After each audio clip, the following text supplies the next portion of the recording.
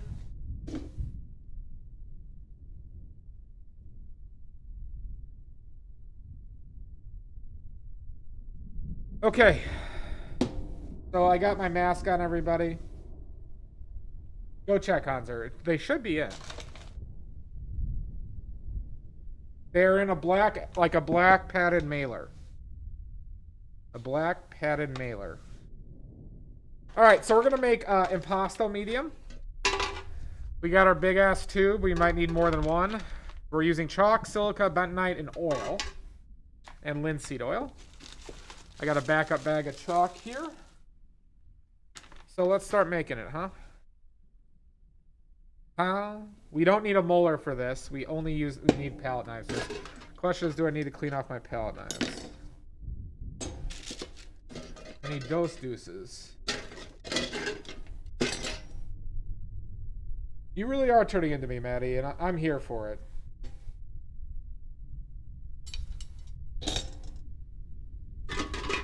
Maddie, if you just keep on watching every minute and every second of every stream and video I produce, you can paint as badly as I. Alright. So what we're going to do here is dump out a fuckload of chalk. Jesus Christ! Thank you, Isaby. So we're making impasto medium. This is just a filler material. It'll make paints more transparent, and we actually are going to use this for glazing later. Okay? So this does not affect the color of your paints. They haven't arrived? Huh. Good, Maddie. But this is what you use to extend the volume of paint so you can get more usable paint and add transparency to your paints, okay? So once again, this is just chalk. The first thing, we're going to add about 3 parts chalk to 2 parts silica. So we're going to do a big old mound of it. Now, this does not need to be exact. Weird, Hanser. This does not need to be exact whatsoever. Make sure you're wearing an N95 mask or a mask rated for dust inhalation, because you don't want to breathe this stuff in. Okay. This is silica, which is basically crushed up glass. Okay, so we're going to add not as much as the chalk.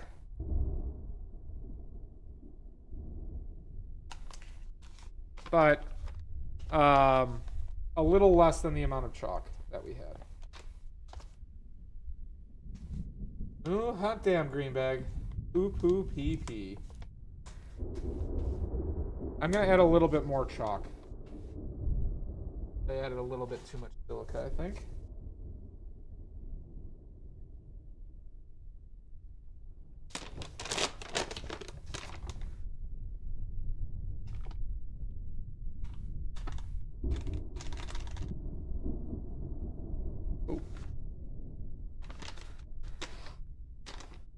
Oh yeah. Well, chalk too. You just don't want to breathe in a lot of this stuff. Isaby over time. Hi, Jan. How you doing? All right, and now bentonite. Bentonite is I believe a polymer clay. It's a clay, okay. And what bentonite does is it thickens this up quite a bit in oil. Whoa, whoa, whoa, whoa. Okay, where's the hole? Oh, it's over there. Wrong side. There's a hole in this bag and I couldn't find it, so that's too much already. The stuff that leaked out. You do not need a lot of bentonite. You don't need a lot.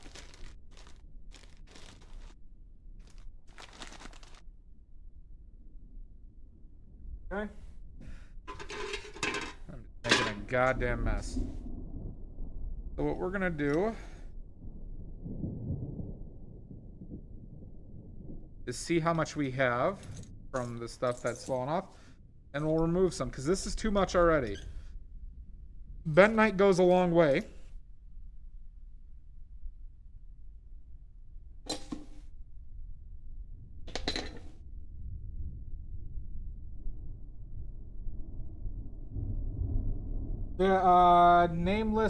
Nameless user. No, it saves you a lot of money. Right now, this isn't technically paint. This is an extender. We're making 2 paints today, though. God, why didn't you stuck up there? Okay, so this is like a filler material. But we are making phthalo blue later and lemon yellow ochre. Lemon yellow ochre later.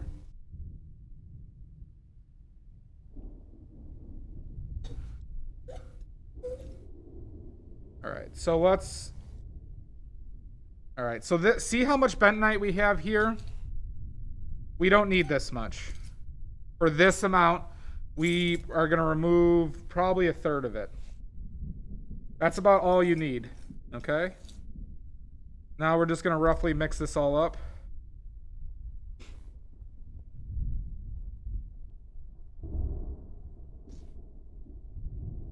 This is not drugs. Versus blue pill. This is not drugs, okay? I promise you. We use this to extend the volume of paint. Okay, not drugs.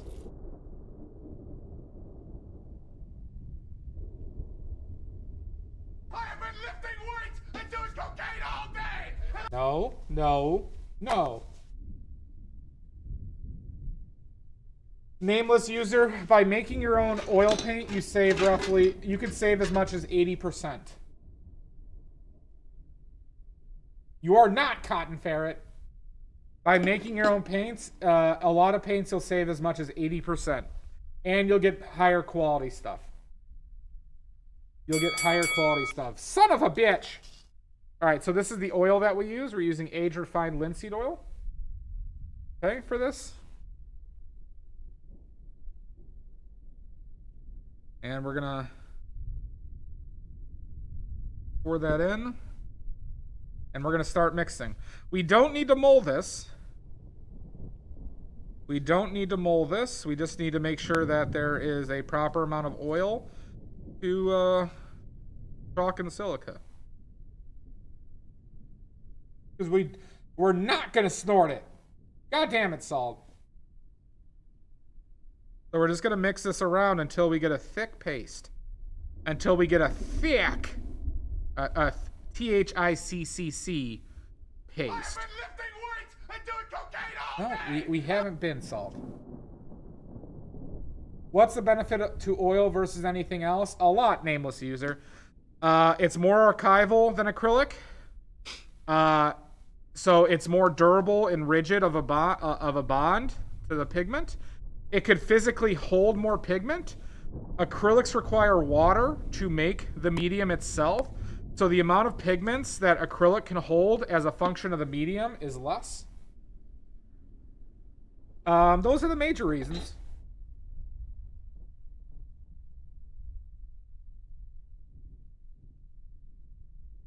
Those are the major reasons. Don't eat it, Jamboree.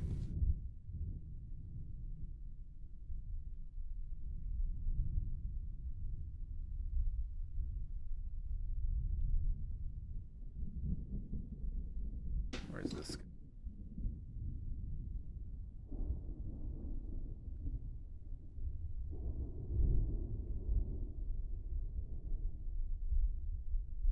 But the biggest thing is for your safety with this is make sure you are wearing a mask rated for dust inhalation. You do not want to breathe this shit in and / make a habit of breathing this stuff in. It is no good to breathe in. That's the biggest danger with making your own paints. Is breathing in pigment and dust. This is regular linseed oil, Maddie. Maddie, if we were to add bodied oil to this, what would the name of the, what would it be called then? It actually has a special name when we add body oil. to chalk.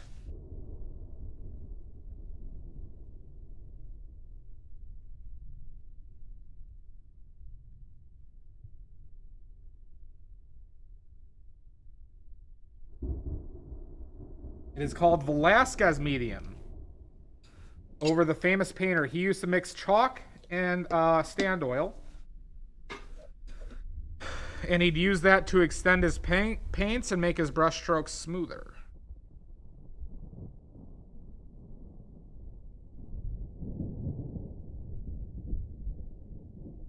Oop.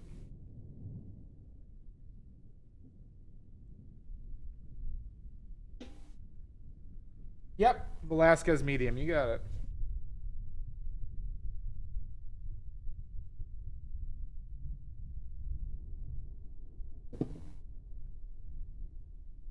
I use this purely as an extender. Okay, I don't use this for texture. I use this just to give me more volume of paint. That's all I use it for. But it is a luxury when you make paints as strong as I do, that you don't have to, you know, this is basically a methodology to save money in a controlled manner, in a way I know how I'm doing it versus what company, like what paint companies do. Negative Nancy. Stop it. Okay, unless you want everyone to call you Negative Nancy from now on. I'm not a Negative Nancy, schmuckle bastard. This, yes, I only use this to cut the product. You see, I put this on my palette pretty much during every painting. Now, I don't use it all the time, but it's a very cheap thing to make. But if you're buying, like, I would never use this with student grade paint. What am I snorting? Never. Never, Maddie. That was before stream.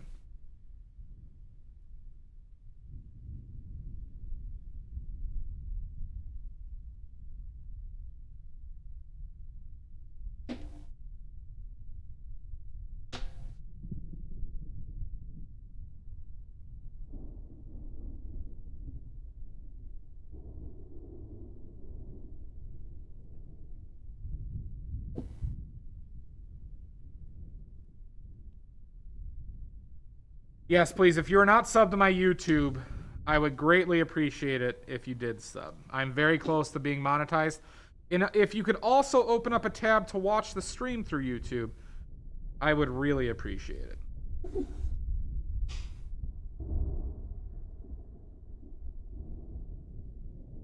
We're trying to make that YouTube money, everybody, and I'm close.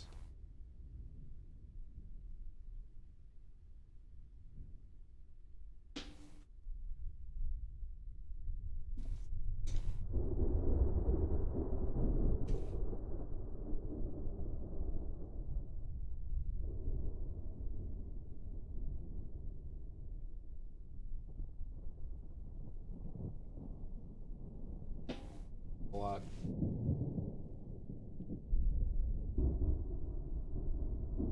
Sorry, I've seen people use glass before, but is there other things that are good for working the paint? Historically, it was granite. It was granite that they would mill paint with and mix paint with. For palettes, they also used wood. But wood takes some time. You need to condition the wood with oil so it doesn't absorb the oil from your paints. So you kind of have to saturate the wood with oil to seal it. But for this, I would just recommend using glass. Granite is very expensive. I got this whole sheet of glass for $38. Not like it goes bad. It gets scratched up a little bit, but that doesn't really affect anything.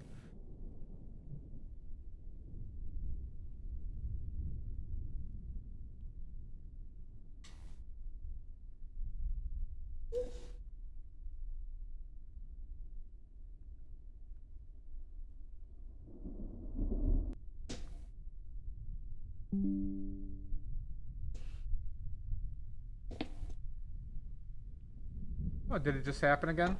Cool.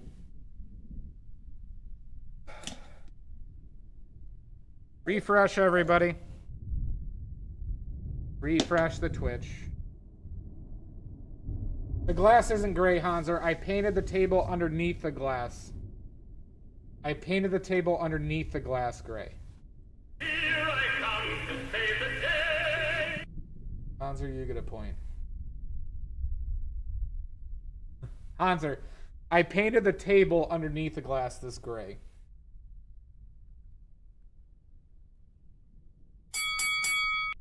Ah! God damn it, Jan.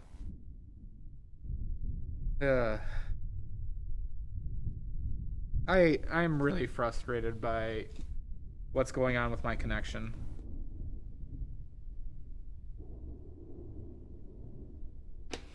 We're more of making a, like, the consistency of like a bread dough.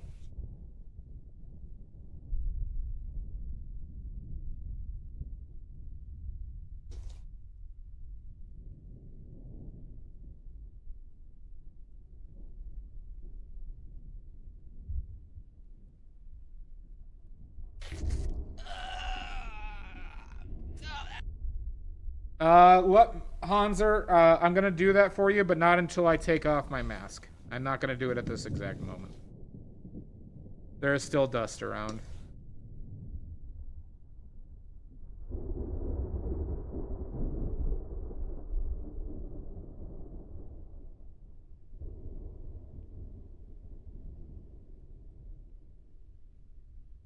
Yeah, and that's why it's tough for me to figure out what's going on.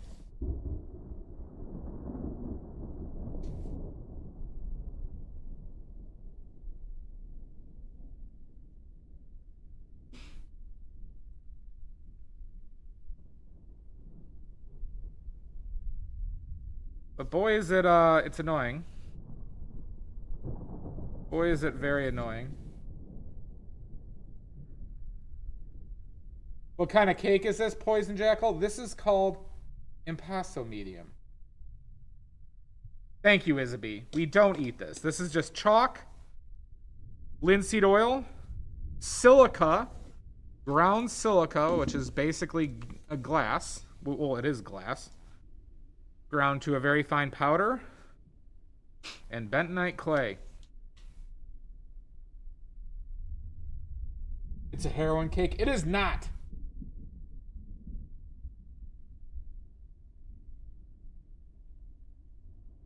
We're starting off with the least exciting thing we're doing today.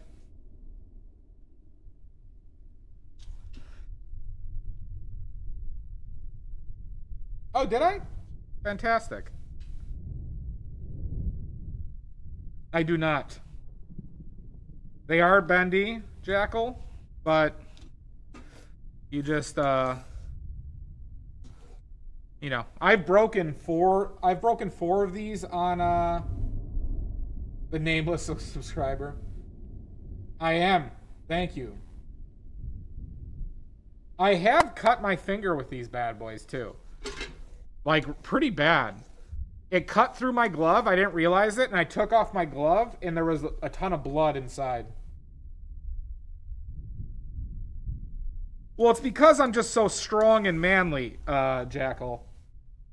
It's because I'm just so strong and masculine that I break palette knives. Blood paint, true. Oh my god! Okay, Maddie. I was just bragging. Oh.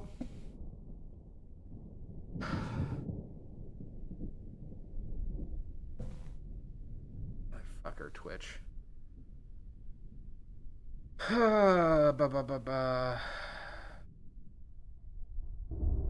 Twitch keeps on. Yep, thank you, Maddie.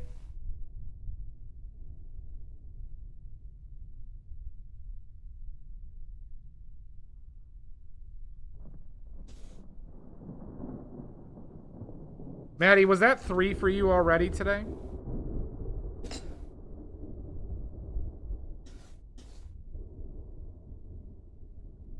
Yeah. 3 for you, 1 for Hanser, and 1 for Megan.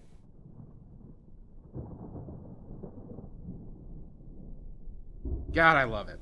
I love it. I mean, I'm trying to be on. I'm trying to be live. Like, I'm really trying here.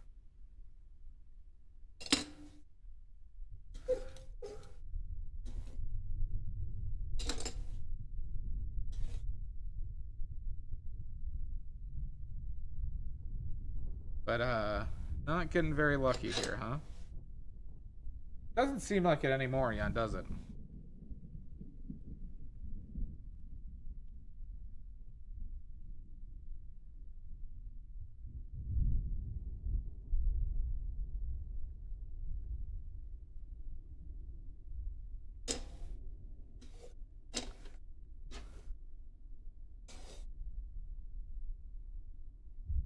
I think we want a little bit more oil in this.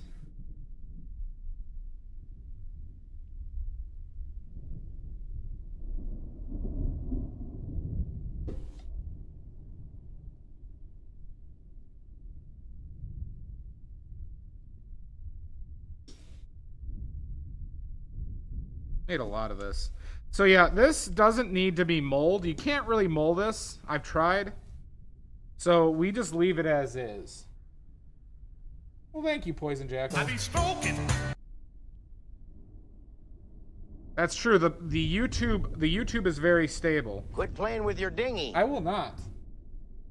All right. That is my one joy in this life, Hanser. Do you want to take it away from me? My one joy.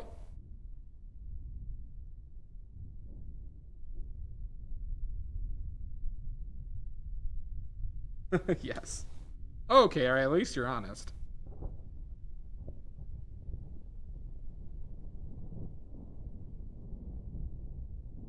Can't fault you there. Okay. So now we have impasto medium, everybody. We use this to extend and make our paints more transparent using this, which will come up for the glazing. Goddamn right. That was one of the things I lifted the most, actually, Jan, when I was in my sports balls. I did a lot of grip strength stuff. I thought it would help me for wrestling, and it did.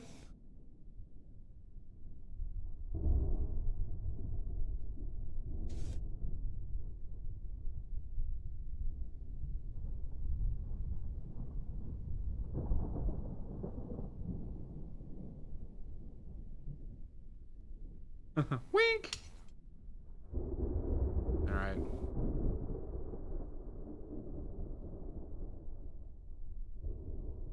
Okay, let's tube this up, huh? I kind of want to put even more oil in this.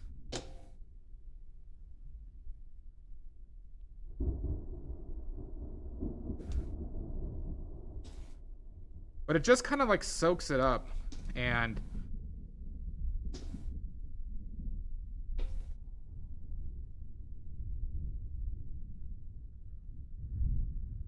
soaks it up a lot. How do you organize the chat boxes for multi-streaming? 1 second. I'll show you. 1 second. Oh god. See that? That's where my chat boxes are. Oh fuck. Older. Alright. I'll be back.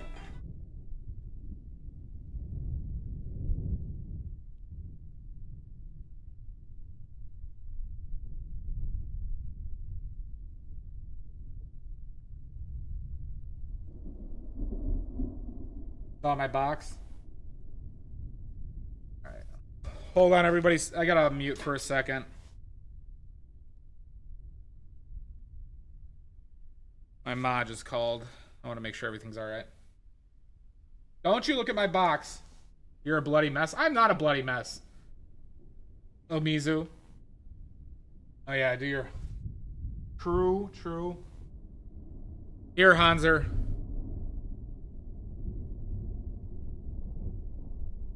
Oh, God. Oh, God, is that awful. Oh, way too much salt today. We're not getting either. Maddie, we're gonna stick with plain RC Cola, and you're gonna like it. Oh, did you, Amelia? She just called me. Son of a bitch, Maddie. Ma! All right, let me give my ma a call. 1 second.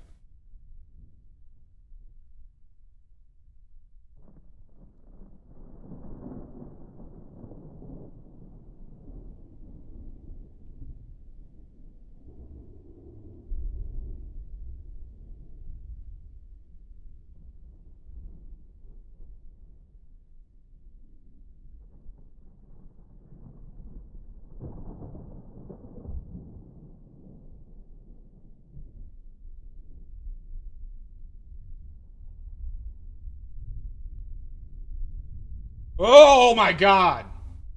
Oh, it was hot in there. Ma!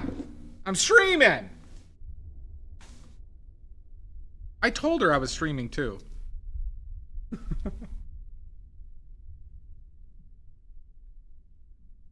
You better not, Maddie. Denny's sponsorship. Well, Denny's Circuit City is our latest sponsor. Circuit City. With their new Lunchables competitor, Circuitables is what they're called. And they're just all mold. They're just all moldy cheese. They think they're going to be huge. But it's not about drying faster, Isaby. This is just purely about functionality of the volume increase and transparency. Okay. So this is the texture that you are looking for with Impasto Medium. It is very cheap. This is basically what companies add to your paint. Okay? This is what companies add to your paint to rip you off. Outside of beeswax, castor wax, resins, aluminum stearate, magnesium stearate, all these different things are what they use to give you less pigment. Because this is basically $2. This amount is about $2. They're going to put as much of this garbage in your paints so they can charge you $30 a tube and only put in $3 of material in there. Thank God, Jan. I am not ripping myself off because I get to control it. See, Jackal, what you may not know is that they don't tell you when they add this stuff. They don't tell you when they add this stuff to your paint. When you make your own, you know exactly what's in there. We don't even know the long-term viability of additives like aluminum and magnesium stearate. Some people think it's problematic. Basically, Isaby. But what this allows me to do is use materials that I know are reliable in controlled fashions and give me more volume of paint. So when I use my... Like, there is no reason to use phthalo blue at 100% pigment. There's none. This shit is unbelievably strong because the particles are so small. So I'm going to mill it at 100%, but then before I even tube it, I'm going to add a good amount. At least like 60% of the volume is going to be this, and it's still going to be massively powerful. True, Jan. What did Pickle say? I'm sorry to hear that. I hope you feel better soon, Pickles. Well, there's different types of magnesium, Isabate. The magnesium used as a paint additive is called magnesium stearate. There is also aluminum stearate, which I have. I might use it when I play around with making student-grade paints. Nameless user, are you in my Discord? Yeah, we're glazing. After we're done making paint, we're glazing this later. Nameless user, if you are, would like to know, join the Discord and ask it in like general discussion or something, or technical questions or whatever, and I can give you a list and the websites I get this stuff from. Okay, just ask me the question in there, and afterwards I'll show you. I'll send you the ingredients for this and where I get my pigments from. But know this, nameless user. Know this. I will be selling my oil paints in hopefully within the next few months. Hopefully within the next few months, I will be selling my own oil paint made by the finest artisan in Northern Illinois. So, and I am going to be trying to make it as reasonably costed as possible. In the sense that I'm going to be very transparent with what I put in every single paint and how much. So that you can even, I'll tell you, like, I'm going to include cost rundowns on everything I make. So, snake oil's on, Maddie, it takes a lot to make my snake oil. All right? And It's in R&D still, okay? Just know that we're murdering a lot of snakes, king cobras, mind you. We're murdering a lot of king cobras to make this snake oil. It's going to cure everything. Every disease it will cure. It'll give you a full head of hair. It'll cure every disease. It'll make your eyes 20/20. You will gain the power of invisibility and flight. Hi, Nordic. It's immediate because you drink the snake oil, Pickles. You drink the snake oil. It also doubles the size of your wiener.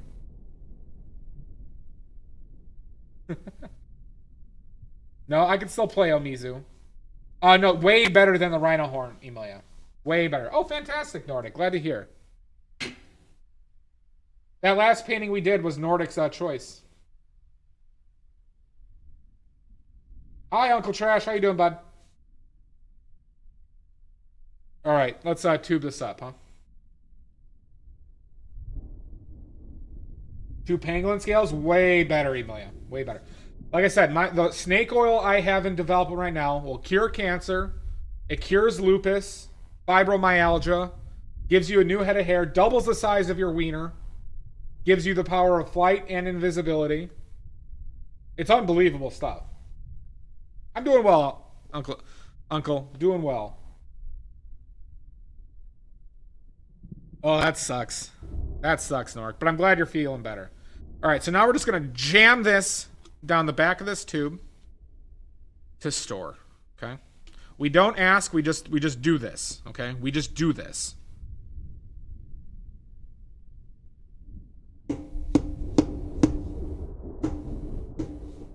Yep, cures fibromyalgia. It doesn't cure the common cold, though. Still can't get that one done. It doesn't cure the common cold.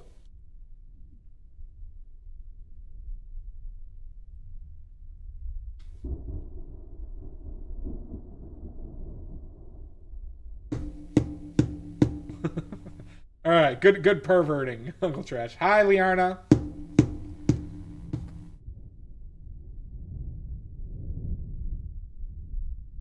The oil paint's going to be an easy 9 to 10 inches, Maddie. And then the snake oil will double that amount. You get 7 from the watercolor. Oh, wait, 14? Sorry, 14 from the watercolors. My bad. You get 18. 18 from the oil paint. Sorry, I was thinking in halves.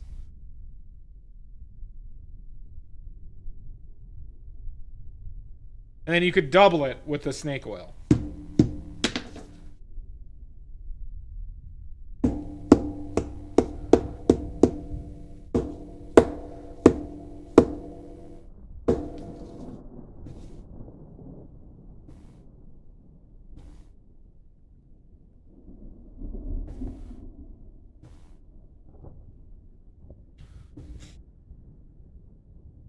Exactly, Maddie.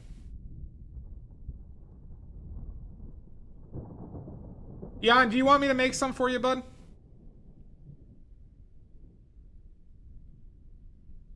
I will, Jan.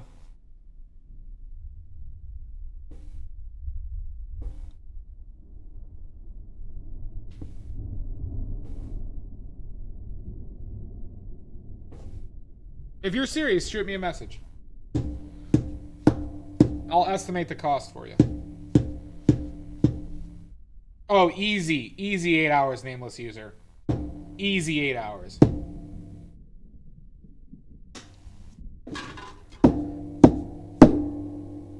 Yeah, I get you. I'll tell you the cost. I'll tell you what it costs to make me in my time.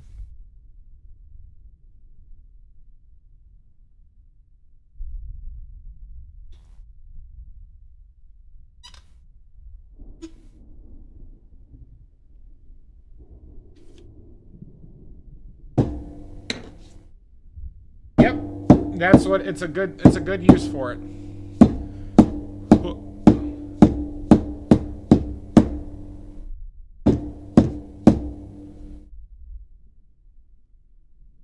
Oh, fantastic, Maddie.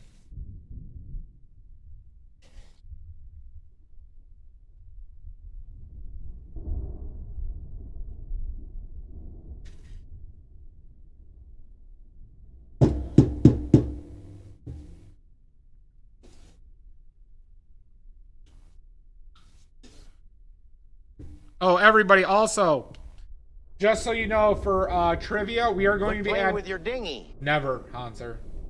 We are going to be adding paranormal and occult trivia to our normal trivia as well. Because I know a lot about that. That's true. You know, that would be a kind of a fun inside name for the paint. Instead of calling it badly made paints, just calling it big paint.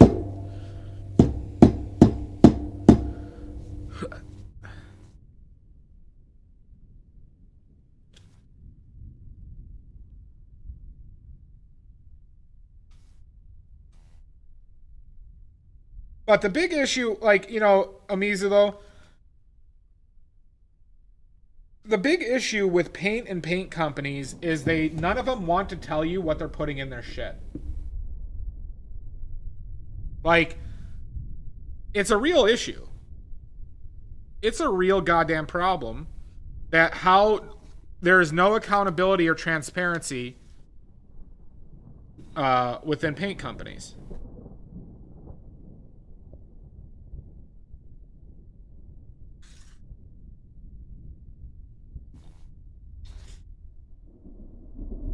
Evil big paint. It's just super capitalist and in the worst way.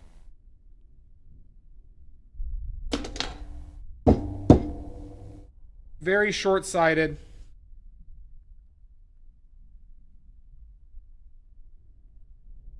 All right, so we got one tube full.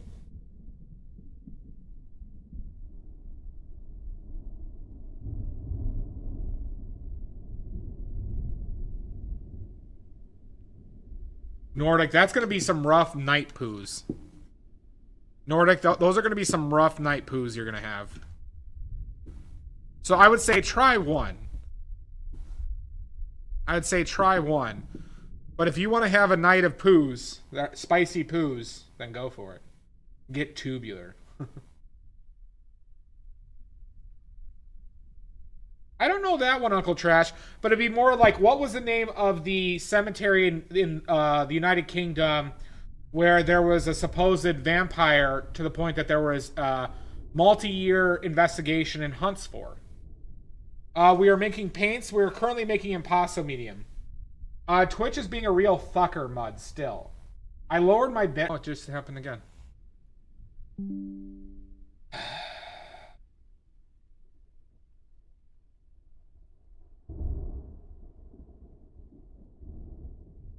Whoops. Twitch went down again. Oh my god, it was Liarna. Oh, hey, Mud, can you give Maddie 4 points now? Can you give Maddie 4 points and Hanser 1 point?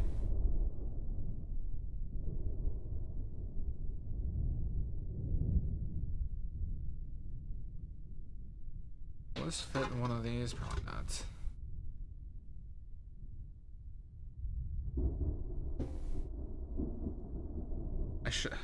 I'm in a weird in-between.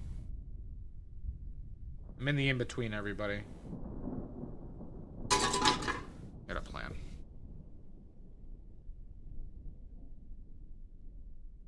Thank you. Megan 1 point. I just don't remember. It was like Megan WSG or whatever. Nameless, it might be actually very dangerous to eat because there is glass in here. There is glass. I was gonna wait till Megan got here so we had her name. Are we still down? No. I don't know, Liarna.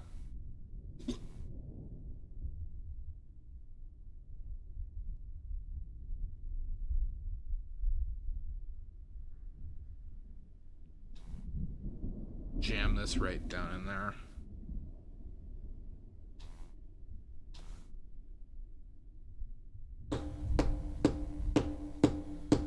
Alright, thank you. It's not showing my stream preview in the creator dashboard.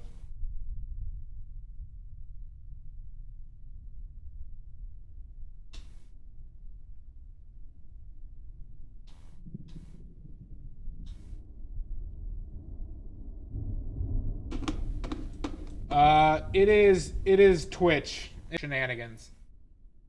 Hi, Arts and Crafts, aka Omizu. Goddamn right, nameless user. Whoopsie.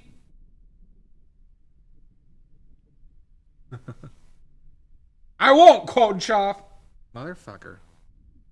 I know. Everybody, if you want continuous. Oh, it happened again.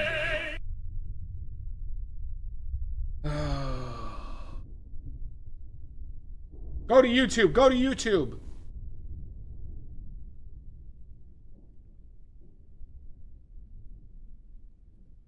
What is causing this?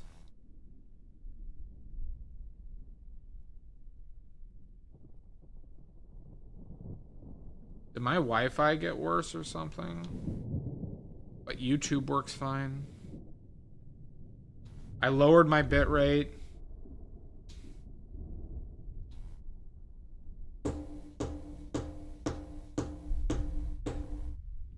I don't know. Which is there a recommended one, Uncle? It has to be something I'm doing, Mud. I don't see this happening to other people. So it's either something must have changed on my end. Here, I'll check, Uncle. Let's see. I'm using the one I've always used.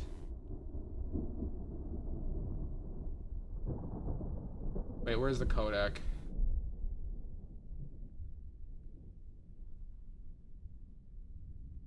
Using NVEC H.2.64 or 0.264. I'm using OBS. There you go, Cody. Nope, it's the same one since I moved here. Has it, nameless? Okay. No, I'll be able to figure out. I'll...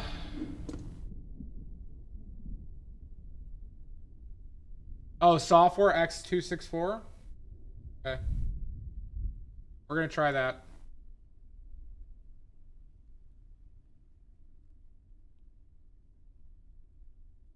Alright, switched it to that. Thank you for your help, Uncle.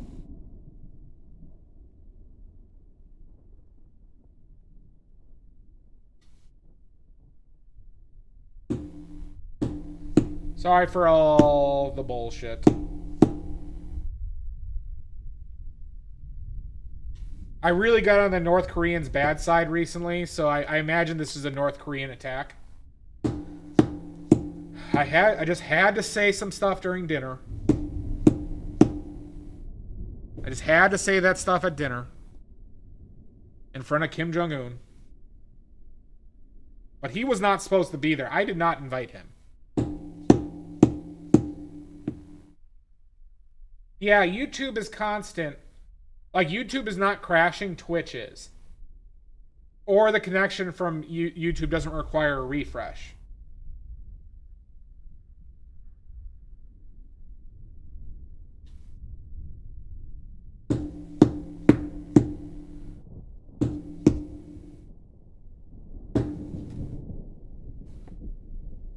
You know, I probably should have just used a bigger tube for this.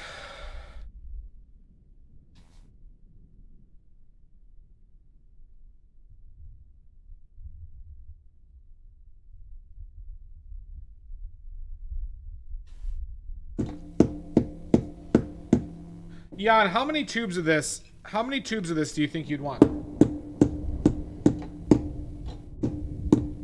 Yeah. Like large tubes. Like 2 or 3? 4? Yeah, 4 is doable.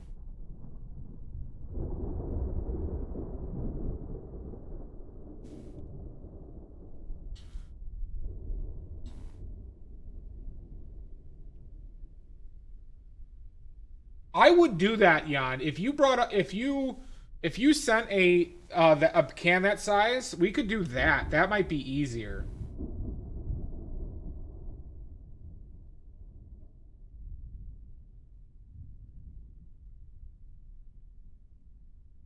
Yeah, that works, Jan. So far, it hasn't gone down since that electric uncle change. Well, I need the view. I do need the hours, the YouTube hours. Yeah, my name's Nick. Uncle.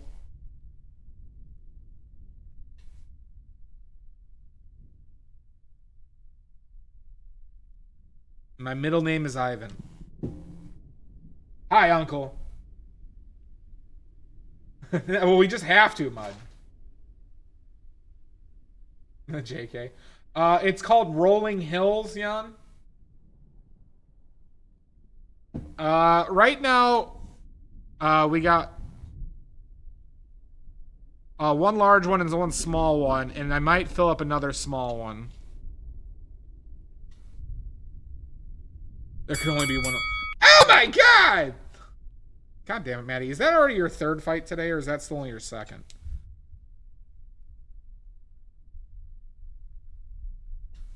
By the way, Mud, did you give Hanser a point? Oh, shut up, Garmin. You can. Okay, thank you. That's your fourth, you believe.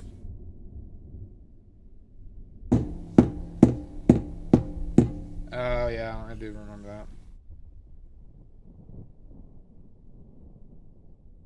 Well, question is, do I save this for the... Do I save this all for the Phthalo Blue? And I think I'm going to. So I'm going to save... Maybe I could throw in like a... I don't know if I'll need that much. So we'll throw in a little bit more in here. Oh, thank you, Autonet. Yeah, you just need exclamation point only oily points. Hanser, you can now join the Midnight Society. The most exclusive club in all of Twitch. You shut your mouth, Jan. How dare... I've never been more insulted, Jan.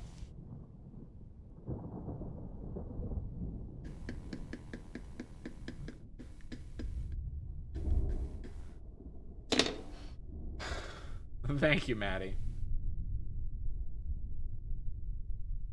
Oh, did you? Well, that's kind of you.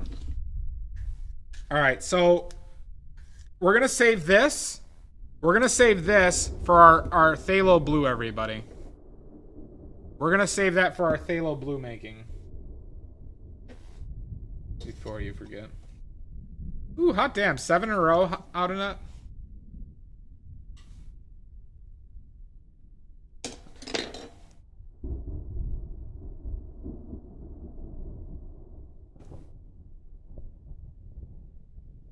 Oh, you do have 2 trivia. That's right. That's right. Root salad. Yummy, yummy. That's right. Do you want to ask me them, Cody, or do you want me to ask you them?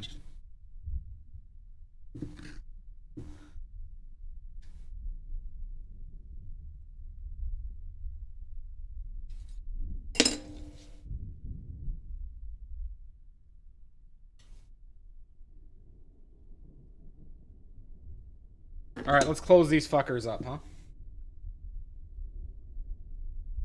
Wiggles rock. I appreciate it, Cody. Hit me.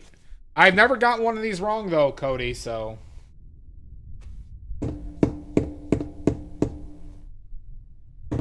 You know what my niece was obsessed with, Jan? Was the Aquanauts. You know those, like, that kid show Aquanauts? Boy, does she love those. Oh, did she? Huh.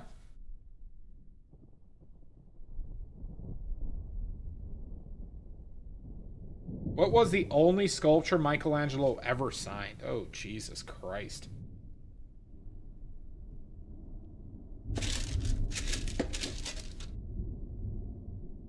I'm just going to guess the David.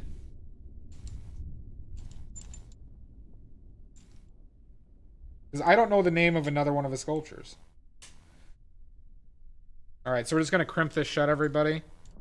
We're going to use our handy dandy... Nope. Wait. Crimper. Not David. Okay. There we go. We're crimped. We're just gonna bend these over.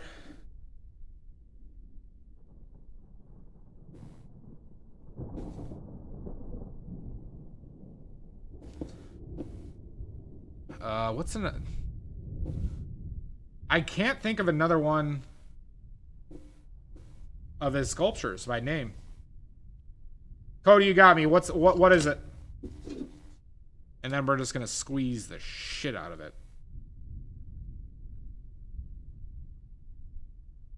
Good. See that? We're all sealed up. Yep. Electric, if you get it right, I'll give you a point. No Googling, though. Once again, no Googling on any trivia.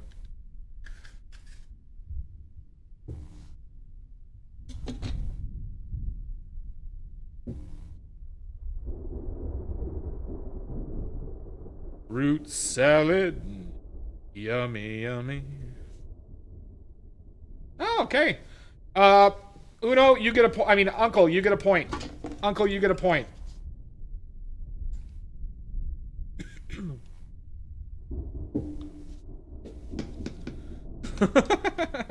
Engage. Okay. Oh, your mom's Italian? I always thought Michelangelo was Polish. Right? Michelangelo's a Polish name?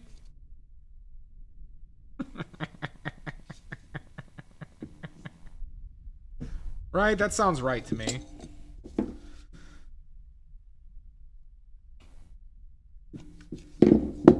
Sure. Why not? I need this, Mud.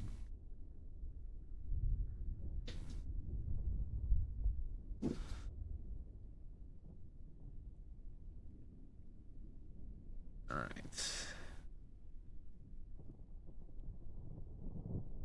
Okay.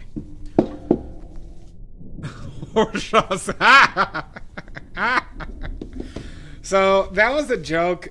I'm a Chicago White Sox fan. I know. But in the like 04-05 season, 05-06 season. No, not making lead white. We're making phthalo blue and yellow ochre, and we just made impasto medium. So this is now currently usable to paint with. All right, but there is a player named Tadahito Iguchi for the White Sox who's a great player. But we always joked that he was Polish. We always joked that he was Polish and that Iguchi was short for Iguchinski. Oh, it just happened. God, Maddie's quick on that. Maddie's quick on that.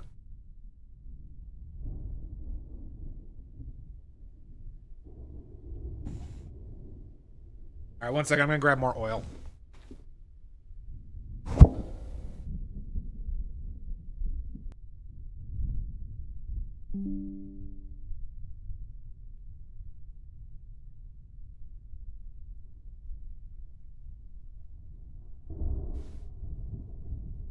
All right. I was hopeful too, Mud.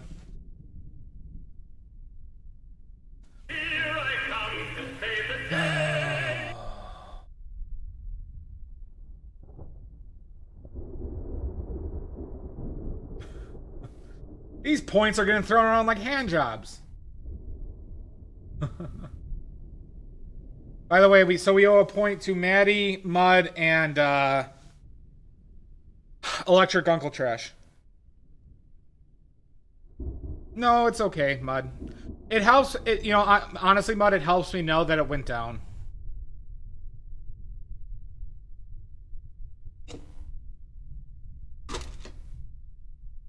So, you guys can abuse it. I'm already in crazy oily point debt. Okay.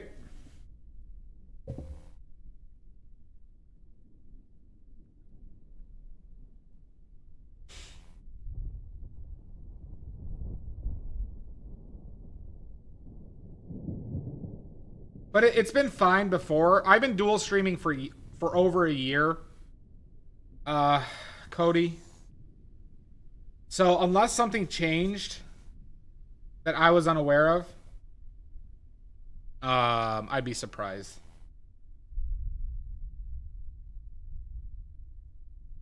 Thank you, Mud.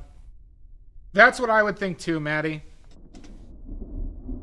I'm gonna take a more serious look into it and see if this is just a Twitch thing. Maybe my internet has gotten worse.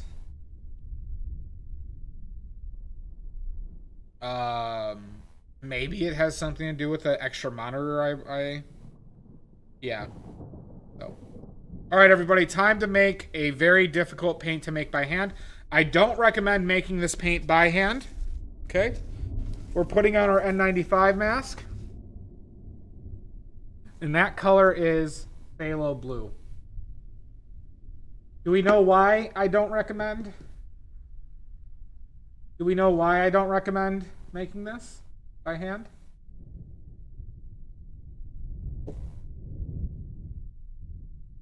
The particles are really, they're the tiniest in the tiniest for a pigment that we're aware of, okay? So what does that mean? Well, first off, it dusts up very easily, so there's also an additional danger, right? Like, if this dusts up or you have a lot of moving air, this can spread around pretty bad. Secondarily, molding it with this butt plug becomes a lot more difficult to actually disperse the oil around these pigments. So, knowing that I am going to get a worse result than a machine doing this, where I could do this. You're still lagging. So you'll see a more granulation in this, even though the particle size is so small, because it's really hard to disperse the oil around this. Prussian blue also has a similar issue. So machines, with the pressure, the amount of time, and like kind of the stability of the milling, is a much better option for this. I will not use my teeth. So we're not going to make a ton of this, but we're going to have to mold this for a long time. We're going to have to mold this for a long time. And we're pretty much going to add the entirety of this to whatever amount of paint we add. And this still might be too strong for to paint with. In general. So, alright. So this is the strongest tinting pigment. It is also... Oh, look at how beautiful that is. It's one of the...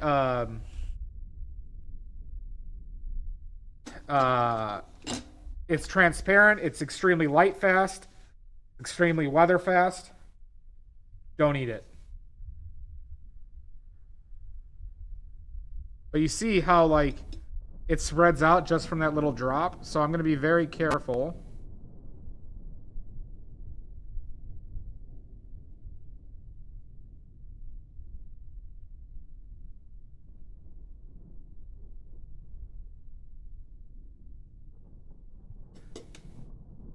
We're going to do a little bit more.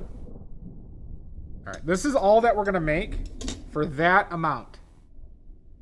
You can see it's not... We didn't use a lot of this. It's a good color. It's a good color, Mono. All right. So let's close this up. So this is all... Now, this was $20. This amount of pigment was $20.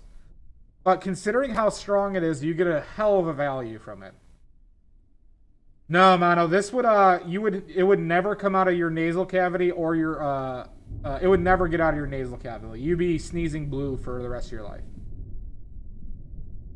Fuck you, Jan. This is brought to you by Circuit City. All right, so now let's add. You're welcome, Mono. I'm here to protect you. All right, so we're gonna add oil just a little bit at a time. You fucker. Oh, Cody. I've never made... I don't know the behaviors in mixing this, so we're going to take this very slow.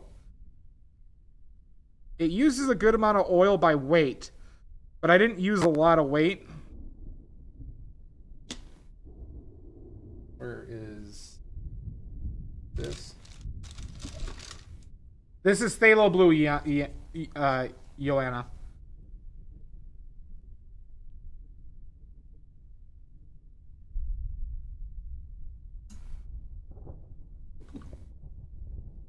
Fruit salad. Yummy, yummy. Okay, so it's absorbing oil at a pretty high rate.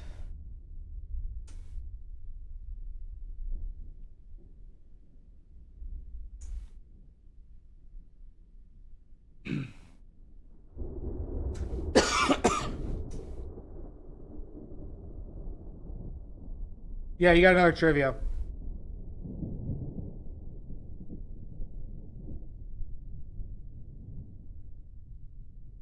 But this is pretty much the best overall pigment around. Followed shortly behind pyrrole and quinacridone pigments are the combination of best bang for your buck between strength and reliability, light fastness. They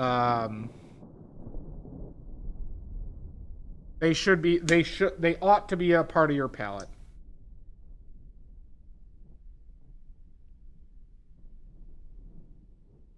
So it uses a fair amount of oil,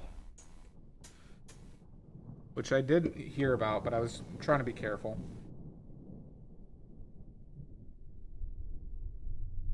Oh God, I have no clue on that one.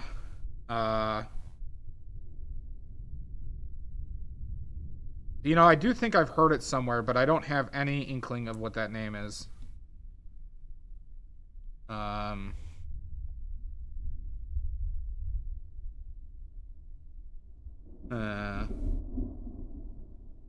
Is it something with heaven? Like, sounds good, Mud.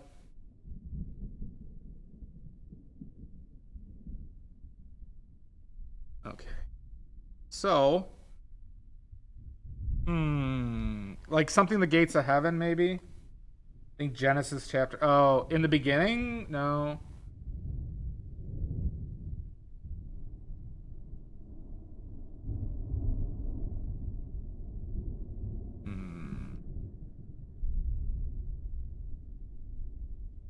It wouldn't be something like Let There Be Light or something like that, or...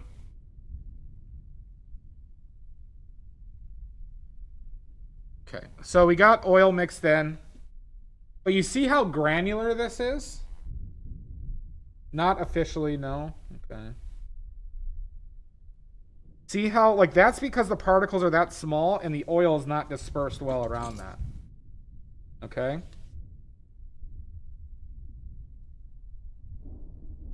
God, it's a pretty blue.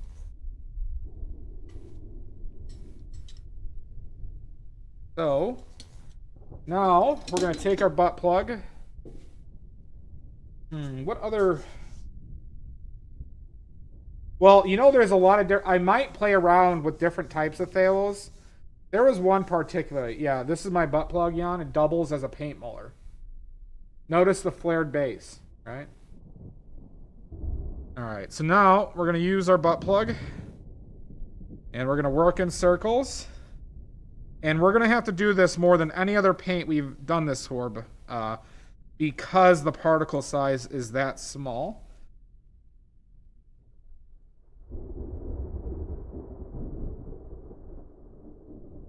To help get this dispersed properly.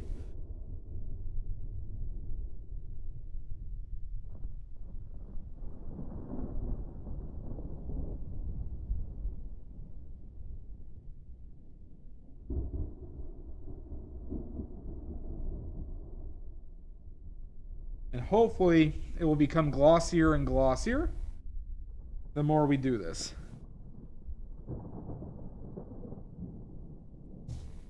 It is log, isn't it?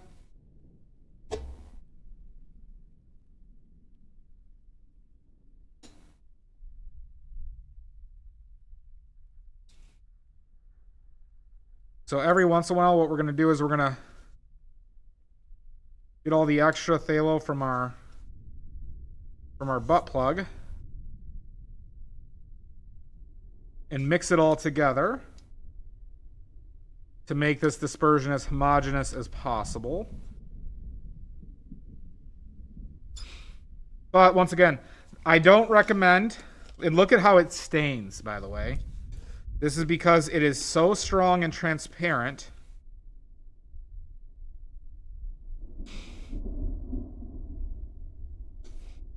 A beautiful blue.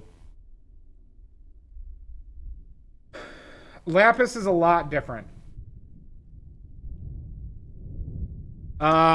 So lapis is a warm blue. That means there's red in it, mono.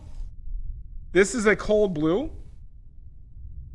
Value, they are similar. This is a much smaller pigment than lapis. So lapis is easier to grind.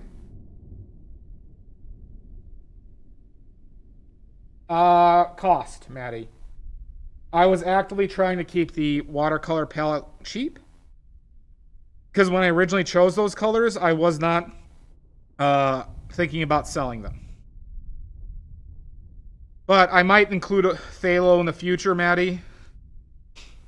But the thing about watercolor, though, is you're not trying to hit exact colors in general with them. Like, realism is different, right?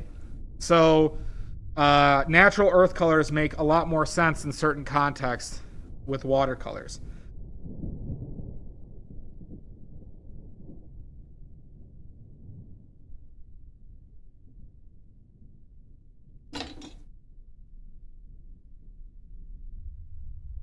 You could make an argument this has a lot of, not a lot, this has yellow in it though.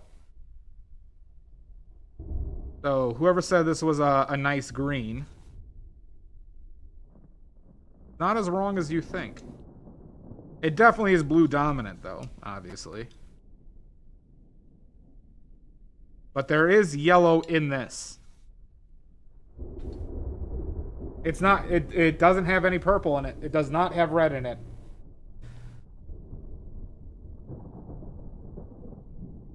I could prove it. I could show you one that does.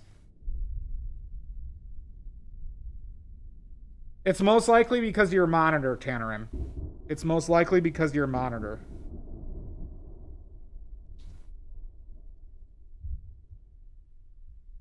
I hear my elbow cracking. I'm doing this.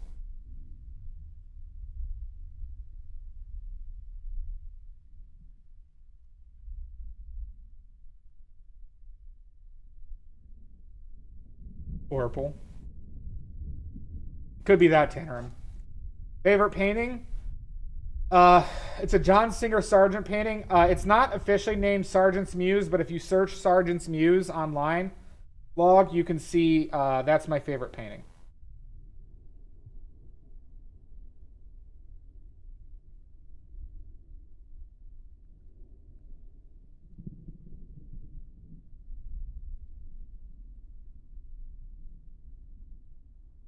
Yeah.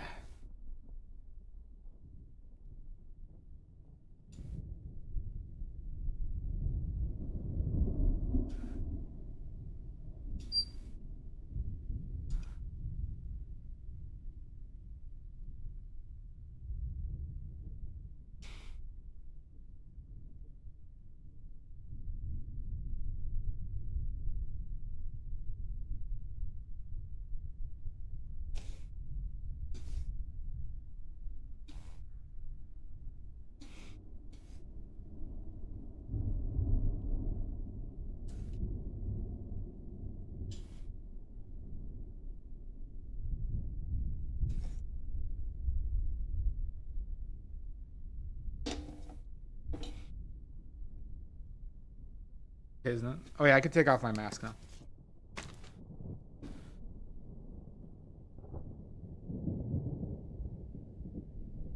Yeah.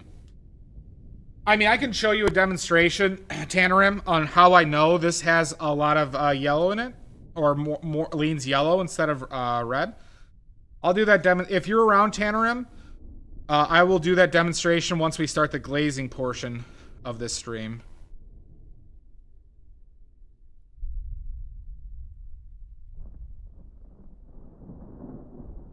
But we're going to mold the shit out of this. We're going to mold it like it owes us money. Because, you see how it's like granular? See how there's those little dots?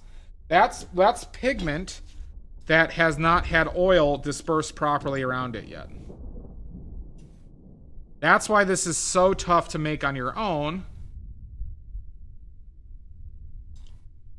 because the particles are so small.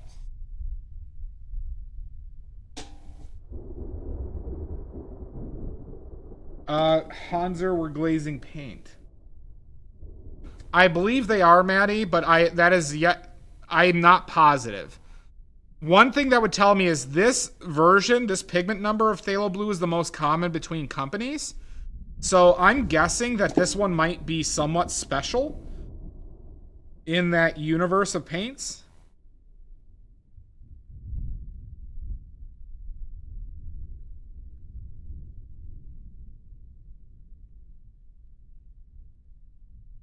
Because there is about 5 different phthalo blues. Like 4 to 5 different types of phthalo blues. And so it might be, because I don't believe phthalo green is as strong or opaque, not opaque, is as strong tinting as phthalo blue. Which makes me think it's somewhat of a property of the blue.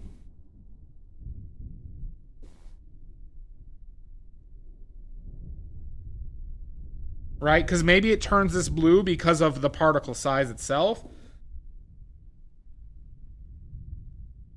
I want a little bit more oil in this.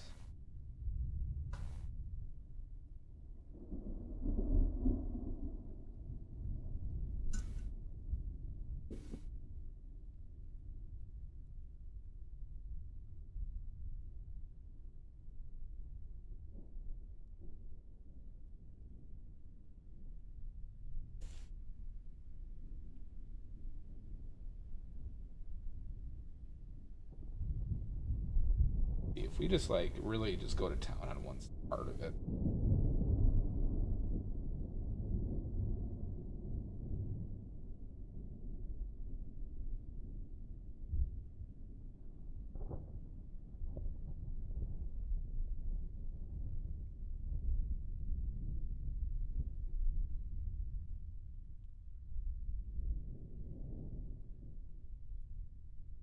Whew.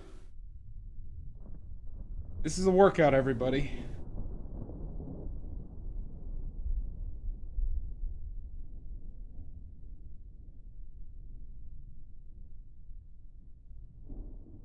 Ooh. Great light fastness.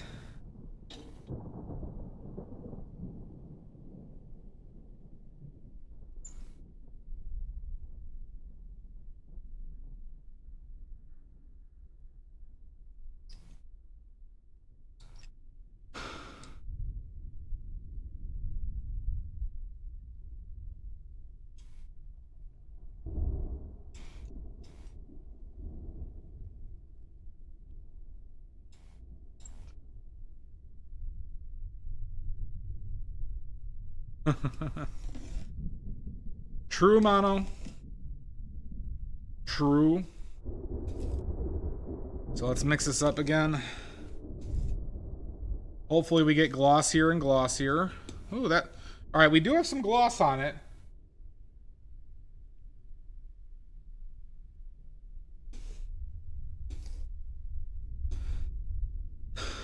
I also use a very large molar.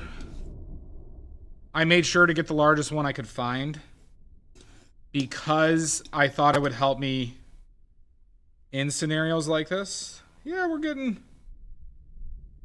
you know, not as bad as I expected. So we get a lot more coverage.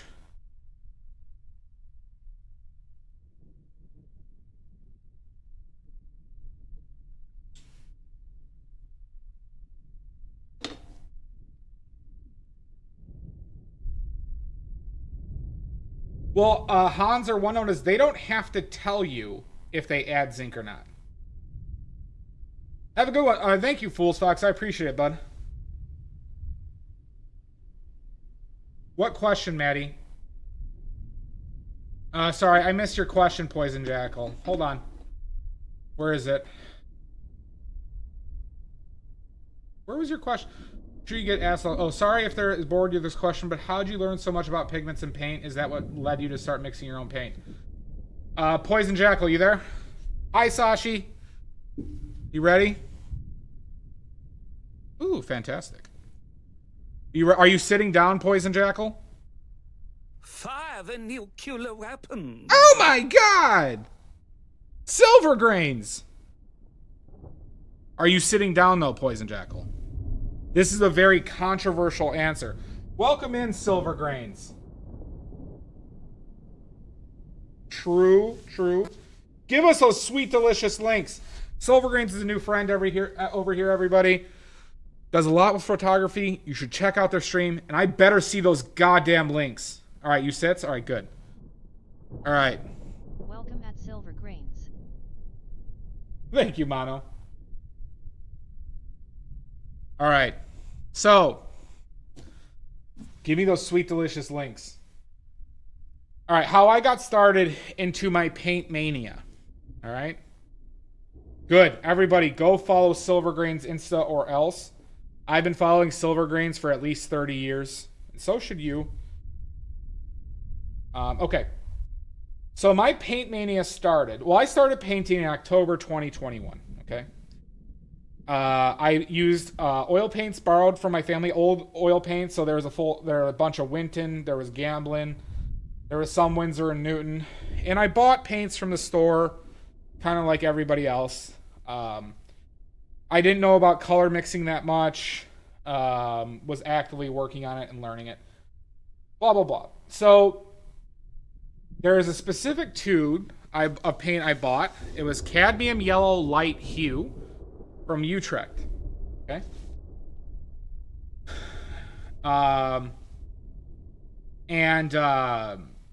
It was awful. It would not tint the other colors. It was so weak. And it drove me nuts. How much of this yellow I had to add to other paints to make it more yellow. Okay? And it started to really bother me. So this led me down some rabbit holes online as far as, no, Silver Grains, we're still making paint. And I started to learn at least like the high-end brands. I didn't get into my full mania yet. I just learned what were the higher-end brands. I learned about how to mix colors at this point.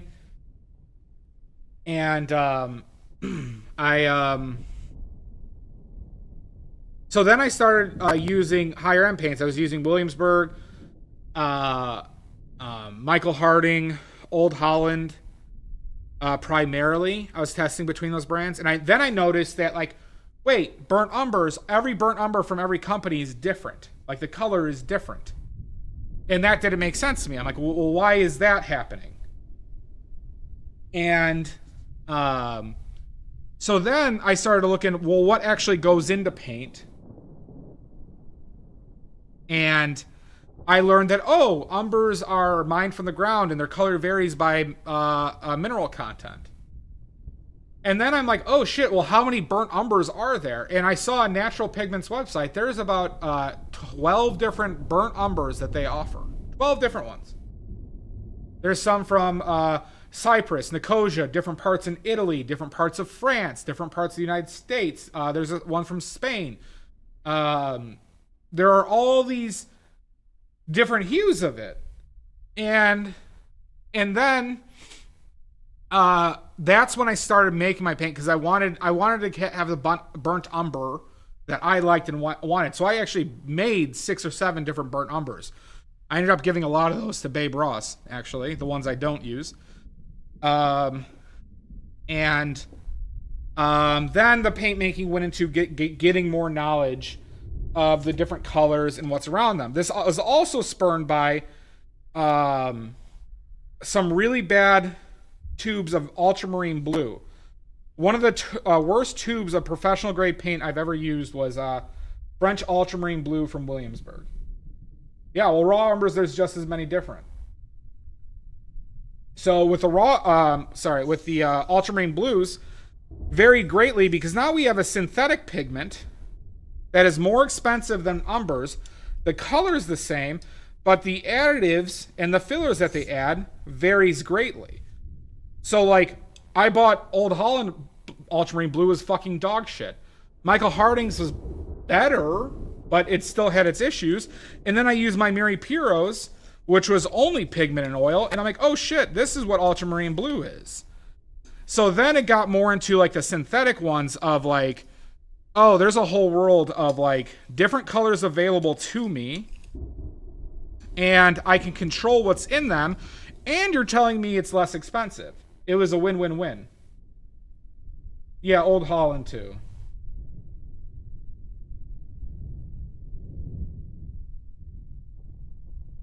So I missed the question from Cody, I guess.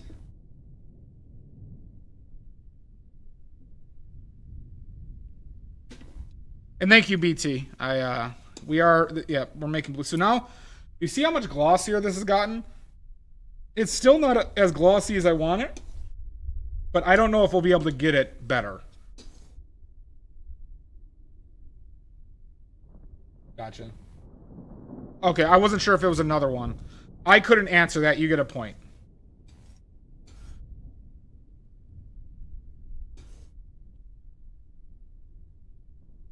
What was the answer again? French ultramarine blue is just, you know how Williamsburg makes French ultramarine blue?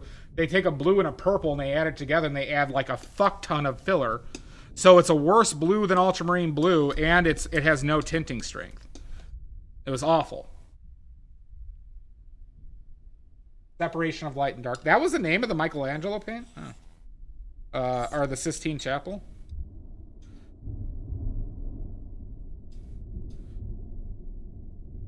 Huh. All right.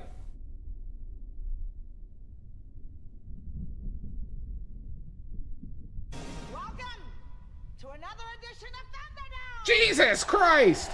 All right. Who's in for trivia? Who's in for trivia? We have a new section of trivia, by the way. We're adding mole and UFO trivia. In addition to movie, paint and pigment history, and art history. Those are our categories.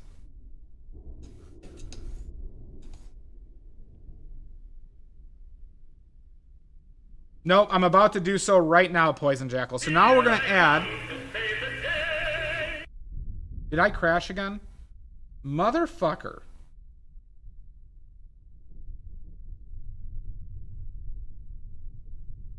God damn it. Hi, Winston Tweezers. All right, so everybody, now we're gonna add our... Interesting. No, my Twitch has done it about 8 times today. 9 times today. So I apologize. If it goes down again, everybody, this is an issue I don't know what's causing. All right, everybody, we got trivia. Oh, it happened again. Shasta, can you give yourself and Electric Uncle Trash a point, please?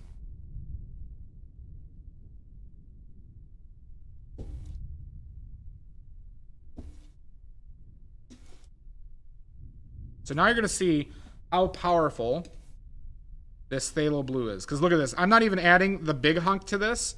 And look at how blue this is already getting from just this area. Mind you, this doesn't change the color. Okay? Look at this. We added very little. And look at how quickly it turns that blue. It's the drones. It might be the drones, BT. So now we're going to add the big hunk of phthalo blue to this. And you're going to see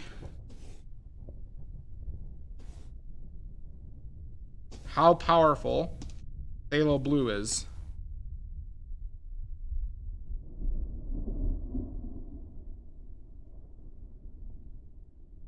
Basically instantaneously, we now have a fuck ton of phthalo blue paint. Yep. No, way more transparent, Poison Jackal. Way more transparent. Way more.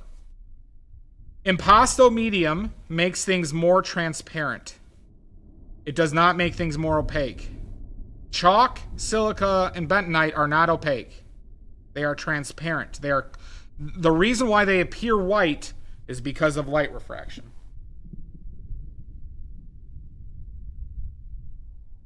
How many milliliters is this? This is probably 50-ish. Cody, it's too much time. It's too much time for me to sell this to you without a machine. It's too much time to make it worth your while. All right, everybody, we got trivia. So, Cody, I would say just wait till I have the machine, and I can use a machine to make 20 times this amount at a better quality. Do you see? Halo blue, everybody.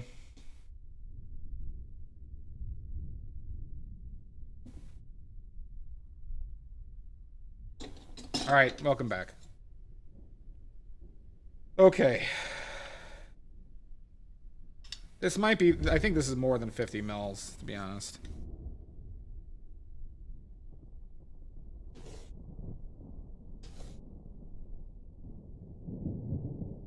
You blued yourself. I blued all over the place, everybody. I'm sorry. Normally I charge for that. So thank your lucky stars.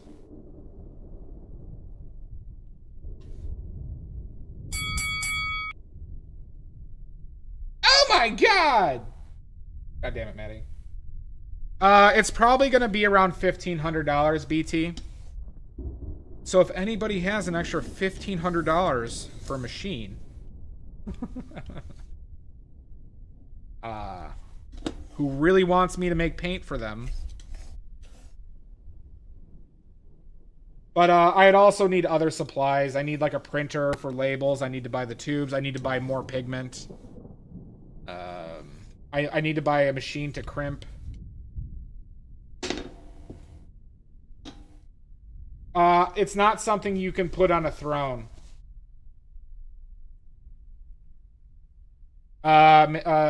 Maddie, it's something I have to get a quote from a company from.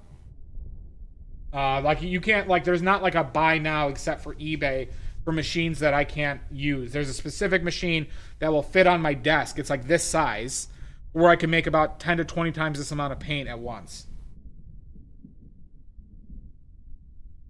So it's not. That's true.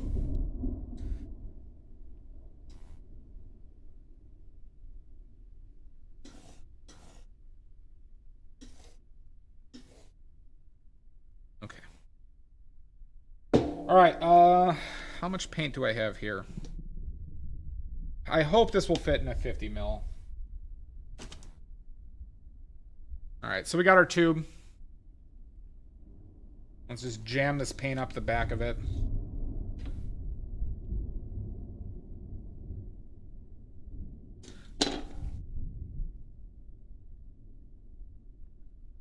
Yeah, no worries, BT. I've been looking at it for a while. I am in super broke phase because I'm trying to sell my old place and it hasn't sold for 100 days. And I'm paying for 2 places right now and don't have extra money to spend on this stuff. So, that's why I can't do it at this moment.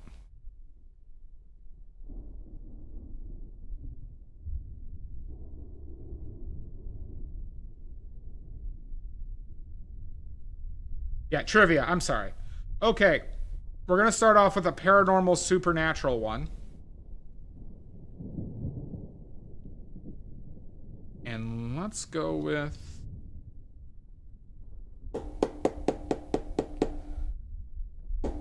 All right. What supernatural being originated in Navajo, the Navajo Indian, I guess, belief system? Wendigo? Nope. That required a shaman, essentially a shaman, to murder their brother or father in order to get this ability.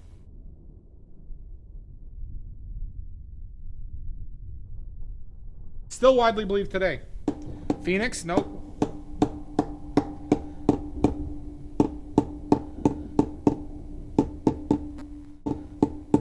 Not Phoenix.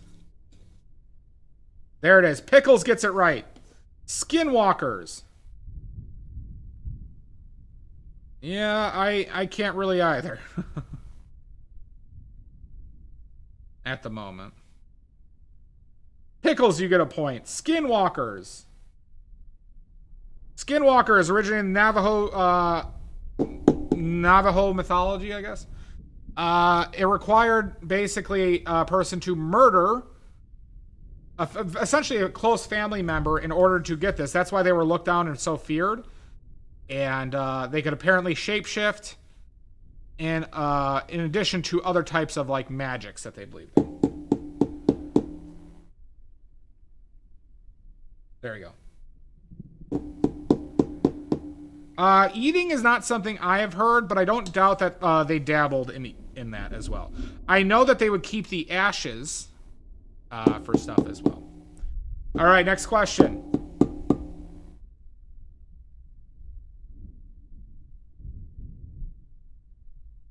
I need to look up an approximate year for this.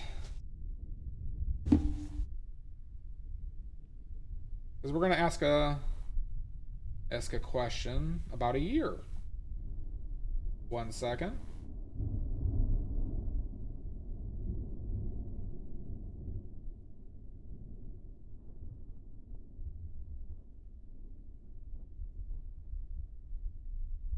Ooh, okay.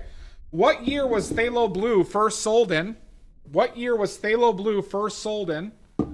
And you get a bonus 5 points if you know the original name it was sold under. Answer Paul Rubens. Nope. 1883. Nope.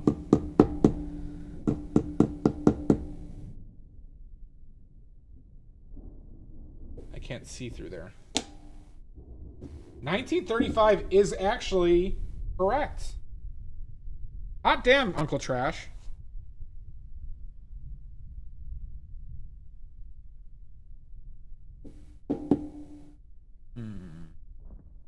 Alright, we're going to split this up into two. Yep. Do you know the original name of it? You got an exact year.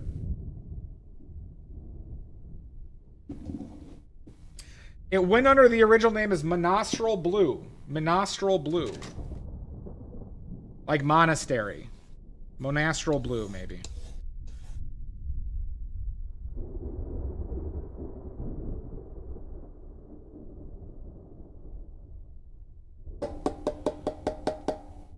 Oh, wait, did she? Oh, yeah. Shasta, you get the 5 points. I'm sorry, I missed that, Shasta.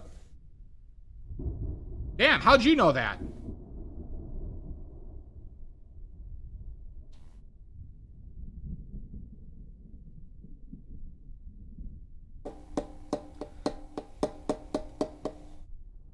Good job, Shasta. Good job. And Uncle.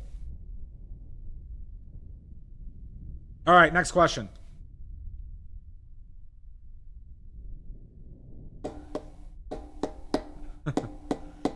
You love your blues. Yeah, you like blues a lot, don't you? Okay.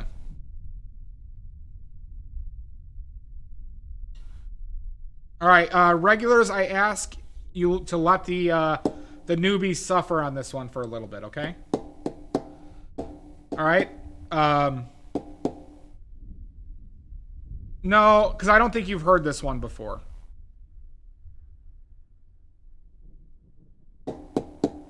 All right, regulars. So, regulars, let the newbies suffer on this one a little bit. Okay? All right. What was the first purple pigment ever invented?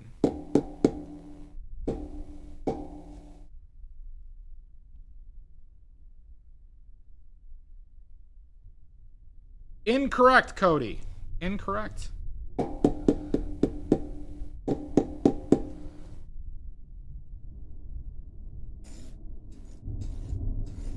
Nope, not London. London was way long ago.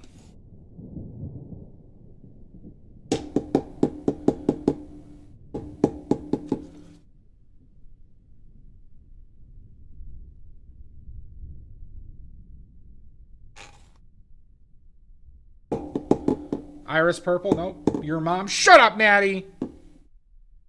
Daffodil purple, nope.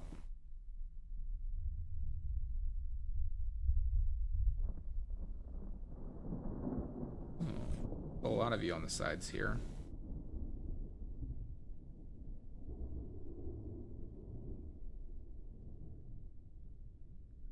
I don't have labels printed for this one, huh?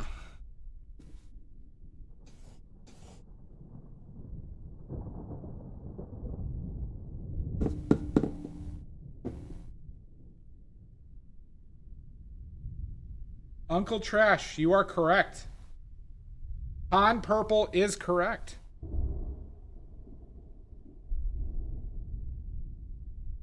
Han purple is correct. It is a lake purple. A lake purple dating back to the Han Dynasty.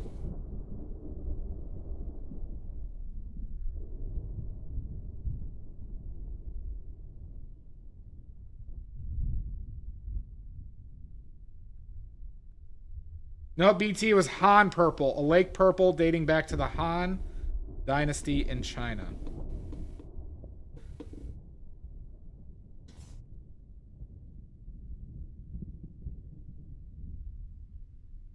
All right, next question.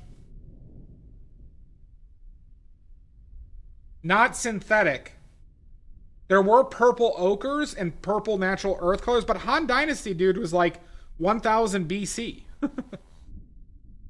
Like, Han Dynasty goes back pretty far. Goes back pretty far. And you can make an argument that they were as advanced or more advanced than the Egyptians in the same time period, too.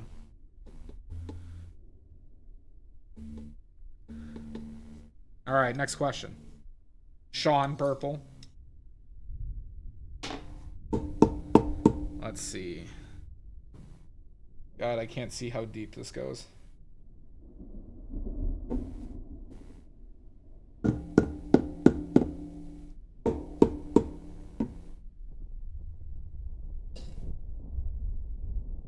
Yeah.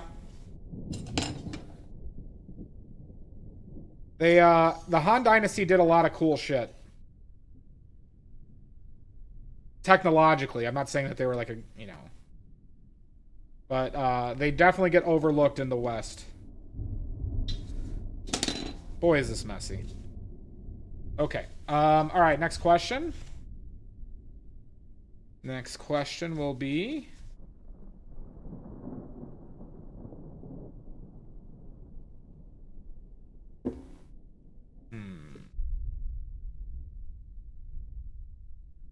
We're going to do a simple one, but I have a feeling not a lot of people know this name.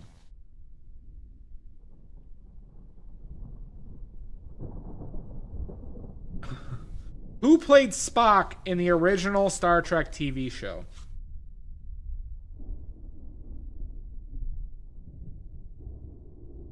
I have a feeling a lot of you might not know this name.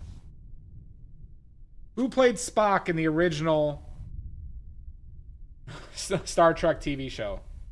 Shasta, you were a person who was a wild card in this. Shasta gets it right. Shasta gets it right. I just want to make sure you nerds are properly covered here.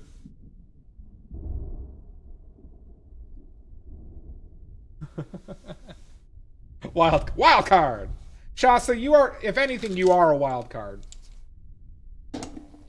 You'd be surprised, Electric.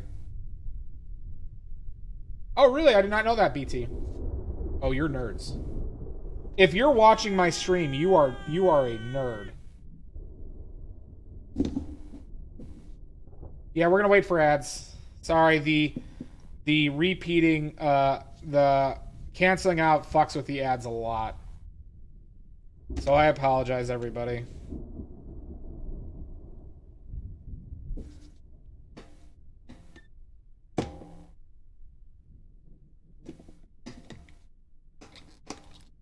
God, Pickles, thank you so much for getting me this crimper back in the day. Boy, do I fucking love this thing.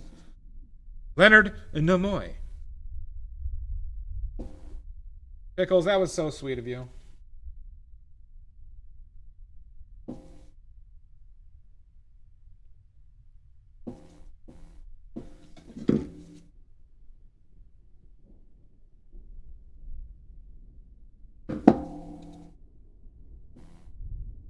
Are you? That makes a lot of sense, Uncle Trash.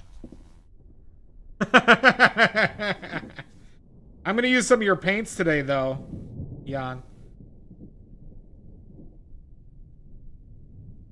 Alright, that's one tube of phthalo blue ready to go. We be fast and they be slow.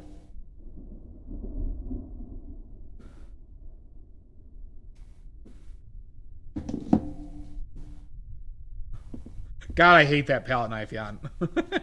Oh, fuck. Oh, alright. Well, we wasted some. It's okay.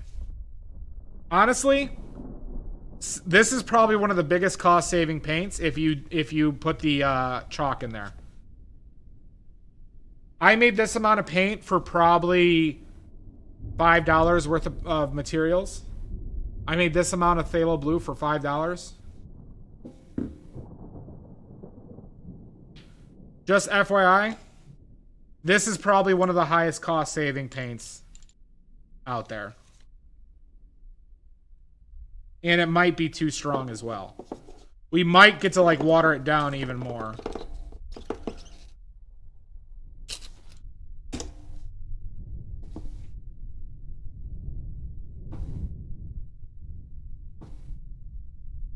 This is the palette knife. Look at this horse shit. How am I ever going to use this? Ow. I don't even want to shove this up my ass.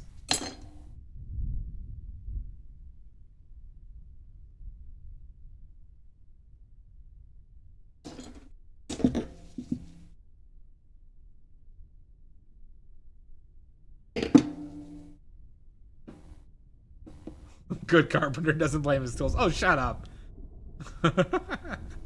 All right, more trivia. All right, fine. Jesus! Tap dancing Christ. Cody. Have a little patience.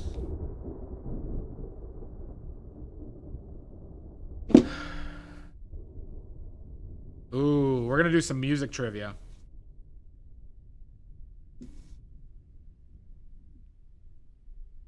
We're going to do a little bit of music trivia right now. Bring it on. Jimmy Page from Led Zeppelin.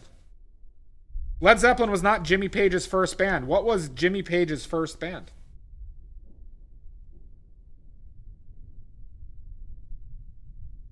Oh, shit. Jamboree. Okay. All right. Jamboree gets it. Jamboree gets it with the Yardbirds. All right, that was more widely known than I thought from you bastards. It basically is BT. Rudy got that right too. Okay. All right. All right. All right. So there's some music people here.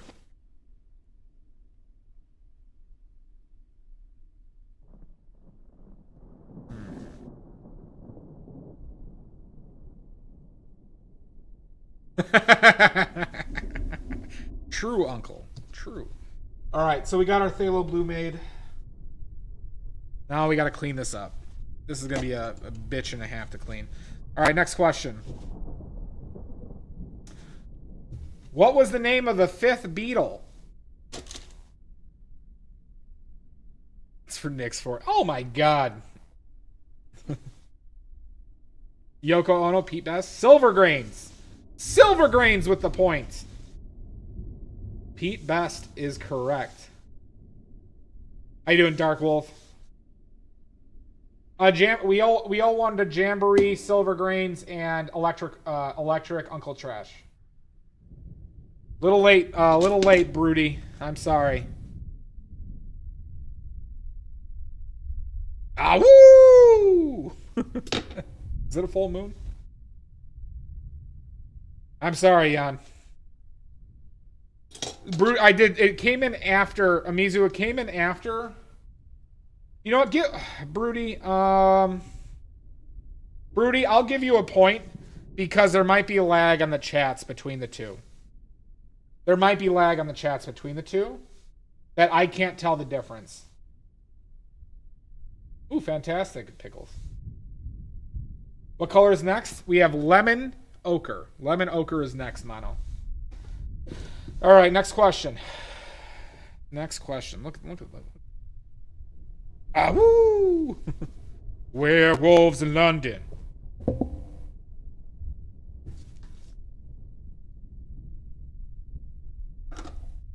Well, I'm gonna show it. I got this for another reason because it's cheap. It's a cheap one, Mono, and it might work better for the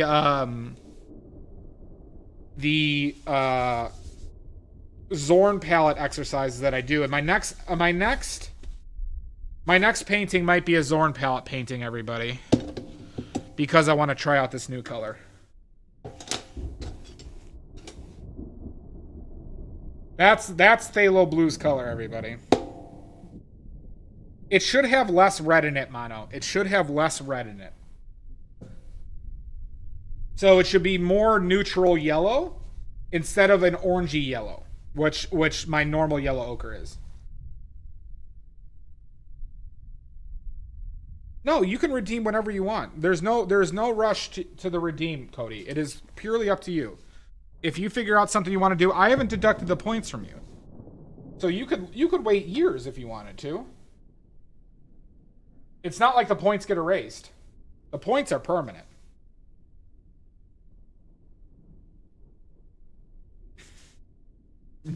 Jason Zorn. How'd you know? There you go, yeah. Ah, woo! I can't resist that one for some reason. All right. Another trivia.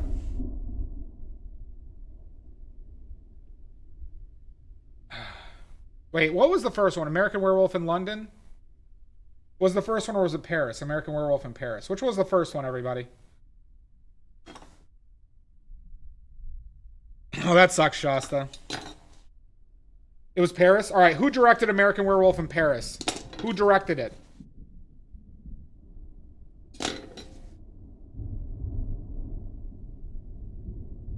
And I believe wrote it.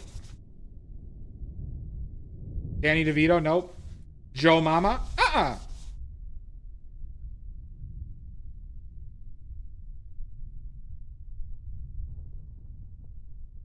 John Carpenter? Nope. Ben Dover? Nope. My arch enemy, Ben Dover, Mono. Leon Colts? Nope. Rusty Bed Springs? Nope. Anthony Waller? Come on! Nope. Mike Hunt? Nope. Neither Dick Hertz, surprisingly.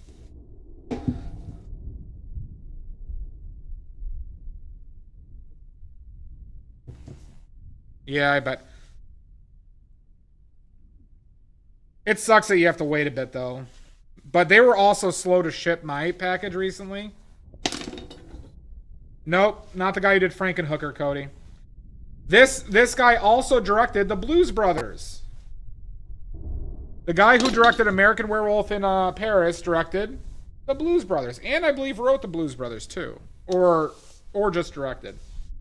Sharon Peters? No.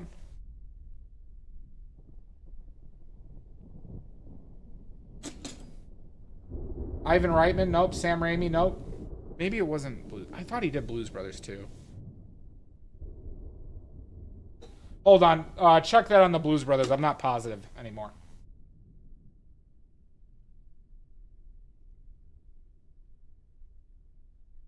Wait, Anthony Waller? You positive on that? Hold on. All right, hold on. I was pretty sure it was somebody else. Maybe I'm wrong.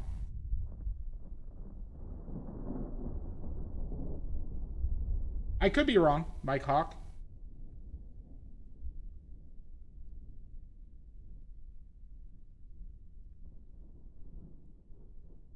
Oh, it wasn't Paris.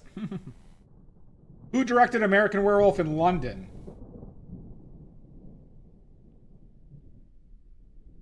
Oh, wait. No, not directed. Maybe he wrote it. Oh, he wrote this? Okay. All right, my bad. Confusion.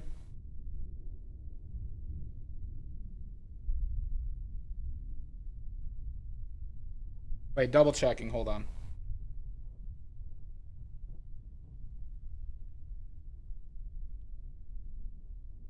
It might be scam. No, he directed London. Okay. Who directed Blues Brothers and American Werewolf in London? Yeah, give Electric a point for this. Give Electric a point for this. Who directed American Werewolf in London? And the Blues Brothers?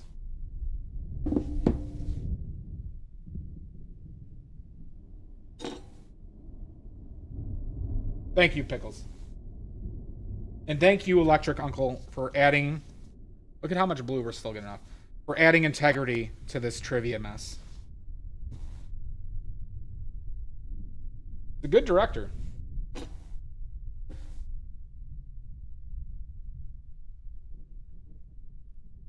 Cecil DeMille, nope. John Landis is correct. BT gets it correct with John Landis. John Landis. Yep. BT from YouTube got it correct. This is why I asked the clarifying question, though, of I thought London was first. Well, it was Paris was first? Yeah, still being garbagey, unfortunately. But we'll make it through. London was first. Okay, that's what I was asking. Okay. Yeah. All right. Let's go to the next paint, everybody. Hopefully there's not too much blue residue.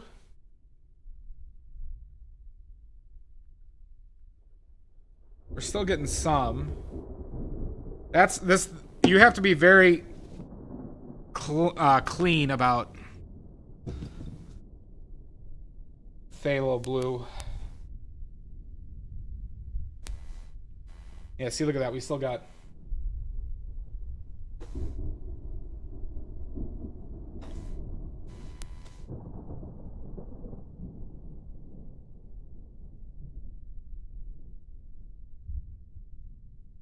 Very. It's the tiniest pigment.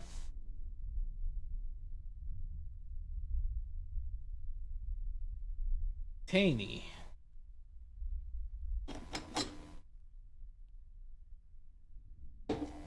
So we're gonna keep on cleaning. Just oil and pigment in general, BT. So this next one is literally just oil and pigment. So it's gonna be as strong as it possibly can be.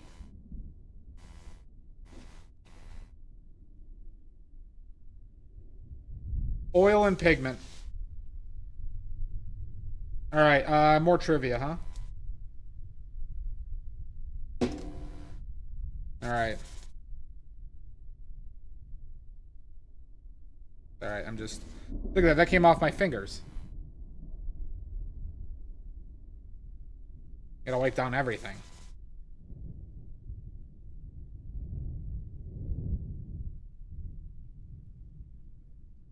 Maybe I should change gloves. And this is yellow ochre, so I'm not really that concerned with a little bit of phthalo blue coming off. Aged refined, I do not recommend the usage of cold pressed or stand oil. Just aged refined linseed oil. Cold pressed is largely a scam nowadays. It is not better than regularly aged refined linseed oil. Cold pressed used to be better linseed oil for making paint. We're talking back in like the 1800s when the manufacturing processes weren't as good. But not anymore. Not anymore, they're not. Okay. I don't think so. Uncle, did you get your last point? Okay. All right, let's get the mask on. All right, now we're making lemon ochre for using in my Zorn palette. All right, so this is lemon ochre. And we're going to use all of this.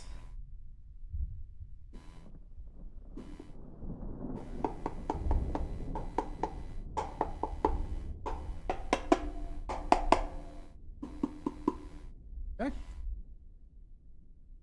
This was $8. Oh yeah, it was BT. It was BT. Yep, you're right. I gotta manually record BT and Broody have points. Pickles, would you mind sending me a message that BT and Broody both have points? No worries, BT. Yeah, no. Just by what is a better archival oil, it's age-refined linseed oil. It's pretty much the best you can get. This was $8 for 100 grams. For 100 grams. If I bought in bulk, I could get a kilogram for $28. So 10 times this amount for $28. I don't know if I'm going to like this color. It is still looking pretty orangey to me. So we're going to compare it with the old yellow ochre side by side once we're done making it. Because sometimes yellow ochres change a lot, or ochres change a lot with oil.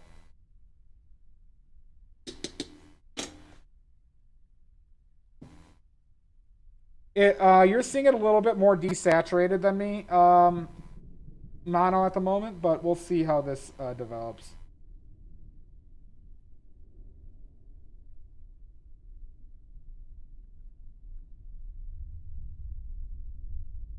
Okay. You're talking about, like, bring down the particle size? Usually that takes away the color. Like, it depends. It depends on the crystal structure of the mineral or the material that you're doing it. So, for example, the smaller you make ultramarine blue in particle size, the more desaturated and lighter it becomes. Yeah. But, like, you know, phthalo blue, that blue we just used, is the smallest particle size around. So, particle size affects opaqueness and transparency as well. So it changes a lot of things. So generally, like, there is just kind of a size range that you want to use these pigments are. This mixes really easily. Maybe I used too much oil. Probably not, based on what I'm seeing so far.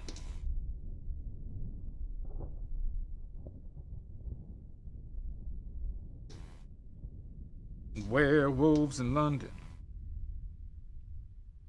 Ahoo. This has a very interesting texture. This is a lot like mixing art history trivia. We'll put up the yellow ochre. Yeah, we'll take a look on direct comparison once we're done with this. I need more oil. Yeah, so like Mono, there's a lot of variables that affect the color, the transparency, the opaqueness.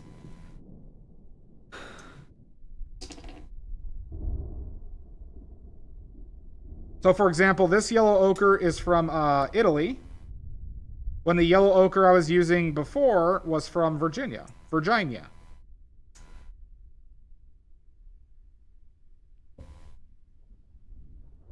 All right. Motherfucker! Alright, we still got trivia. I know, Cody. I know. Let's see.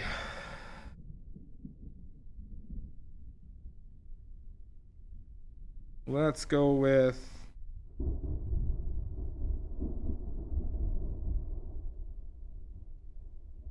I think this is going to be a very weak pigment.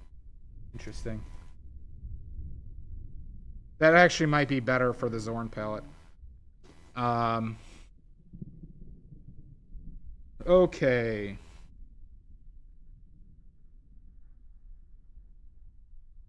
I think this is going to be a very weak pigment. So y'all notice how the blue stained this a lot more than the yellow? It's because most likely this particle size is a lot larger and therefore is not going to tint as strongly. And so it doesn't like leave as many particles around when I'm scraping up. Y'all notice this?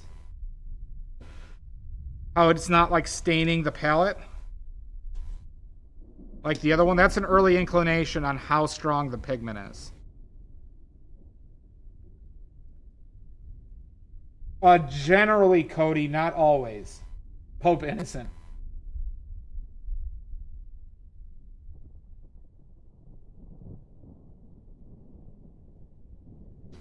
Okay, sorry. Let's see.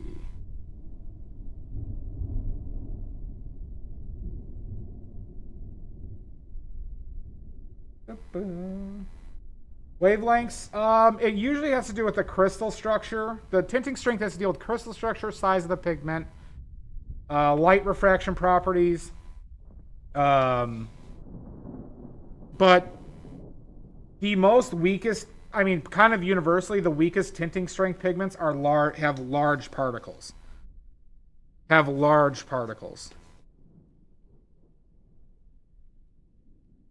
Which is related to their crystalline structure on basically how much we can grind them down. All right, I'm trying to think of trivia. Impasto? What do you mean by that, Don Caravillo? We're making paint right now. We made Impasto medium earlier, though. So you might think that there's not enough oil in this, but usually it becomes more oily when we mull it. So this is generally a fine texture for the beginning of mulling. God, it's more orange though than I expected it to be. Very thick, but it should loosen up, John. I'm not sure, BT. They are usually very thirsty. But so let's take some of this, and now let's grind. Let's grind like it's a high school prom. God, is this a weird texture?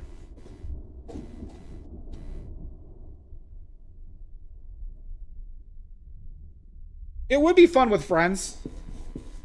Wow, this is some very weird behavior.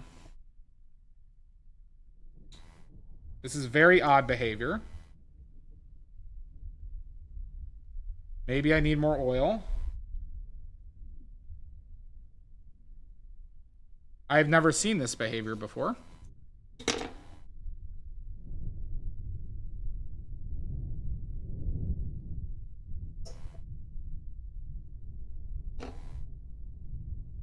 I was nominated for Prom King, Sashi, my senior year. So I actually went because of that. Yeah, it's like it's like sand from the beach. So we're gonna try adding more oil to this. You make some ochre biscuits? I could. Maybe it's just maybe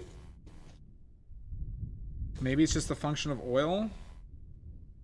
Because normally you want it to be, but it's like, wow.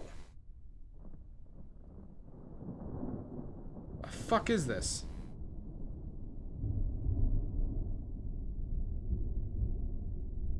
I can't even get started on this. I did not win Prom King. I was nominated.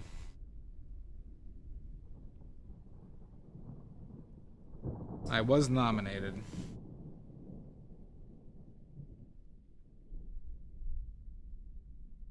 How are you supposed to mold this? Okay. Okay. Some progress. Don't. So maybe I didn't add enough oil? Oh, those are big. Cody, we're gonna put a little pause on the trivia right now because we're going through something right now.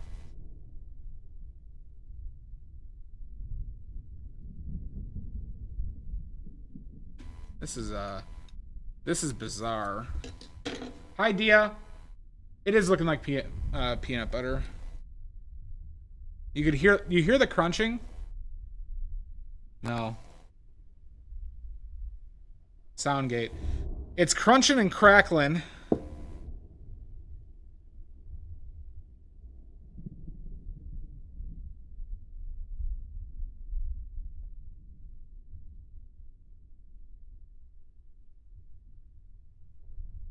It's starting to come together a little bit.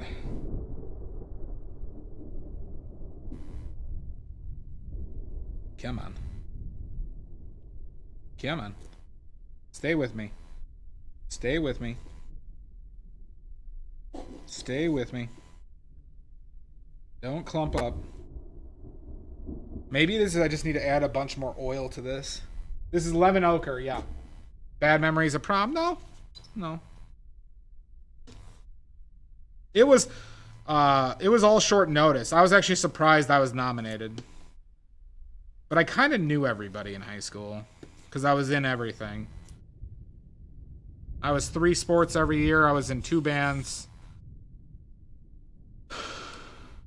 And in like AP classes and shit like that. High school sucked. Boy, did I hate high school.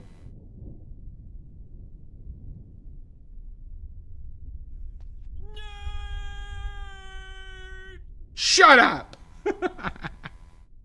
We're just gonna keep on adding oil to this to see if this like will actually like come together in the way I want it to.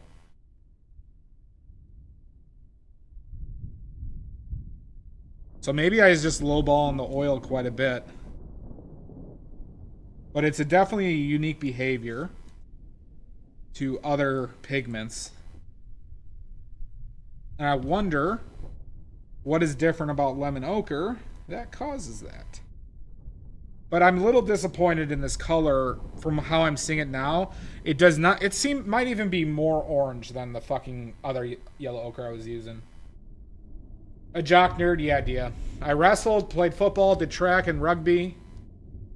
I was in jazz band all 4 years. I was an all-state musician. Took 7 AP classes.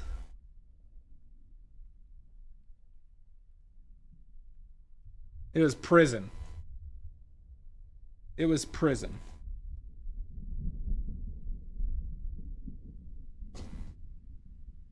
I was all-state for jazz, bass, trombone. But I also played tuba and euphonium in bands at my high school. I think it's maybe I just need to add more oil. I guess it's just oil. I think I just need to add even more oil to this.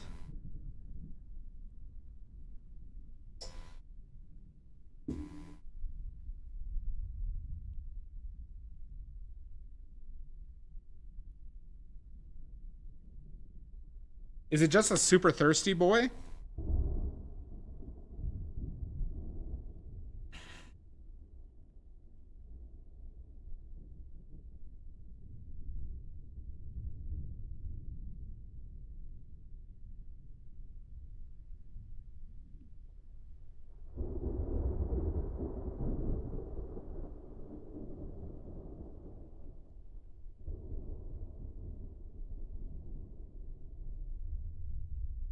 Yeah.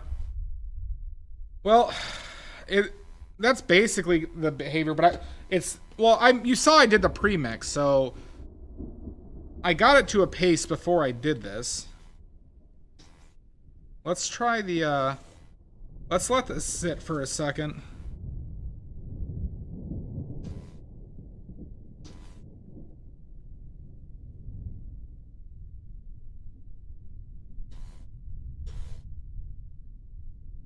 There's a lot of oil in this, though. It's probably going to separate, too. We're going to have a lot of oily discharge, I think, with this paint.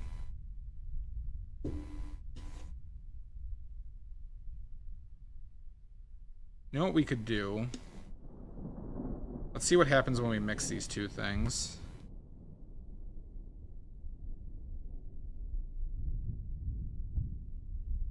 Alright, well that makes sense. Because I've added a ton of oil to this. And you want that gloss. If you don't have that gloss, it most likely is going to not dry enough with oil. It's not going to have enough oil when it dries.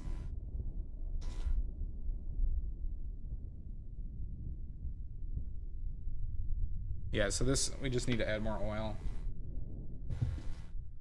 Yeah. Yeah, jazz bass trombone. I played tuba in symphonic band and euphonium in a orchestra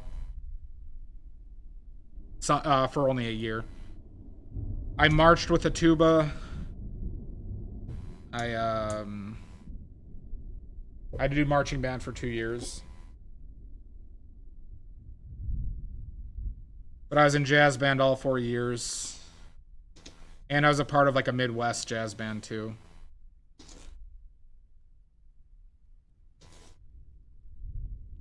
I still have my bass trombone. It does, Cody. It does. I still have my bass trombone.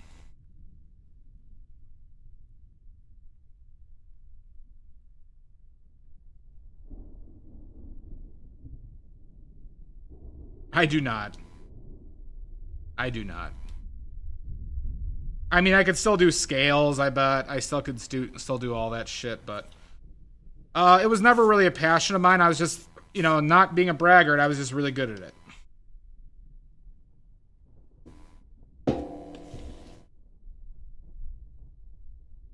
I think I still need to add more oil.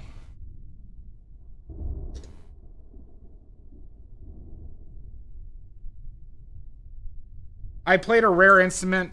It was a rare instrument, and I could do things that not a lot of people could do in it. I'm 36, Cody. My prom was in 2007.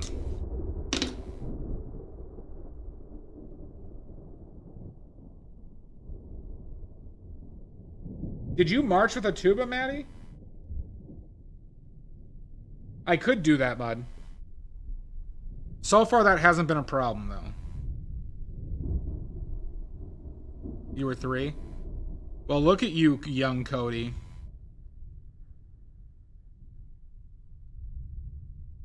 I'm just gonna keep on adding oil, though.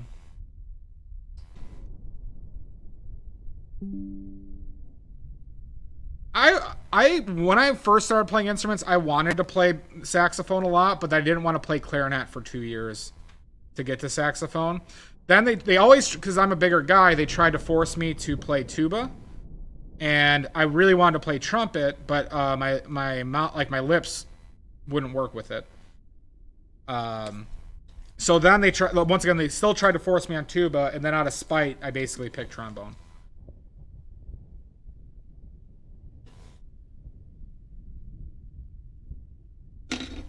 Hi, Leah.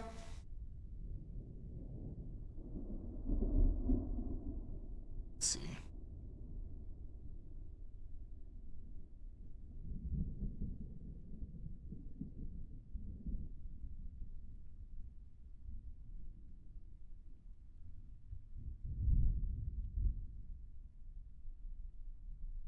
This still might need more oil. Crazy how much oil this...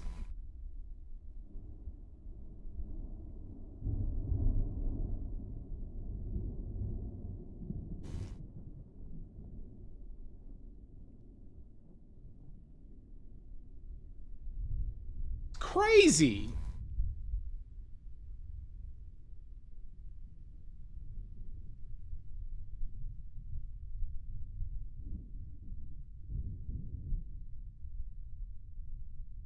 I think it's just amount of oil.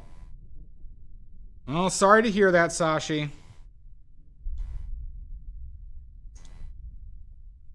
So much oil.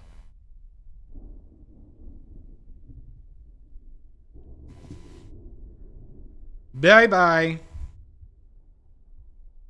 Now you mentioned, I got a message of Wheeler about the Phasmo thing. Help! Help! I'm being repressed! Who's being repressed? You aren't. Ciao.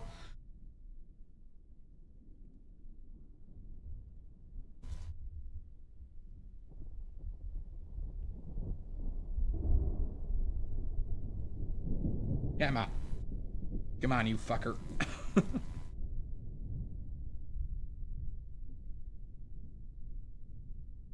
It gives you a lot of bang for your buck. You like this color. Oh my god.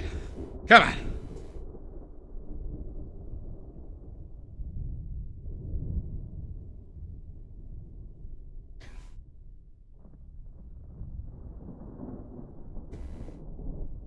Perfect. You get it. Alliance. Sashi Alliance. I've already established the alliance with cheese.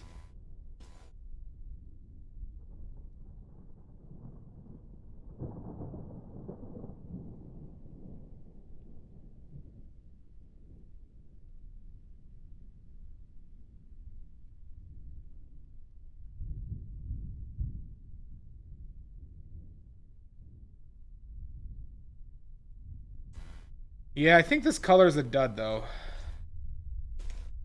It's hard to tell from the monitors, but boy, does this seem still way too orange.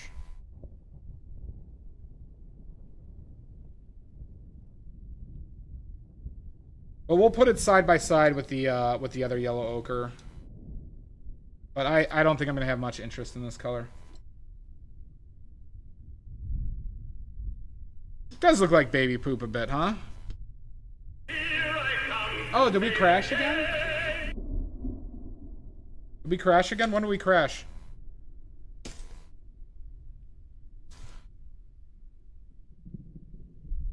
Huh. I guess the first was just available since the last time.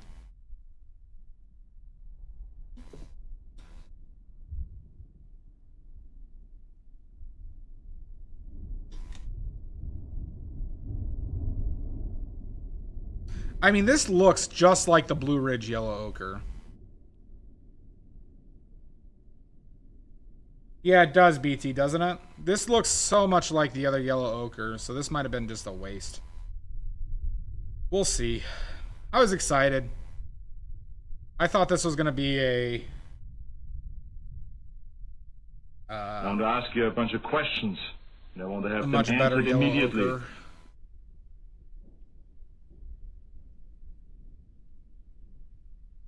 Who did it? All right, Cody, what's your question? He keeps on doing this. I've never gotten one of these wrong.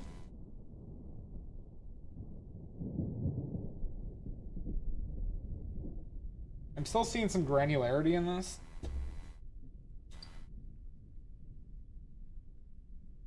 But I don't really feel like mulling this more.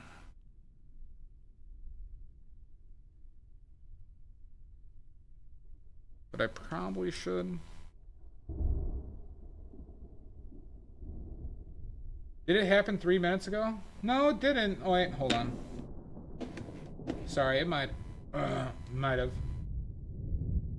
Yeah, 6 minutes ago, Pickles is when it. No. 6 minutes ago, it told. I did. I didn't even realize that happened.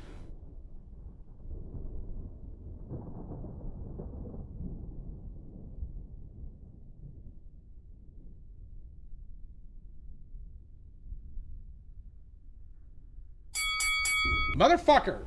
God damn it, Maddie. How many times? I'm gonna have... There might... Inflation might happen to the fight to the death again. Inflation might need to happen again. We might go up to 29 points.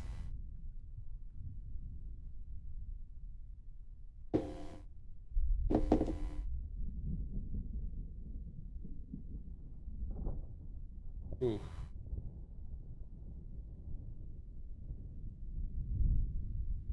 Suzanne? Is that Suzanne? I don't think that would be Pissarro. I don't think that would be Monet.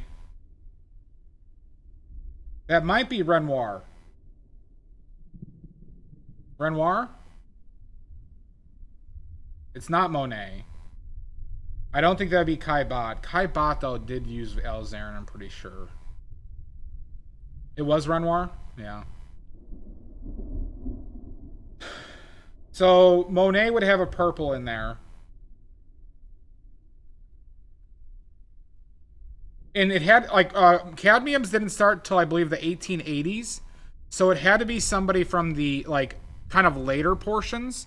I think that palette was too expansive for Morisot.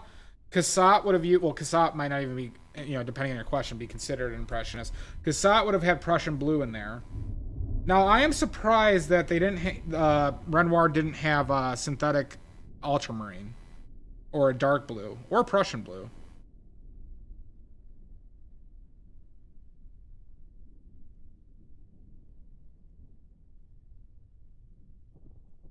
Yeah. I mean, I think so too. It's just some museums don't share that. Renoir dogs.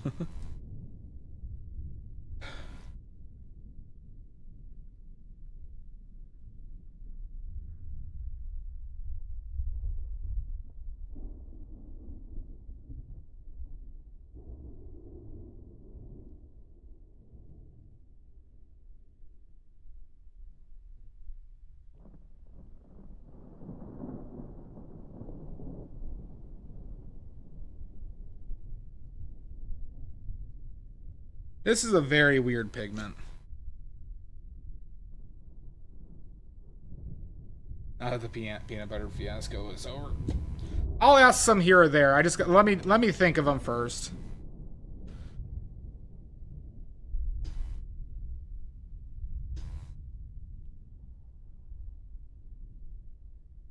Let me be inspired.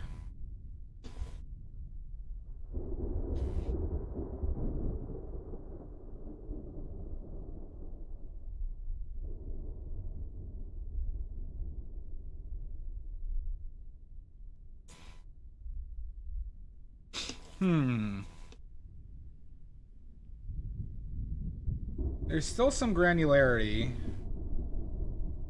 but there's not a ton. It might go away with time as well, because pigment will wet over time.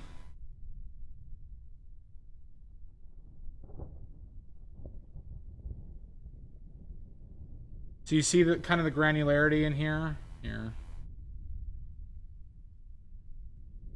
I think you all can see that. Memory test. What was the name of Morisot's husband? It is Manet. What was Manet's brother's name? It wasn't Edward, right? That was the regular Manet. That was the more famous one.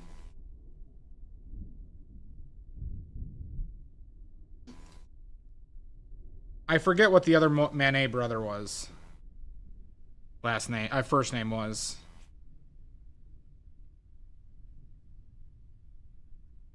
Ed was the regular, yeah.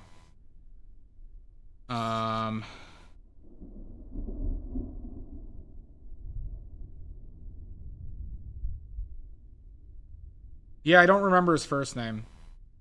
He was a painter too, though, and also has some acclaim as a painter. But it might have been because of his brother. Chevreul. You know what? I have not heard that. Okay.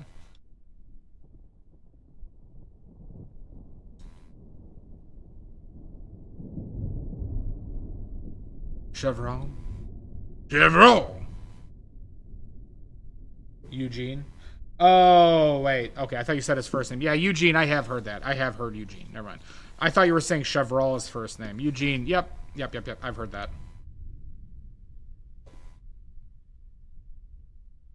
I don't know who Chevreul is.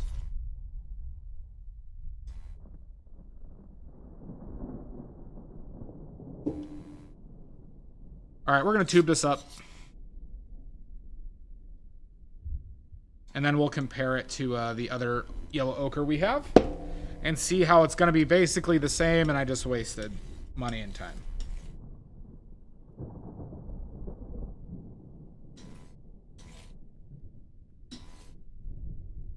Because I don't use yellow ochre on my palettes. This is only for Zorn palette shenanigans.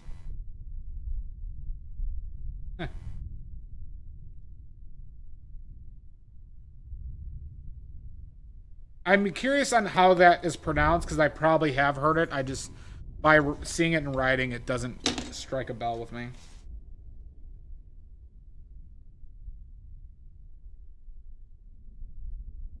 Alright, here's a TV show trivia. Was famous dyer who figured out the theory of simultaneous contrast? No clue on that. Don't know dyers. Who wants a TV show trivia? Who wants a TV show trivia for an oily point? Fuck.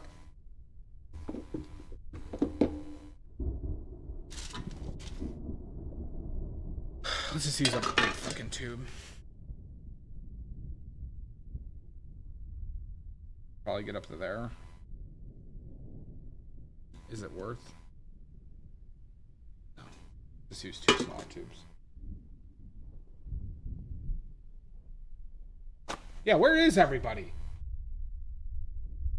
Who wants a TV show trivia? Anthony Wheeler's streaming right now too, so they might be off with that. Dad? Mono, you might know this. There's a chance that you're a wild card in this question. On this TV show trivia. Let me grab another tube before I ask it.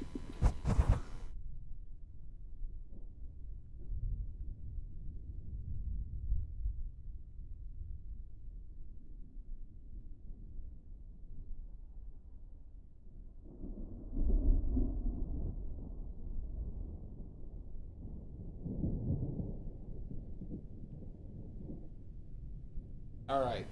We ready? Dia, you might know this too, actually.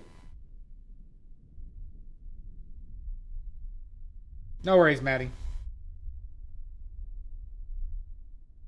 All right. Stringer Bell. Stringer Bell, played by Idris Elba, was a character from what TV show?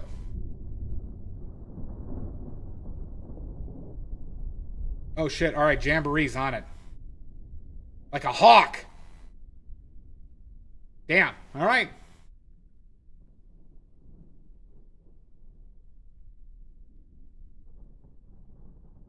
The Wire is worth your time. You're goddamn right I did, Schmuckleberry. I've been eating sweet potatoes and carrots all day. Son of a bitch. Schmucklefucker.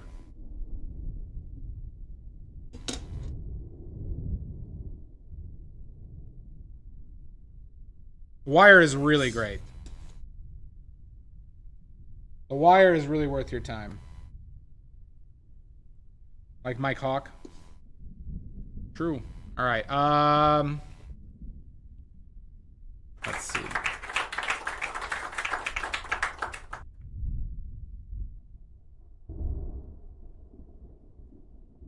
What's another good one?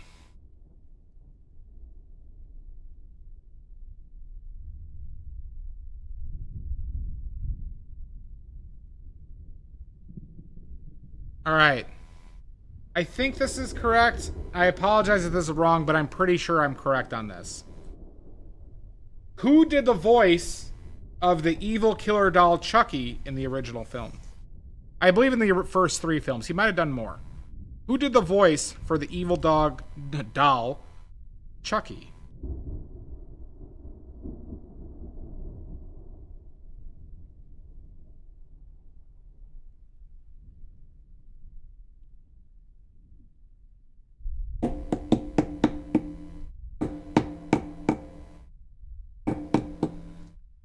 Anyone.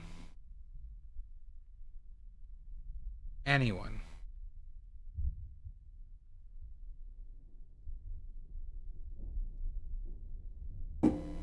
No, it was a man who voiced the doll.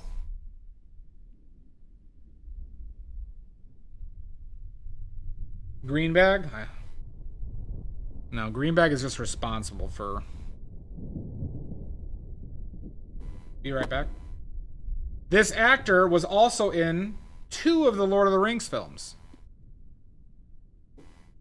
2 of the Lord of the Rings films.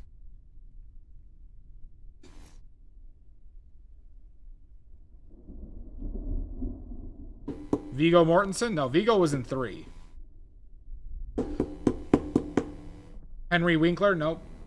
Ian McKellen? Nope, he was in 3. I said 2. I said 2 out of the 3.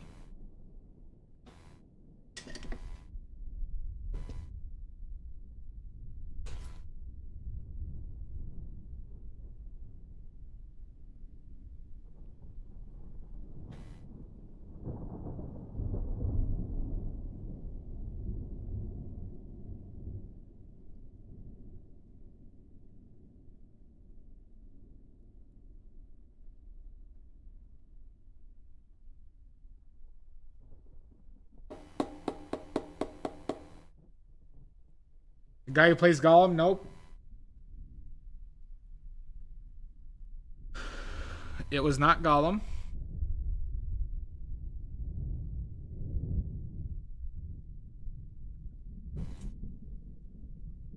Who else could it be? He was a villain. He was a villain. Benedict Cabbage Patch? Nope. Not Benadryl Cinnabar.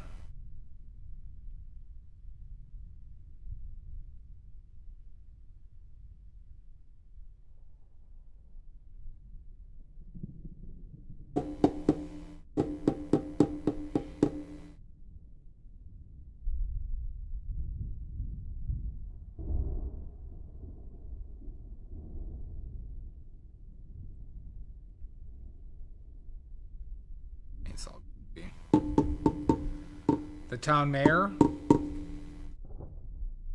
No, that's not a name. They're doing stuff.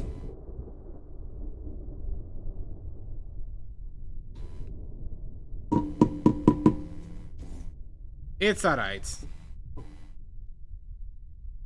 But I will mark it as a malfeasance.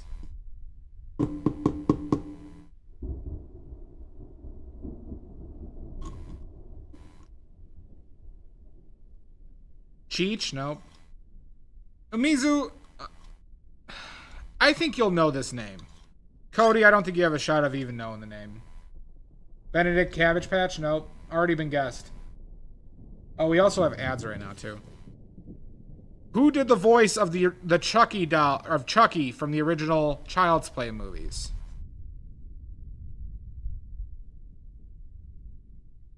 I think Electric Uncle might have known this. Jamboree? Gilbert Godfrey? No. Jamboree, you should know this name. Based on what you've known in the past, you should know this name.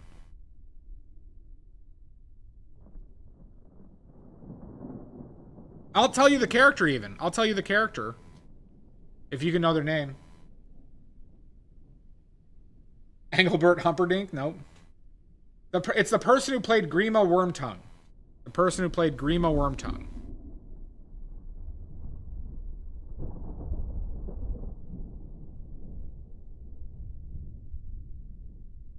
Grima Wormtongue was that slimy guy who was like basically imprisoning Theoden in the Two Towers, and who kills Saruman in the third. Saruman.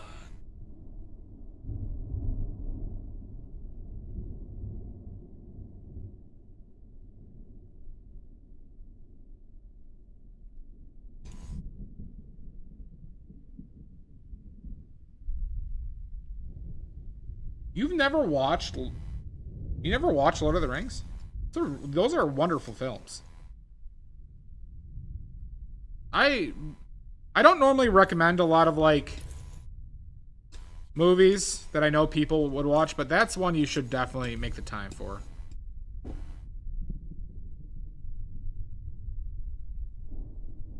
All right, I think we're giving up on this one. His name's Brad Dourif. Brad Dourif. Oh, yeah. BT, I'll give you the point because he got the first name. It's Brad Dourif.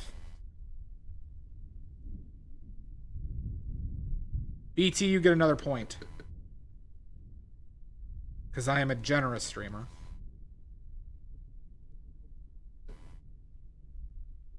And benevolent. Hope.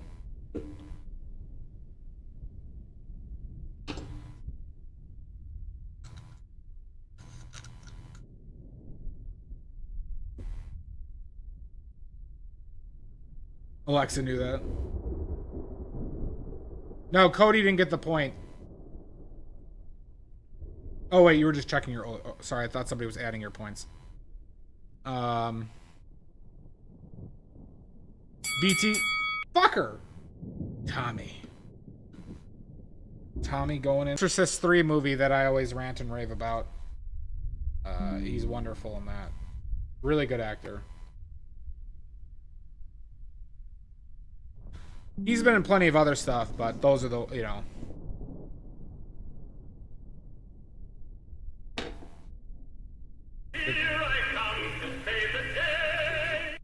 Maddie, you get a point. Cheese and biscuits. Cheese and crepes. Cheese and crepes.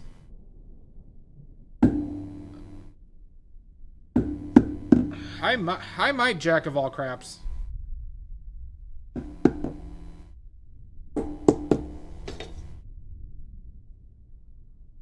Alright, we're almost at glazing, everybody.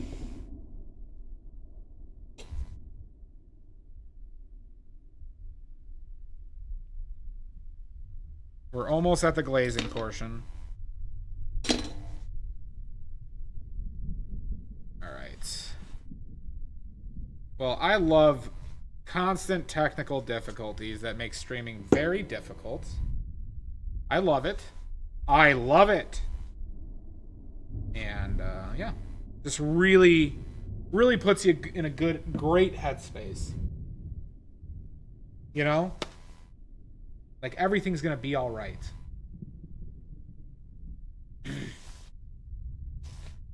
Alright, let's close these up.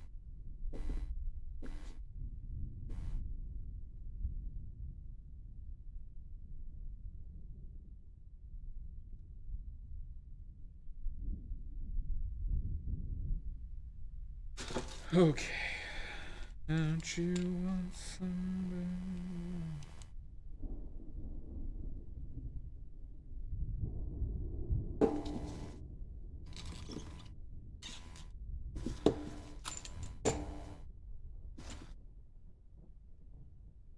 Okay. Oh, there's some Thable Blue left on you. Good.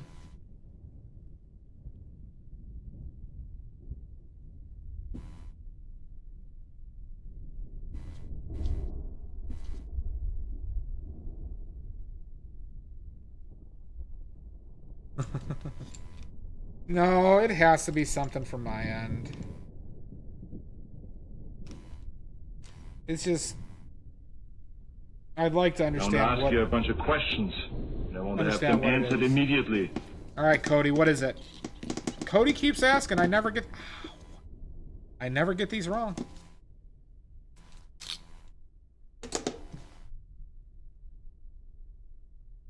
Okay.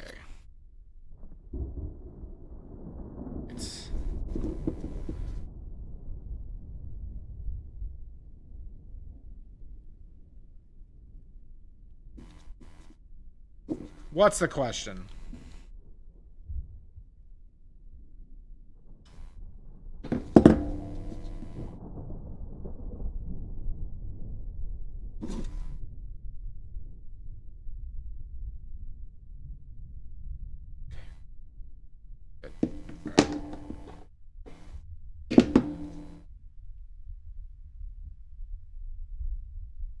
Theodore Jericho had a famous painting in the Louvre. His masterpiece. What's the name of it? God, I know.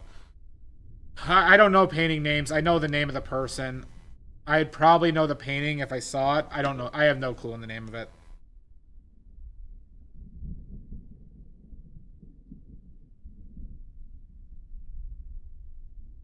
I don't know painting names at all.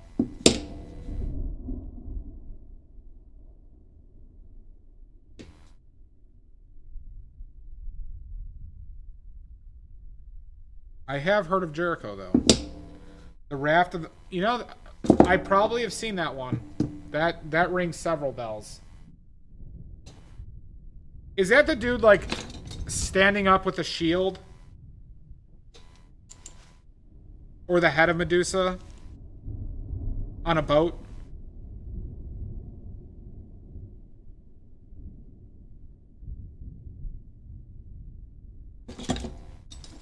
No? Okay, then that's not the one I'm thinking of. Okay.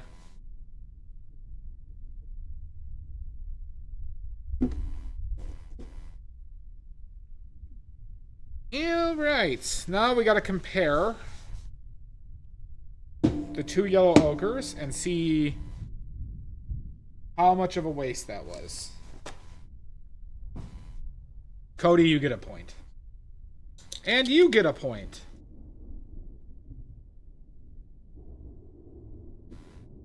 Interesting. There was a painting, I believe, of somebody who I was thinking of who had... I know that I've heard of the name of Jericho before.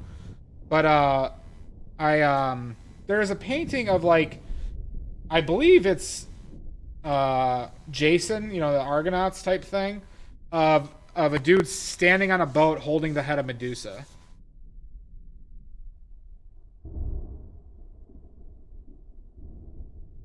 Yeah, this is not going to be a strong tinting paint. Okay. Alright, so let me put away this oil, and then we're going to compare.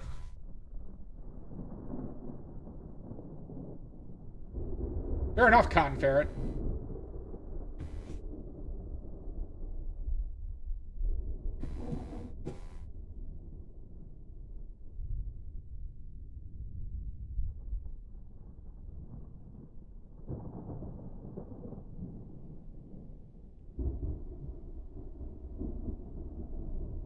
All right.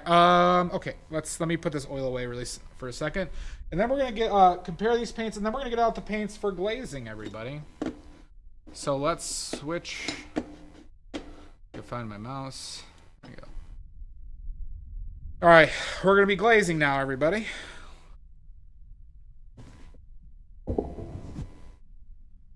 Move the camera around.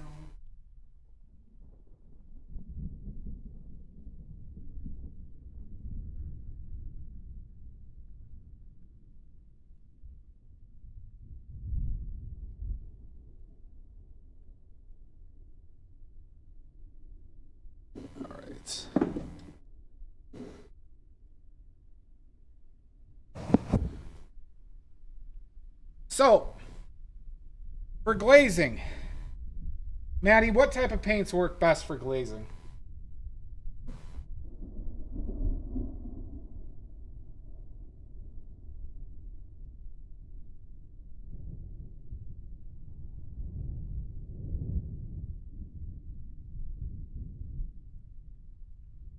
Yes, transparent paints.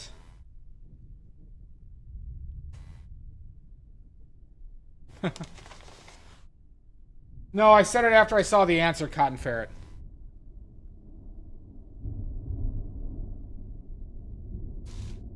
I had no clue on the name. That all sorts of glazes, right? However, let's take a look at this yellow ochre first.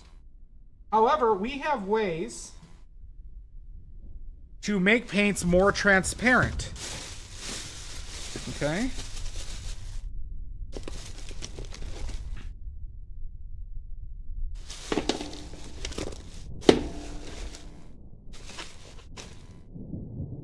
I still have Alaska's moving in here.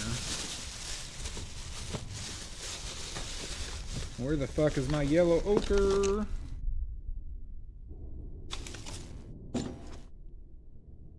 There it is. Okay.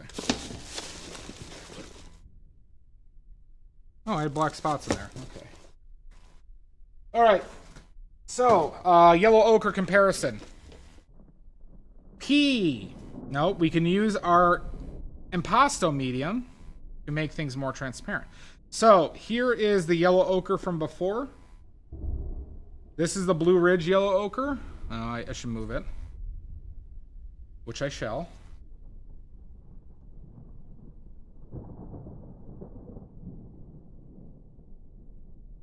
All right, so this is the one that we were using before. Here. Okay. And this is the one we just made.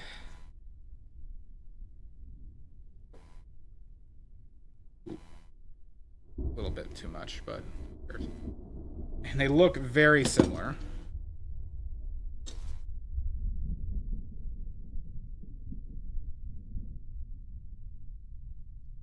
There's like no fucking difference to this shit. Are you kidding?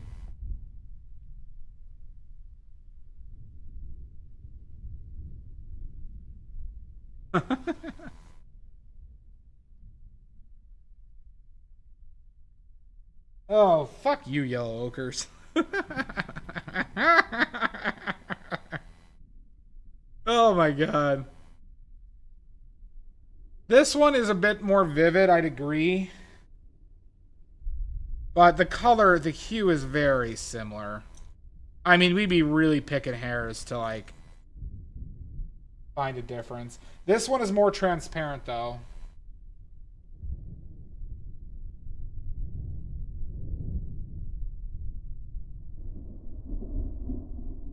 Maybe there's a little difference. In person, there's almost none.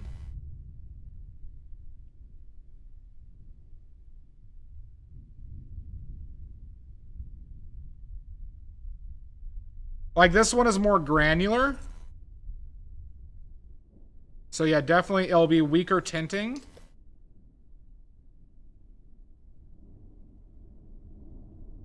It's like a slightly more desaturated.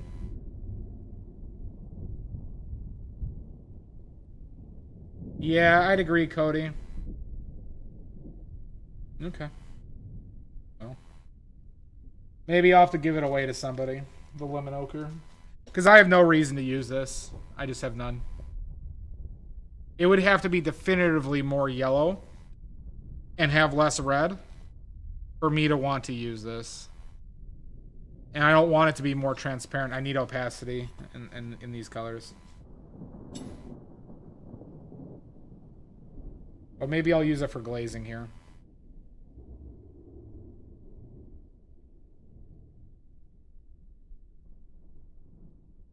Well, it's not about mixing, Cody. I don't use raw sienna. I think raw sienna is not a good color.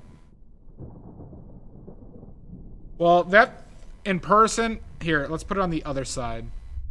What about now?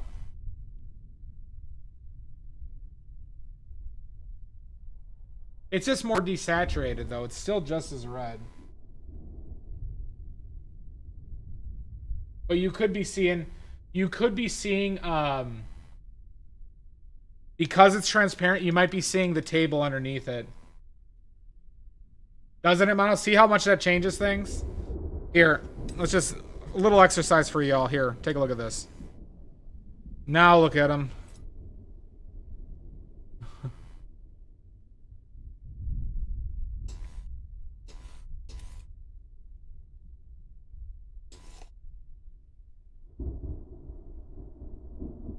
Here, no, not there.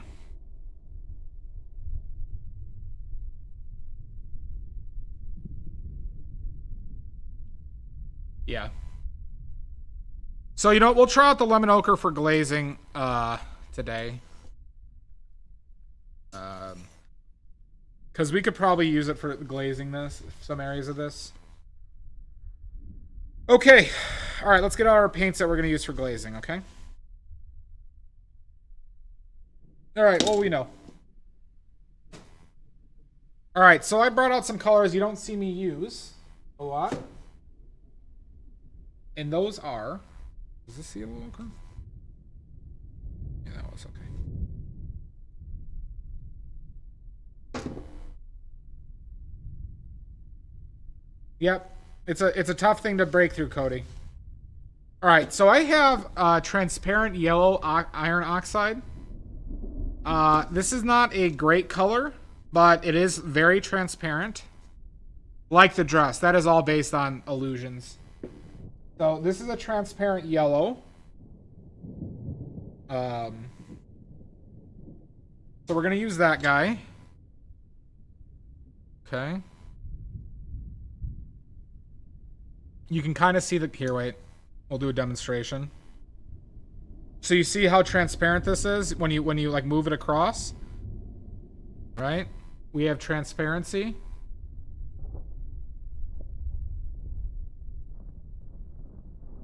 Called transparent yellow oxide. We'll demonstrate a lot of the colors we're bringing out today.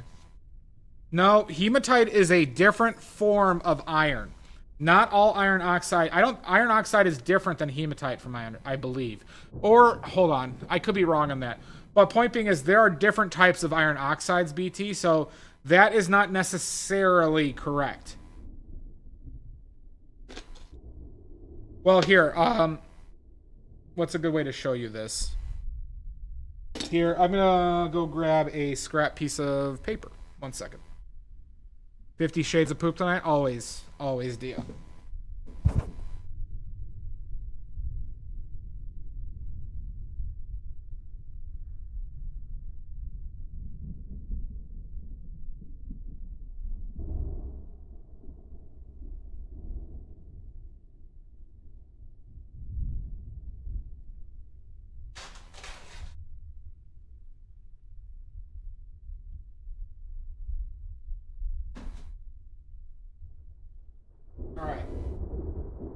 We'll demonstrate these colors on a piece of paper for you, because this will simulate glazing, okay?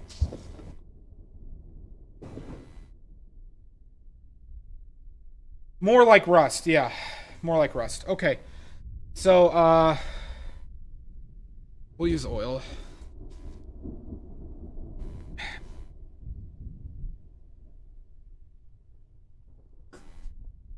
Okay. So, let's do this. We're going to take a little bit of this on the white paper. Touch of oil. But you see, this is what its color is. It's like a warm yellow.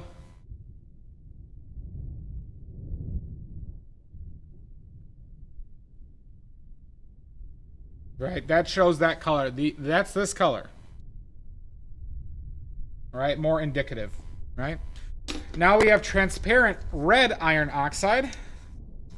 One of the another strongest tinting pigments out there. Very strong tinting pigment. It's a very warm red. The very warm red. I was testing it out for my palette at one point, and I just never found a good reason to use it. But let's just demonstrate that for you.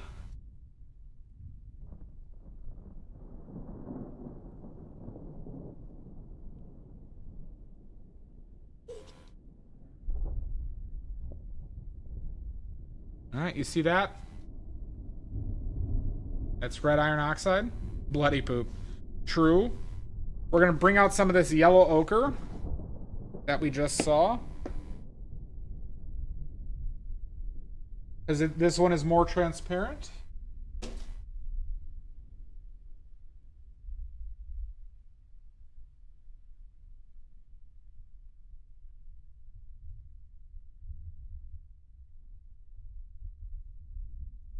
God, this paper absorbs so much oil.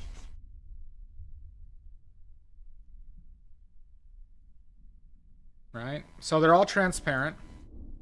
All right, other transparents that were commonly used. Because I don't care about this painting, we are going to use alizarin crimson. Alizarin crimson is one of the most used transparent colors out there. I don't recommend using this color. But it's just what I have available. This is not a light fast pigment, but it is a if I were glazing, I'd get a more red version of quinacridone.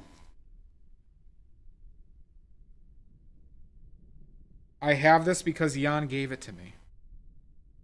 I did not pay money for this.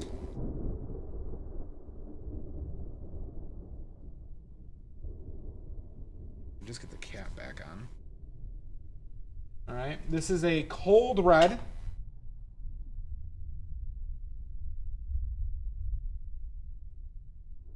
It does not, Cody. He mailed it to me, Mono. He actually had it. If you wanted to give me paint, there's ways to arrange that. But this is alizarin crimson. I could probably set up something with my pigment places. But you can see it's a very vibrant... It's a beautiful color. It's just a shitty pigment. Beautiful color, but shitty pigment.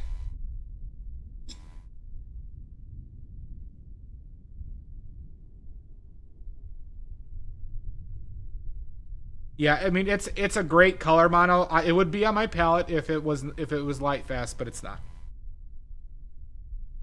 Okay, this is what we called a cold red. Okay, we're going to use that. We are going to use... here, Maddie, do you know any other transparent colors?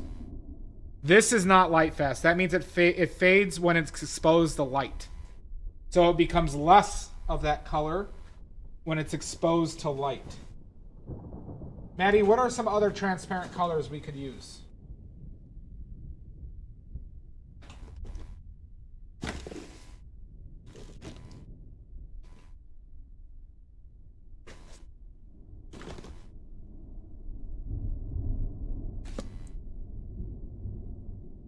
That is correct. Ultramarine blue is the one I was looking for. We could use quinacridone. We're not going to use quinacridone in this. Viridian is semi-transparent. But we have phthalo blue and we have ultramarine blue. We have to get a white out here, so we're going to use semi-transparent lead white. Dioxazine, I believe, is semi-transparent as well. I'm not positive on that, though. We are also, though, just for a demonstration here, going to bring out an opaque yellow. We're going to bring out my bismuth vanadate yellow medium. This is what I use on my palette regularly. It is an opaque, and we're going to demonstrate. We are going to demonstrate how impasto medium makes things more transparent. Okay, so we are going to use some of this yellow.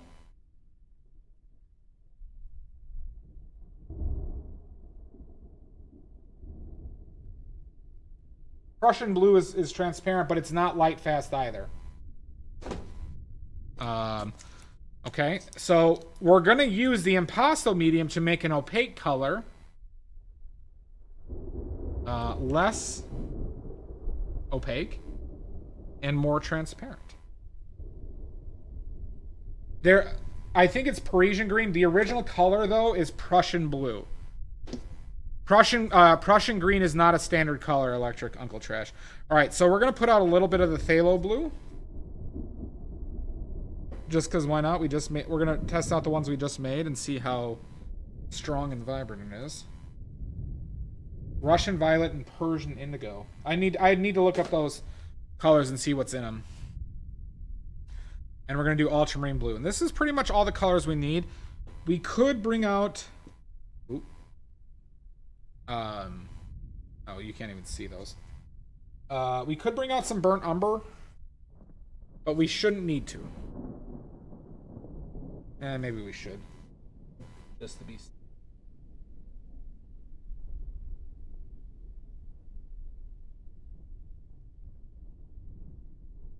Alright. So burnt umber is semi-transparent. The one I personally use is more opaque than usual. Okay, so this is ultramarine blue. We'll put that right there. That's ultramarine blue. Where the fuck is my oleo gel?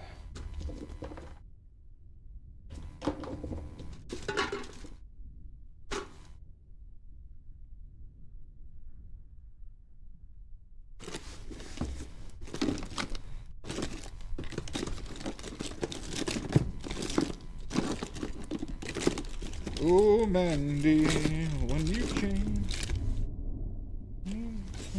without taking away, oh, Mandy. Where the fuck are ya? Where are ya? Pickles, are you still here? Okay, we'll do this the old-fashioned way.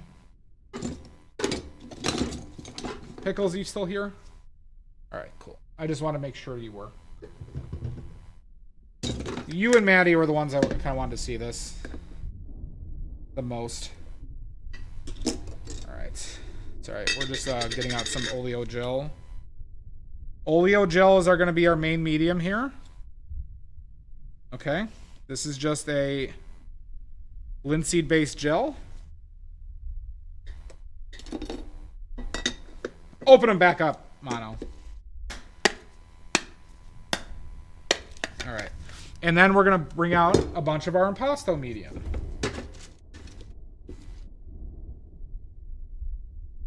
Good. Good, Mono.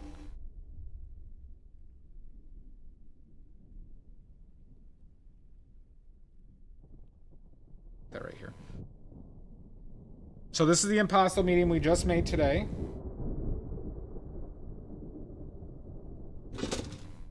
All right, and then this is our Prussian blue. Okay, so let's do a little demonstration with ultramarine.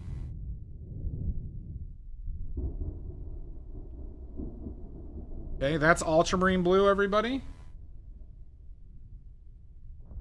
Okay. And then let's do our phthalo from today.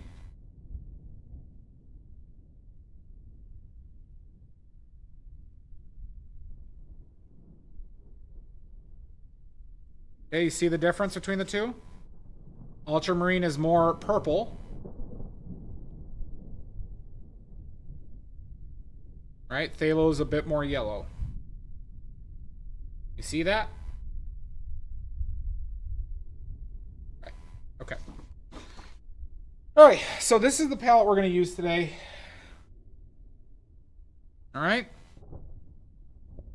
Now, notice I'm not using solvents. It does matter, BT, for glazing. Nope, they are not the same. You should avoid, in glazing, you should never use solvents with glazing. Okay. Also, this paper basically soaked up all the oil, which is a problem, right? And so normally you'd want to make sure that this bottom layer was healthy. It is dry to the touch. But it like soaked up all the oil, and that's not great for this. Yeah, I do believe you were missed one. So I'm using oleo gel, which is gelled linseed oil. You could use regular oil. The thing is, you don't want this to be very liquidy over the top. You want to use as little medium as possible, and that's why we're using the impasto medium, because the chalk acts like a pigment. So it's not necessarily making it it's not making this have more medium to pigment ratio. All it's doing is just making it more transparent. Okay? This will be the most archival way to do glazing. Okay? Now, this surface was not great. It should have been a normal canvas, and where it developed a proper oil film. Definition of glazing is, so you notice how we painted in like a value sketch here, Mono, where we just painted in essentially brown and white. We're going to glaze color over this. So we're going to like put a transparent layer, like a gel on a light. Think about it like that. We're going to put like a color filter over the different areas over this light and dark sketch. That's what glazing is. And this is how, correct. But we're using, then try painting thicker, Broody. I would recommend trying it out with less medium. So for glazing, more transparent. But I do have an opaque color out here. So how am I going to use that is I'm going to make it very transparent by mixing in a ton of this transparent impasto medium, where it simulates transparency with the opaque color. But this is how paintings were largely done in the Renaissance, with transparent colors. Okay. I also need a brush. Oh, Mandy. Okay. Without taking, you threw it away, oh man. Alright, we'll just bring out this little fucker.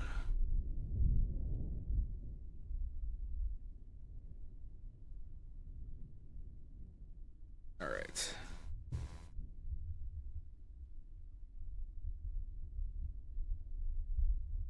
Now, oleo gel will make things more transparent as well.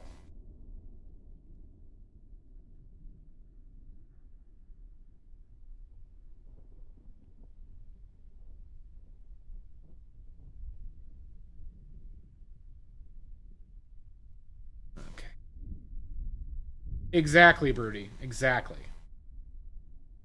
That's exactly what it is, Mino. Think of it kind of like inking, right? Where you do a sketch and then you ink over it. Right? This is what that is. All right, I got to move my chair to face my canvas. 1 second.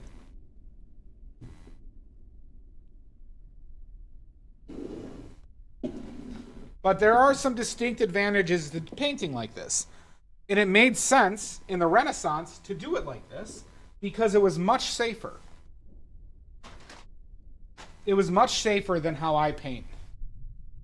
But I'm more of a risk taker. All right. So, we're going to kind of clean this brush for a second.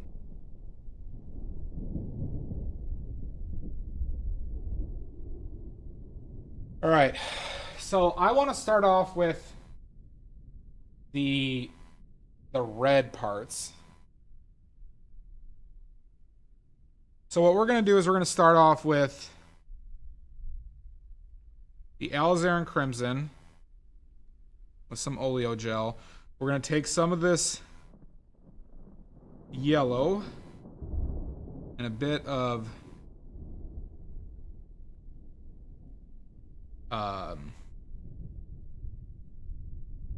that iron oxide. We're going to add impasto to this. We're going to add medium to this.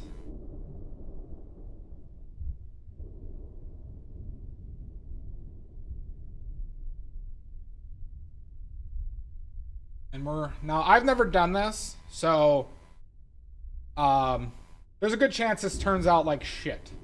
But I'm showing you the principles, okay? See, now I'm thinking this is way too dark. Which was a fear of mine.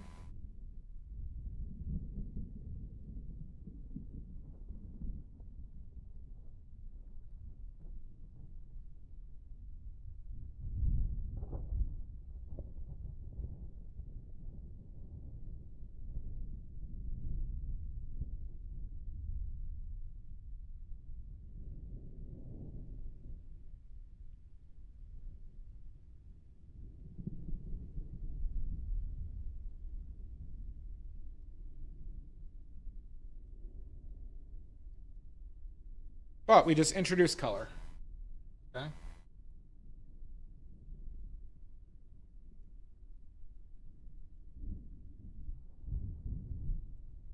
Trying to keep it smooth.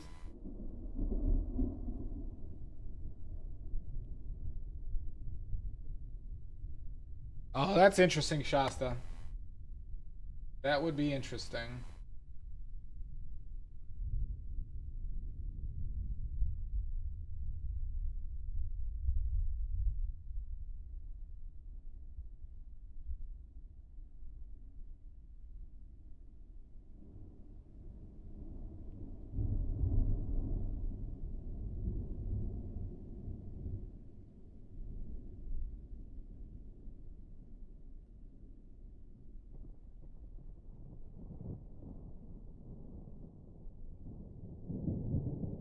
Get our boy cooking with H2O. But now, we're going to bring this up with yellow.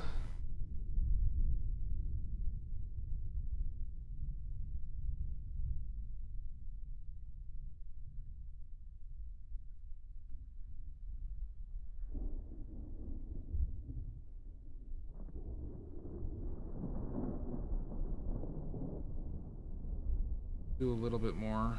This.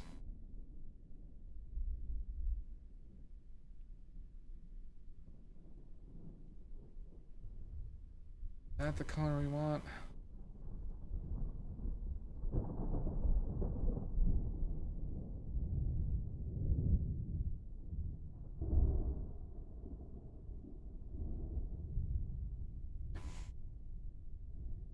So we added an opaque color to this.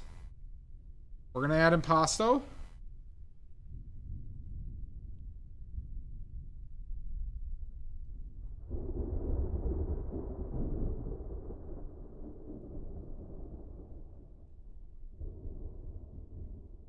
You make this more transparent, but thick.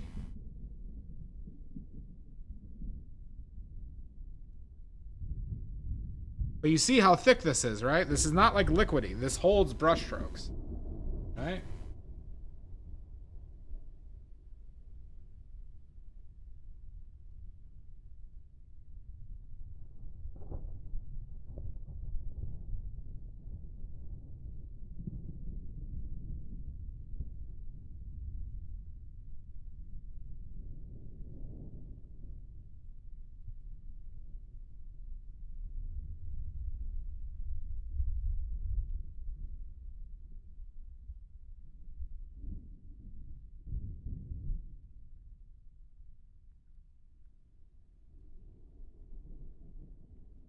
So one thing I'm kind of, you know, as far as my technique goes, I think the value sketch needed to be brighter than what I was doing.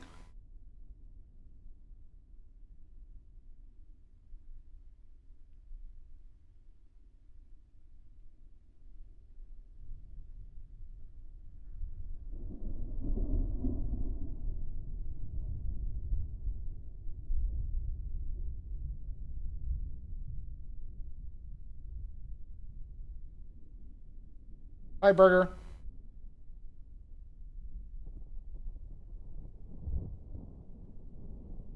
No, I mean, yes, I could. So we could try that.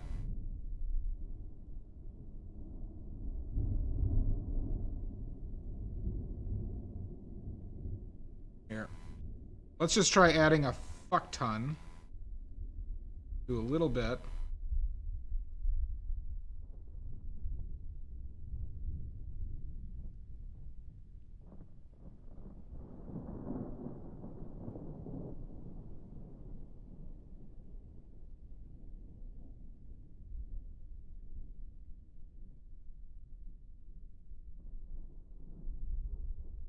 So super transparent. Problem is the vibrancy. Let me try something really quickly. These are all colors I don't really like.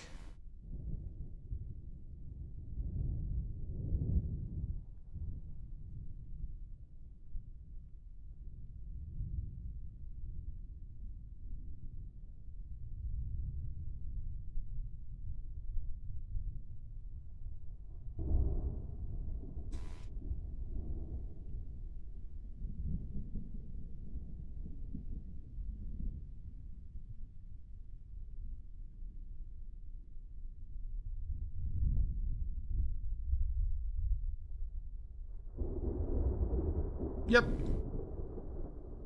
Yeah, one stipulation is I never said I was going to be good at this. Alright, so now we're going to take that.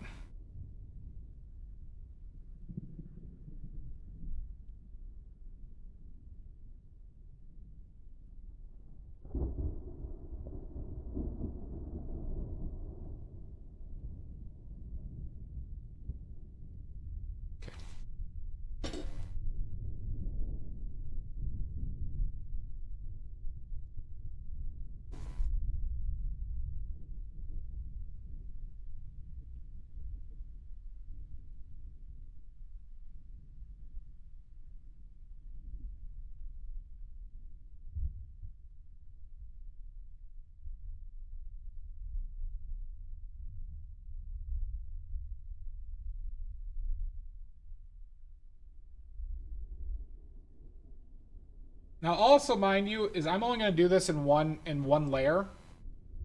They used to do dozens of layers with this. They used to do dozens of layers with this. Dozens!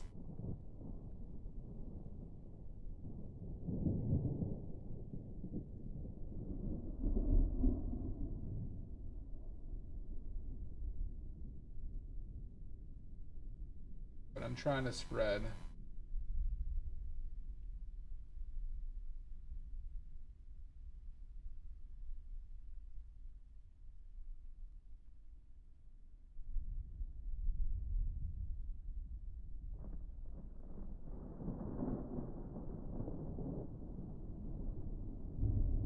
No, it's with oils. It's with oils.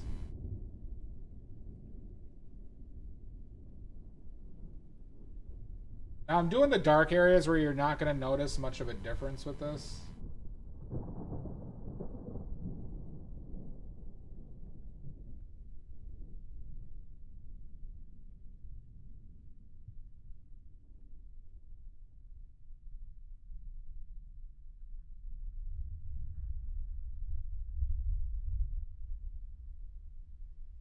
So let's do, you know what, let's do the brighter areas. See, this isn't bright enough. Why didn't I make this bright enough?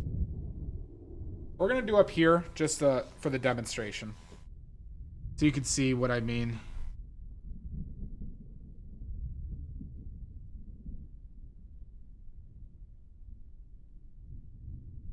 So we're going to use white and my yellow. One is fully transparent. The other one is semi-transparent. Colors. Okay, we're adding oleo gel. We're going to try and add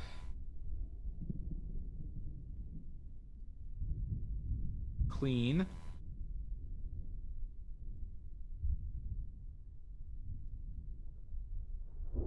That was too much.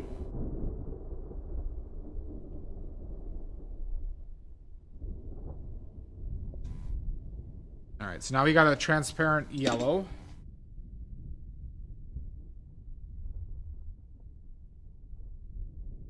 All right.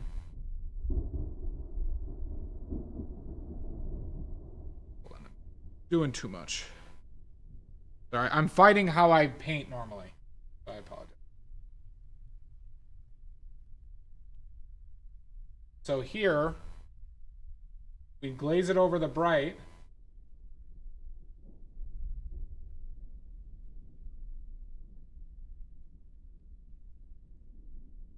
Right? And then it will take on the brightness of the white underneath it will show through. Right? So if I paint this yellow right next to it, notice how the yellow next to it is not as bright. You see what's going on? So I paint the yellow right next to it as well, but it appears darker.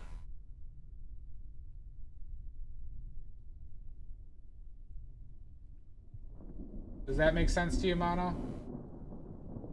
And Maddie? So I could just do, so here, right? I could just paint this yellow all over this darker area, right? In the glazing one. Hey, Sarah! And it's like I put a yellow filter over it. Right? Even though this is not the correct color.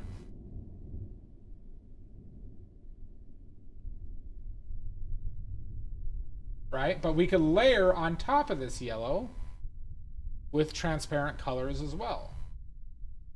So I'm doing this over areas I don't need to, just out of the principle of like layering filters.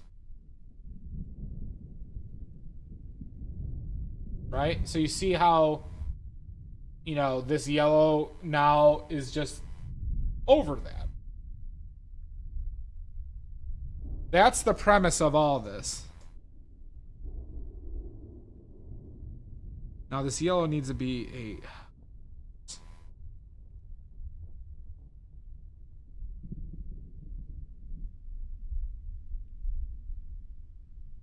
So like... Same here, right? See how it just is like, you could still see what I painted underneath it. But I fucked up the value sketch. I didn't make this area bright enough. Right? This is what glazing is.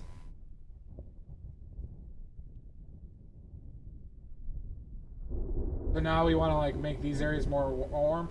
I could wait for this to dry.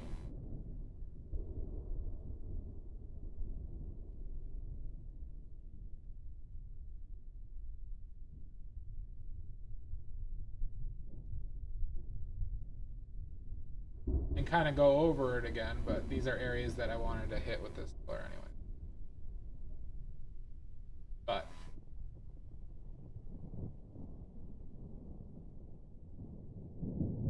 this is what glazing is. All right? Super.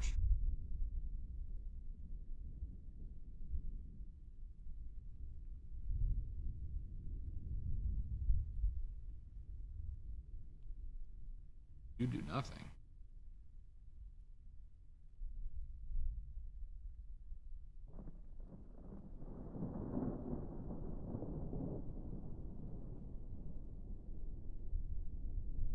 Does anybody have any questions?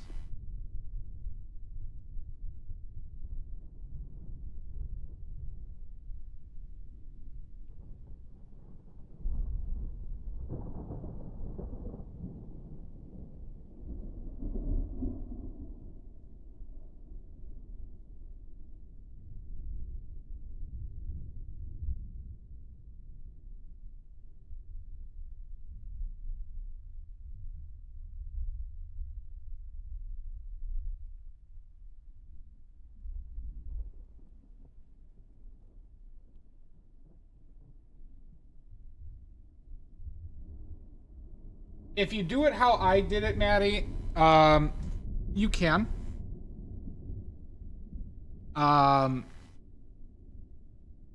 You know, it's another thing that takes practice, though. And it takes a lot of patience.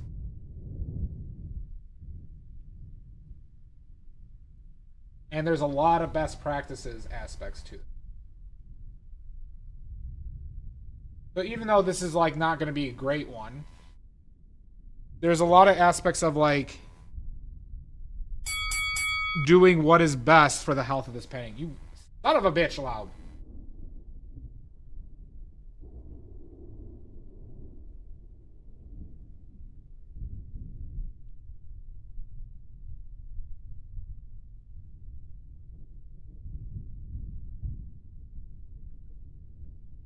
Because I'm not getting the effects I want, like, out of the brighter areas. This would take, like, I think another layer of the yellow.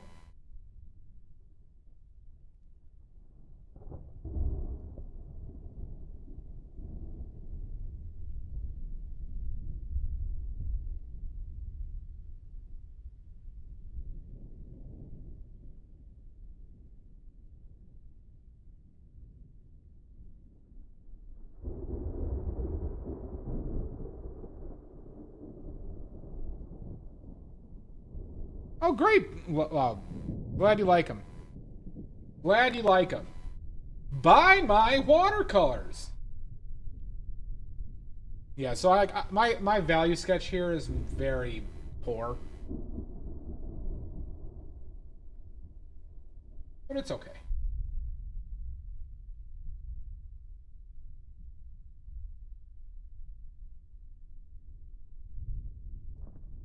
Thank you, Jamboree.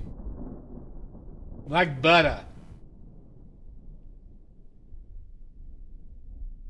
How big is your wiener now, Story?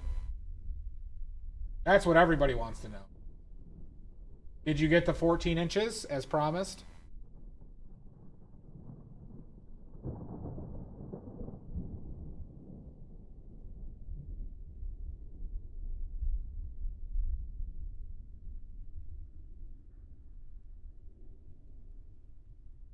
How many layers do you usually normally do, Omizu?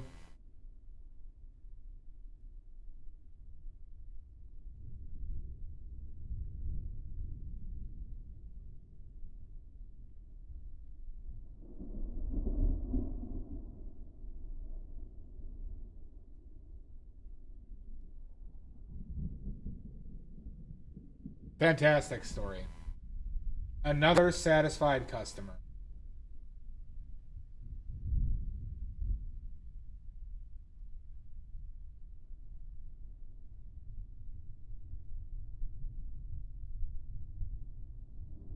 You do hundreds? You're not joking?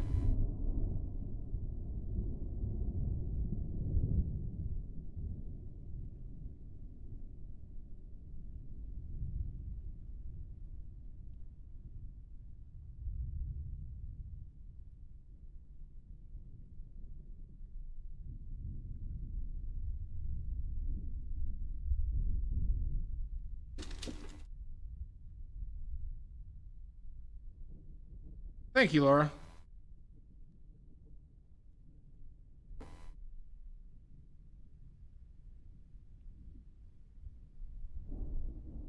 Juicy.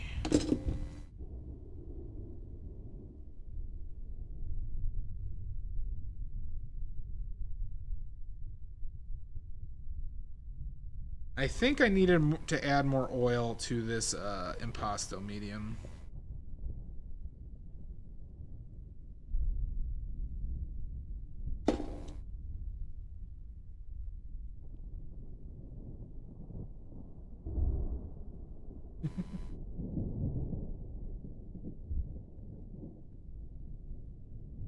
Am I offending you with this then?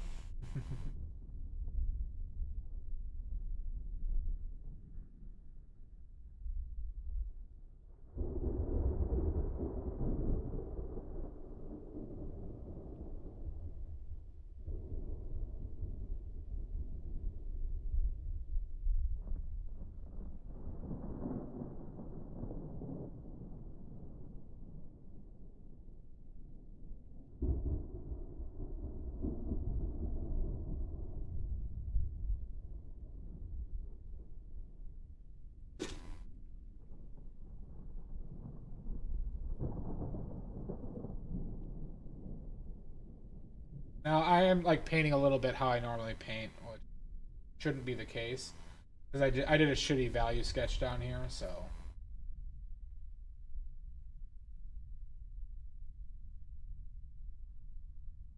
Not the end of the world, but.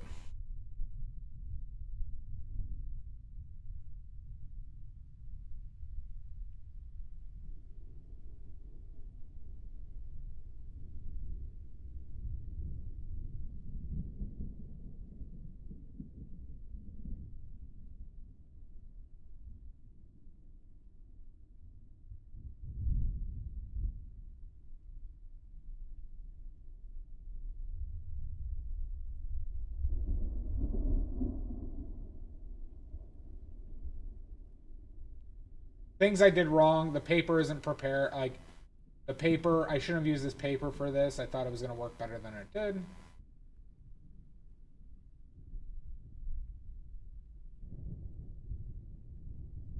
Welcome back, Hanser.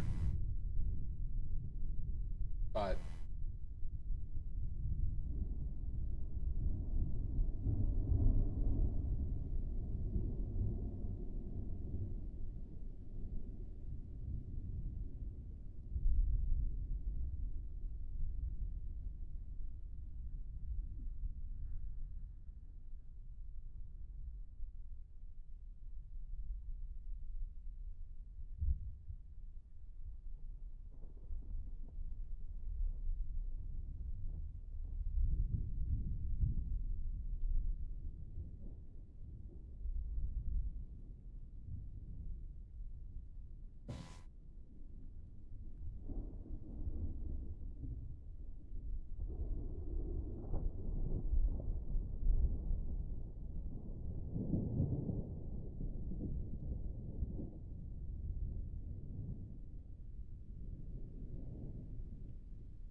That is correct.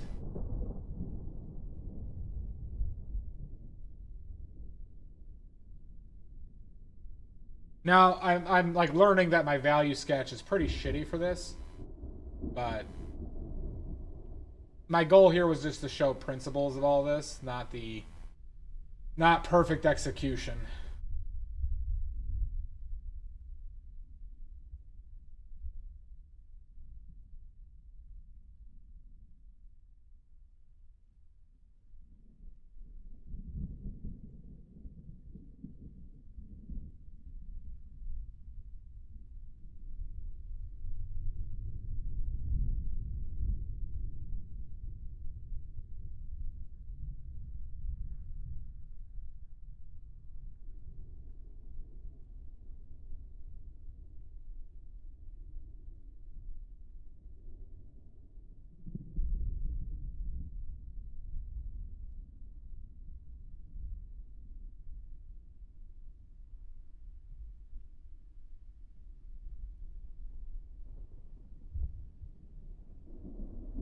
Maybe I will.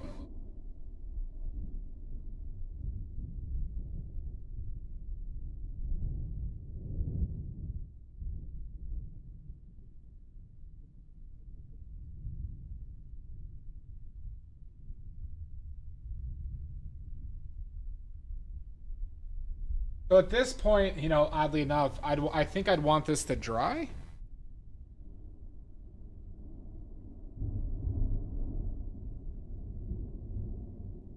Over most of this, and I'd want to apply more layers.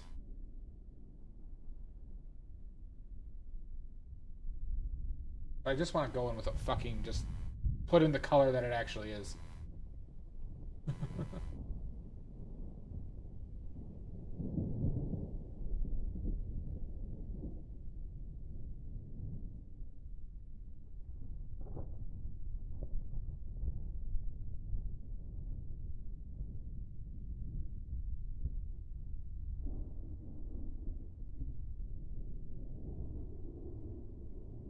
Because I'm getting some mixing here,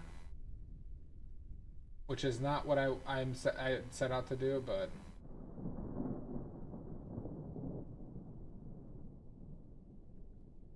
normally I'd let this all dry. And I'd go over the already painted areas, so maybe we'll have to break this out and do another one once we get this covered.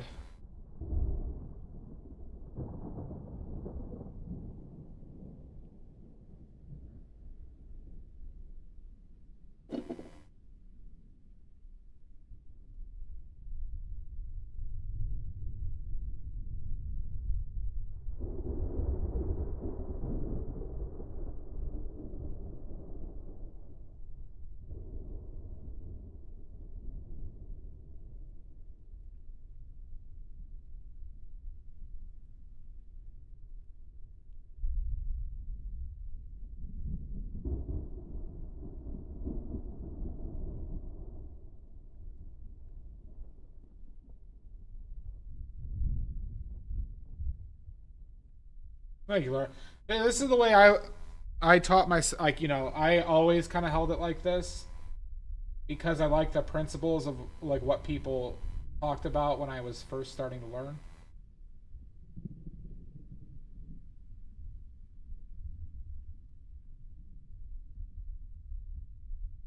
So always holding it like a wand, using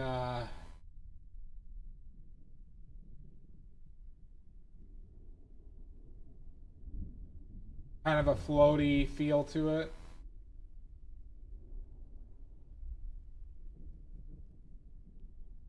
Open sesame.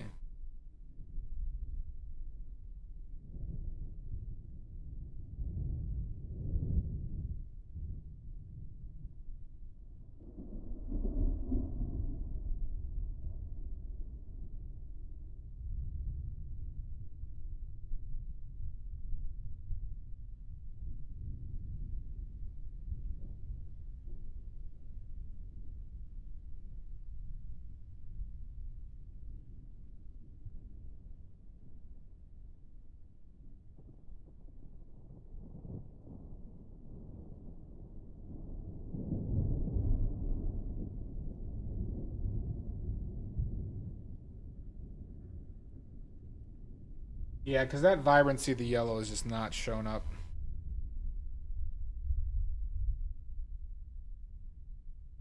I did not do a good job on this value sketch. Maybe we'll do it again in the future.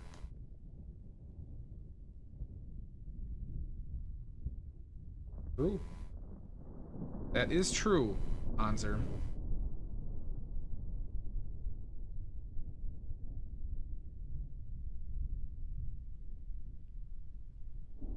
I fucked up this brush stroke right here already, so we're gonna mix that in.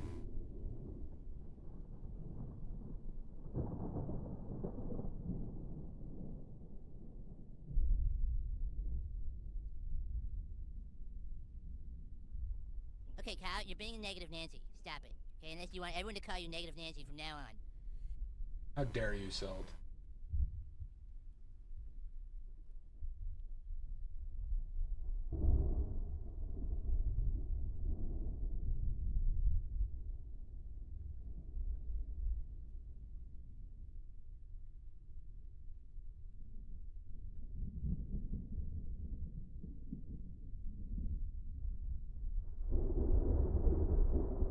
And like that one is like a pink.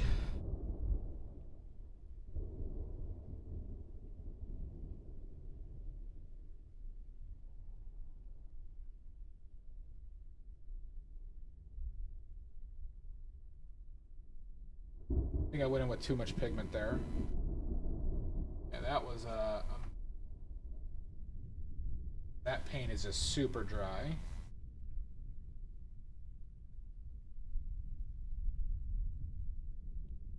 Yeah, I fucked up that highlight.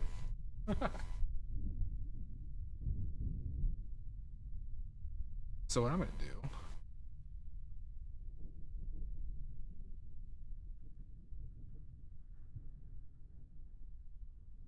I wonder if I could, Amizu, can you glaze with a white on top to reinforce an area and then glaze another layer on top? Is that a thing that people do? Because that seems like that should work.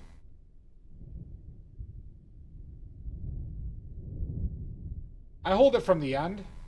Like, this is literally where I hold it from. We're going to try this. Because we might come back to this one. So we might glaze on another... Yeah, I think that will work.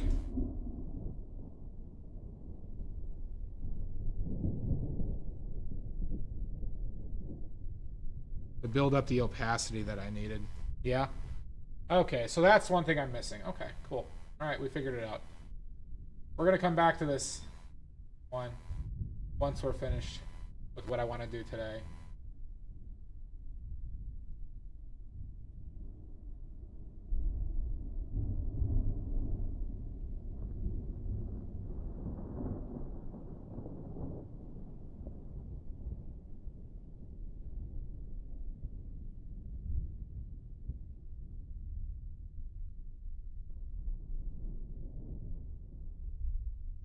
Yeah, I can't do that. I'm not using zinc white Amizu.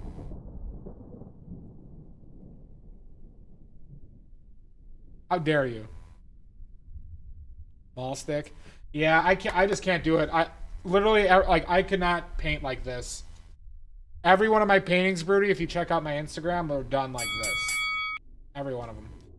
God damn it, Maddie.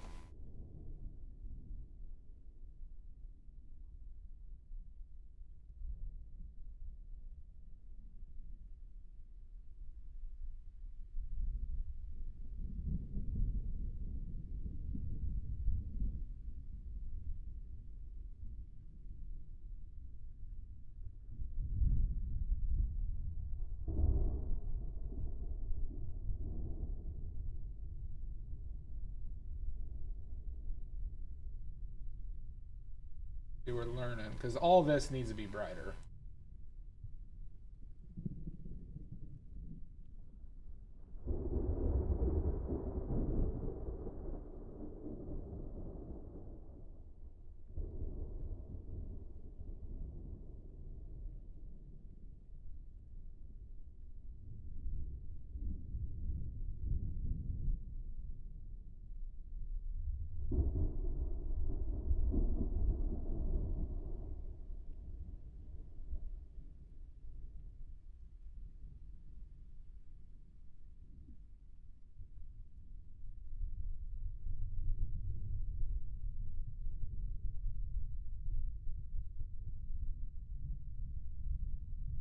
So yeah, they developed the lights.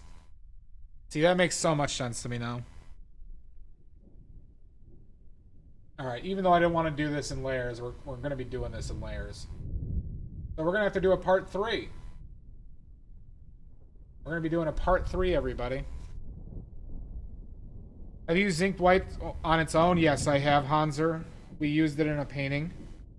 An intentionally bad painting, or worst pigments you can use painting. A few weeks ago.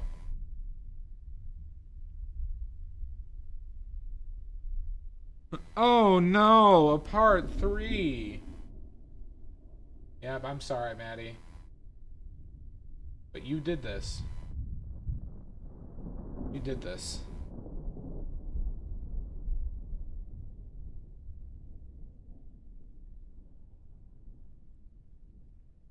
I guess we stuff like that.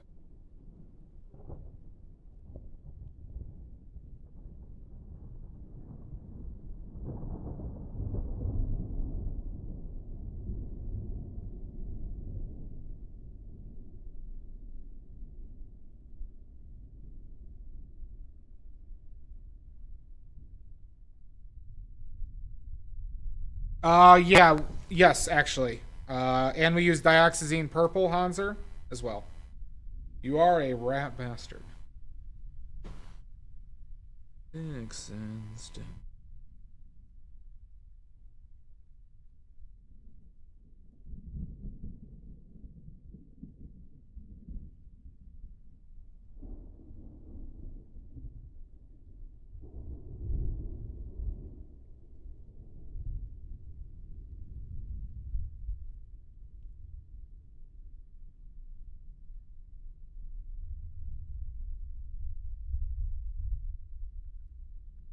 Yep, it's been sitting on my windowsill since then. We're trying to get it to fade. Trying to get it to fade.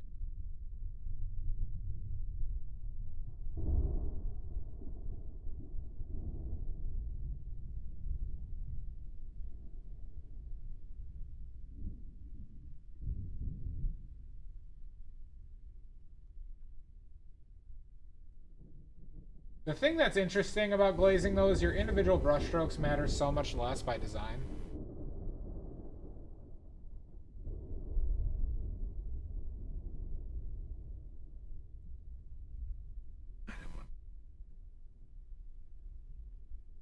Because we're gonna glaze, we're basically, I'm going over stuff with the stuff that's like not bright enough.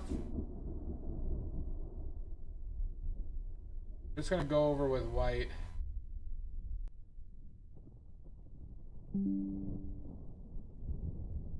A lot of these parts in these apples that get these vibrant reds.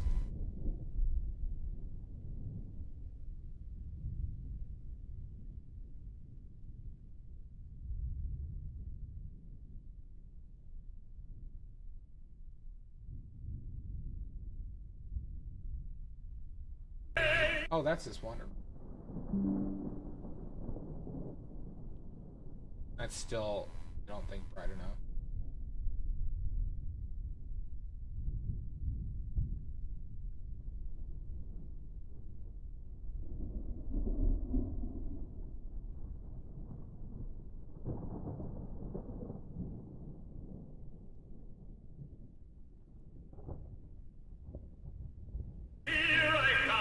Folks.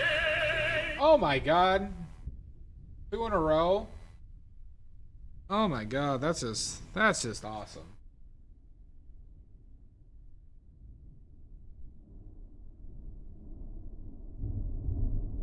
Isn't that awesome, everybody?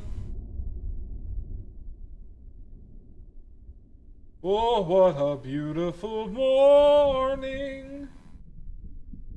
Oh, what a beautiful day. I've got this wonderful feeling. Everything's going my way. It drove me to do Oklahoma, Dia. These technical problems drove me to Oklahoma. I'll rue this day.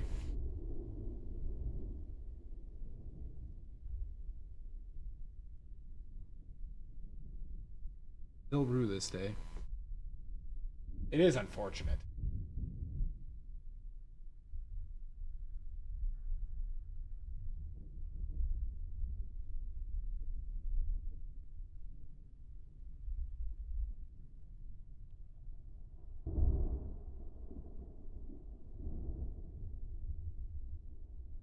So now I'm just reinforcing all the bright areas that I think didn't get there.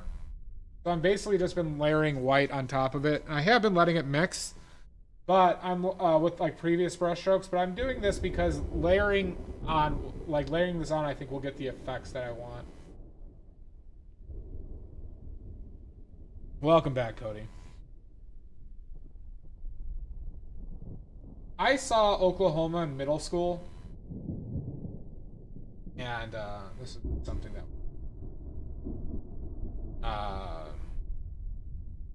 And I don't like it, mind you. I don't like it. But boy, does it get stuck in my head all the time.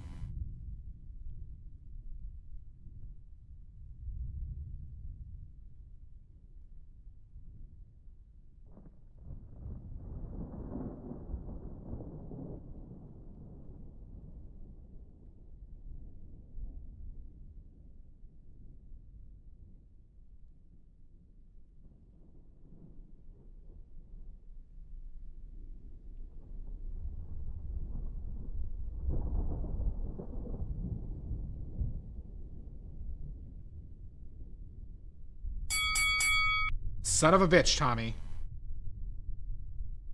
God damn it.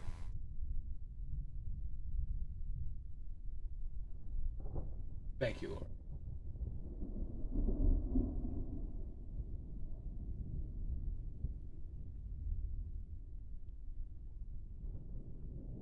Everything's going my way.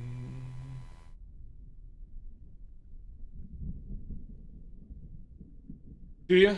I mean, like, the music is... I'm not going to say the music's bad. I just... The play itself did not resonate with me, right?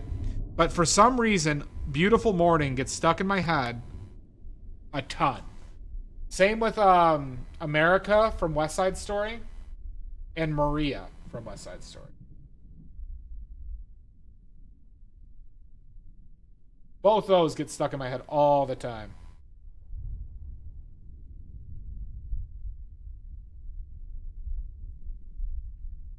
I want to ask you a bunch of questions, and I want to have them answered immediately.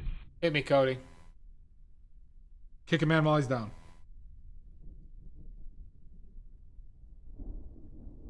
Who was the male lead? God, I don't remember. I mean, that movie was... I watched the movie, mind you. And it was from the 50s, I believe.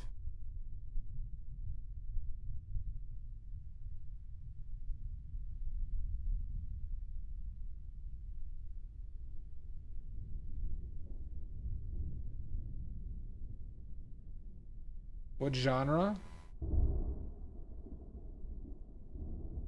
Pickles, thank you. We're going to be doing another one, by the way. So you can see we're layering up our white to get the effects that we want. All right? So, Pickles, you have a lovely night. We're not going to be going much longer.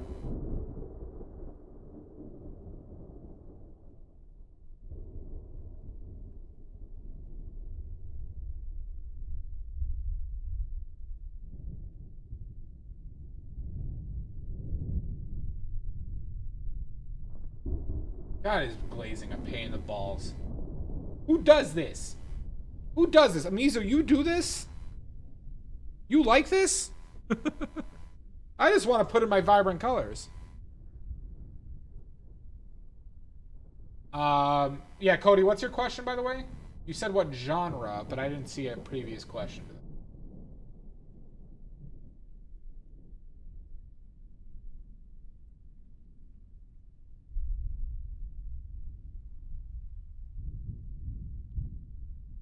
Tasty. I hate this. I hate this. I hate myself right now.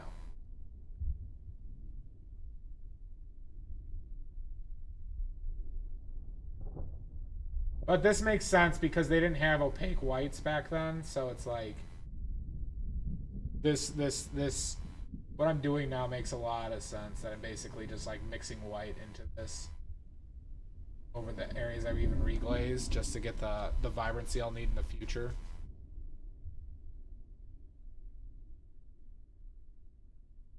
What's interesting though is I could probably layer the yellow onto these red areas well, which will probably give me the reds that I want.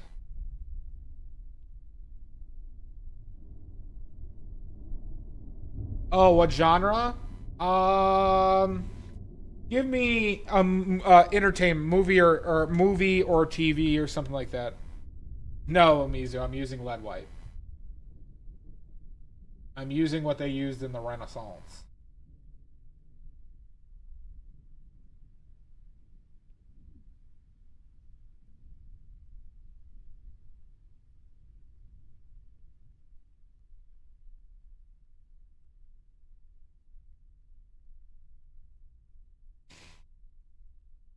Where's your Madder Rose? Alizarin Crimson, which was the essentially the replacement for Madder Rose. Musical?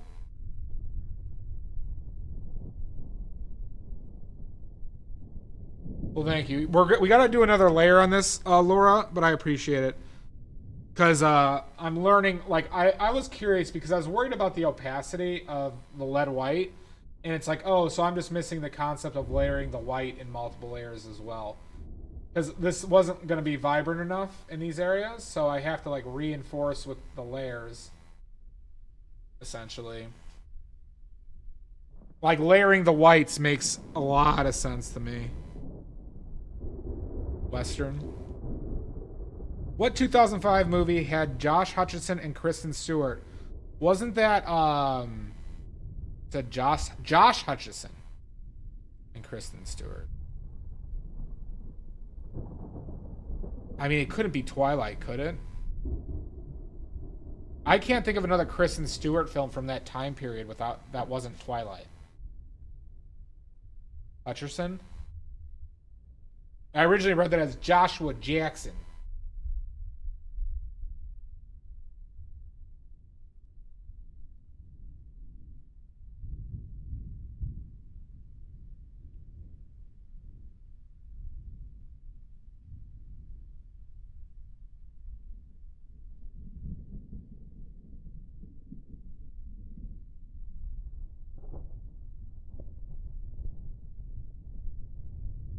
The Hunger Games guy, PETA? Okay.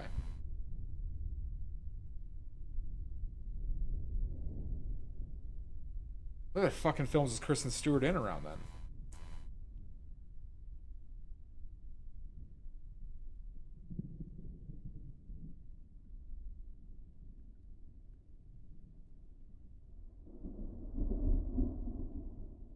He wasn't in a Twilight, was he?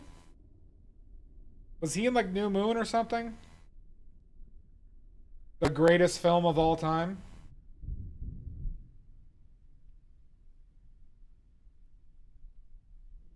Not Twilight? Why would I care then? Oh God, I do not know Kristen Stewart's movie history. Team Edward, by the way. Team Edward.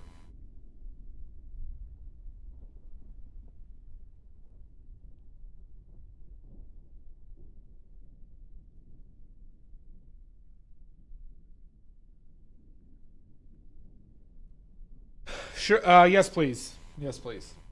Give me that hint.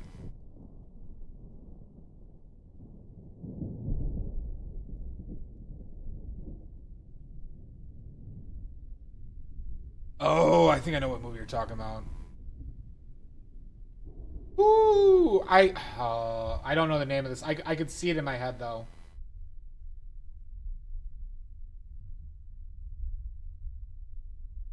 Your team Squidward? How dare you, Amizu? How dare you? In this stream.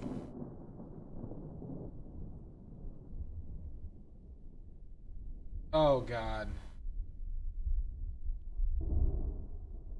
I can see it. I can't think of it though. Your team Gary? Name Zathura, A Space Adventure. I have a vague memory of this.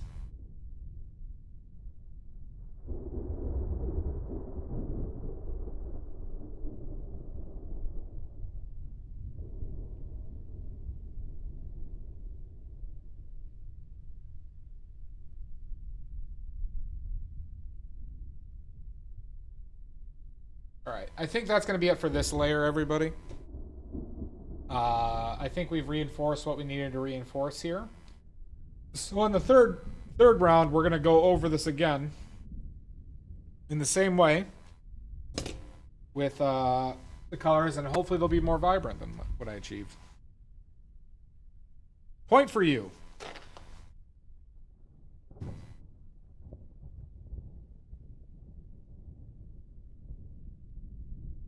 Alright. Yeah, that's, oh no, I see something. That's glazing.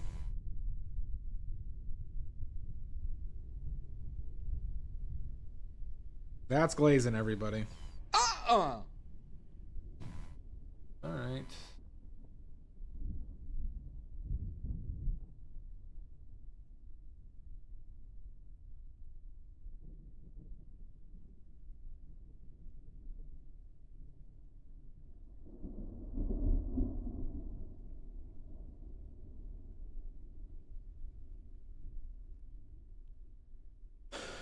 Glazing in the sun. True. Motherfucker! Alright. Let's clean up. Alright, question for Cody. Okay. Cody, I'll be generous to you because I'm gonna do a movie one, but I was thinking about giving one that you had no chance of. I'll try and pick stuff that's more relevant to your time period.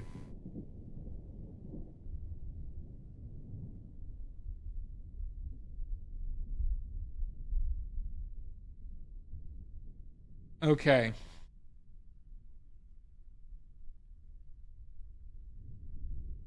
Let's go with...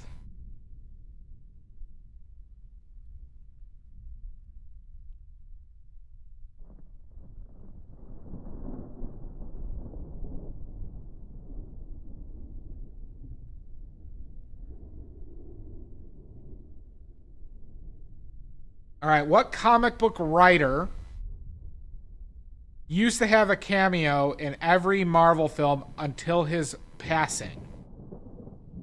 He was credited with essentially the creation of a ton. Okay, you remembered. Stan Lee. Bonus question, Cody. Thank you, Laura. You get a bonus question. Shasta, you gave... Oh, you missed the one from before? Okay, good. Bonus question for you, Cody. What Kevin Smith film did Stan Lee also appear in? Kevin Smith, I'll give you one of the movies he's done. He did a movie called Clerks.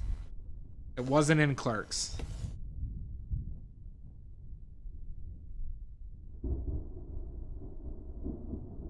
All right, yeah, no shot. Okay.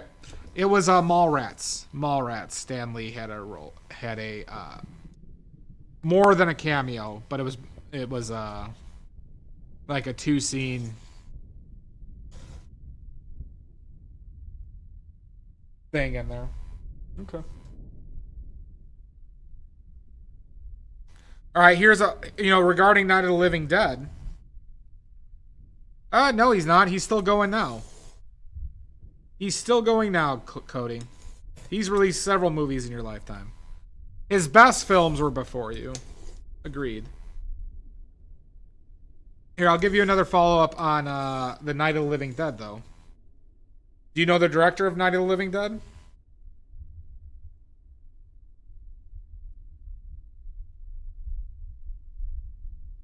Okay. I wasn't giving you a point for that one. That was more of asking. Unfortunately for you.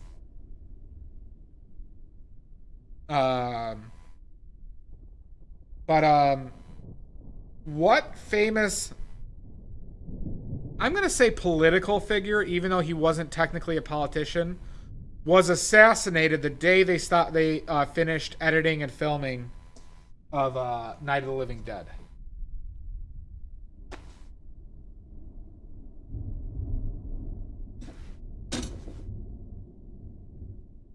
I'm going to say was killed, mind you. Was killed.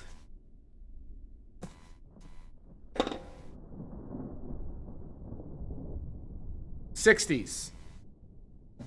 Maybe 68? I forget the year. Right, it was the 60s. Kennedy? Nope. Nope. I said it was a political figure, but they weren't a politician. That makes sense.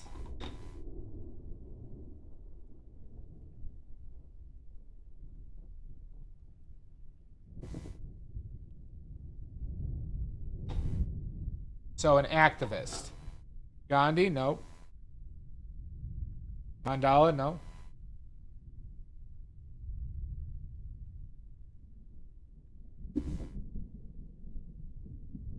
Was Gandhi assassinated? Shasta, what political figure was killed on the same day that Night of the Living Dead was finished filming and editing? As in, they were going to show the film, the first finished version of it, that same day. It's very poignant if you know, if you've seen Night of the Living Dead. There it is. BT. BT, I'll give you that point. So Night of the Living Dead was one of the earliest films that had a black male lead in it. And the anecdote from George Romero himself that he literally threw the film reel in the trunk of his car and he got to show it in Pittsburgh on the on that day, and on the when he turned on the radio, they announced that Martin Luther King had been assassinated. That's his own anecdote. He's an interesting filmmaker when he tried, or when he gave a shit. When he gave a shit, he made some good movies.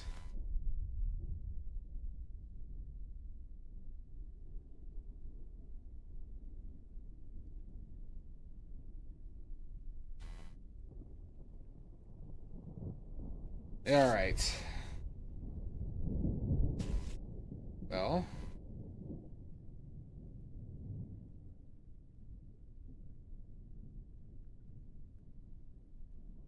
Fantastic, Cody. Make sure you message me if you're doing the 50-pointer. Make sure you message me to, make sure that the reference works.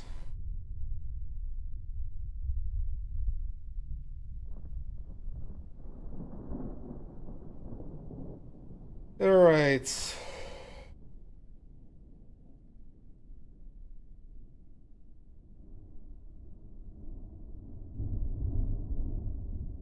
All right.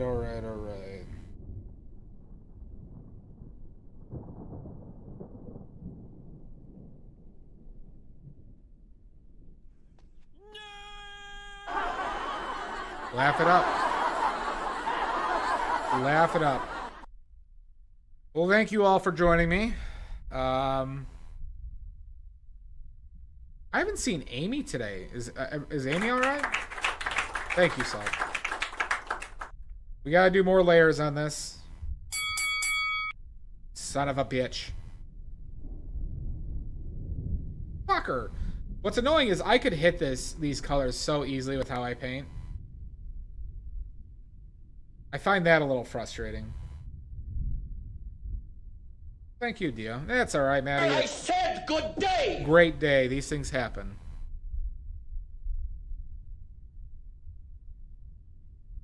Okay, gotcha. I just had noticed I hadn't seen Amy. Thanks for letting me know. Right, kind of don't feel like playing writing. with your dinghy. Never. Oh wait, I got a D wipe. I got a D wipe. Sure, Mud. That works. Target locked. We're wiping the D right now.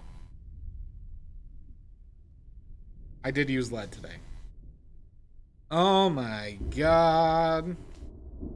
This is just terrible. Good night, Amizu. Good night, BT. This is just the worst thing ever. Sorry, I almost didn't wipe the D in front of all of you today. My apologies.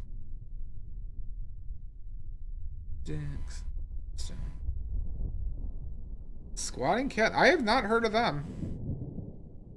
Mud, I don't have... would you mind starting that raid for me, if you don't mind? I don't have a keyboard by me, and I couldn't, find them. Thank you, Mud. Alright, the D is officially wiped. Thank you.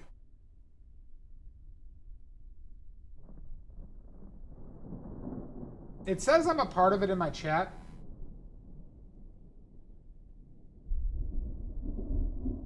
So, we'll see. In worst case, I'll find it. Fucker! Tommy! Oh, gotcha. Yeah, we still got like 25 seconds-ish. Alright, what am I streaming next? Maybe Wednesday?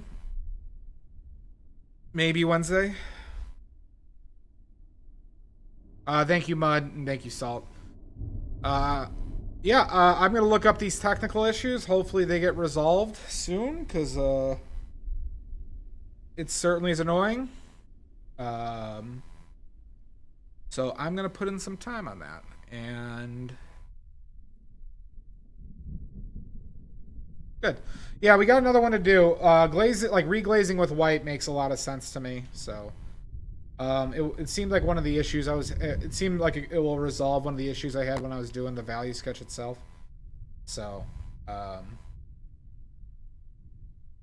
so yeah. Introduction to glazing.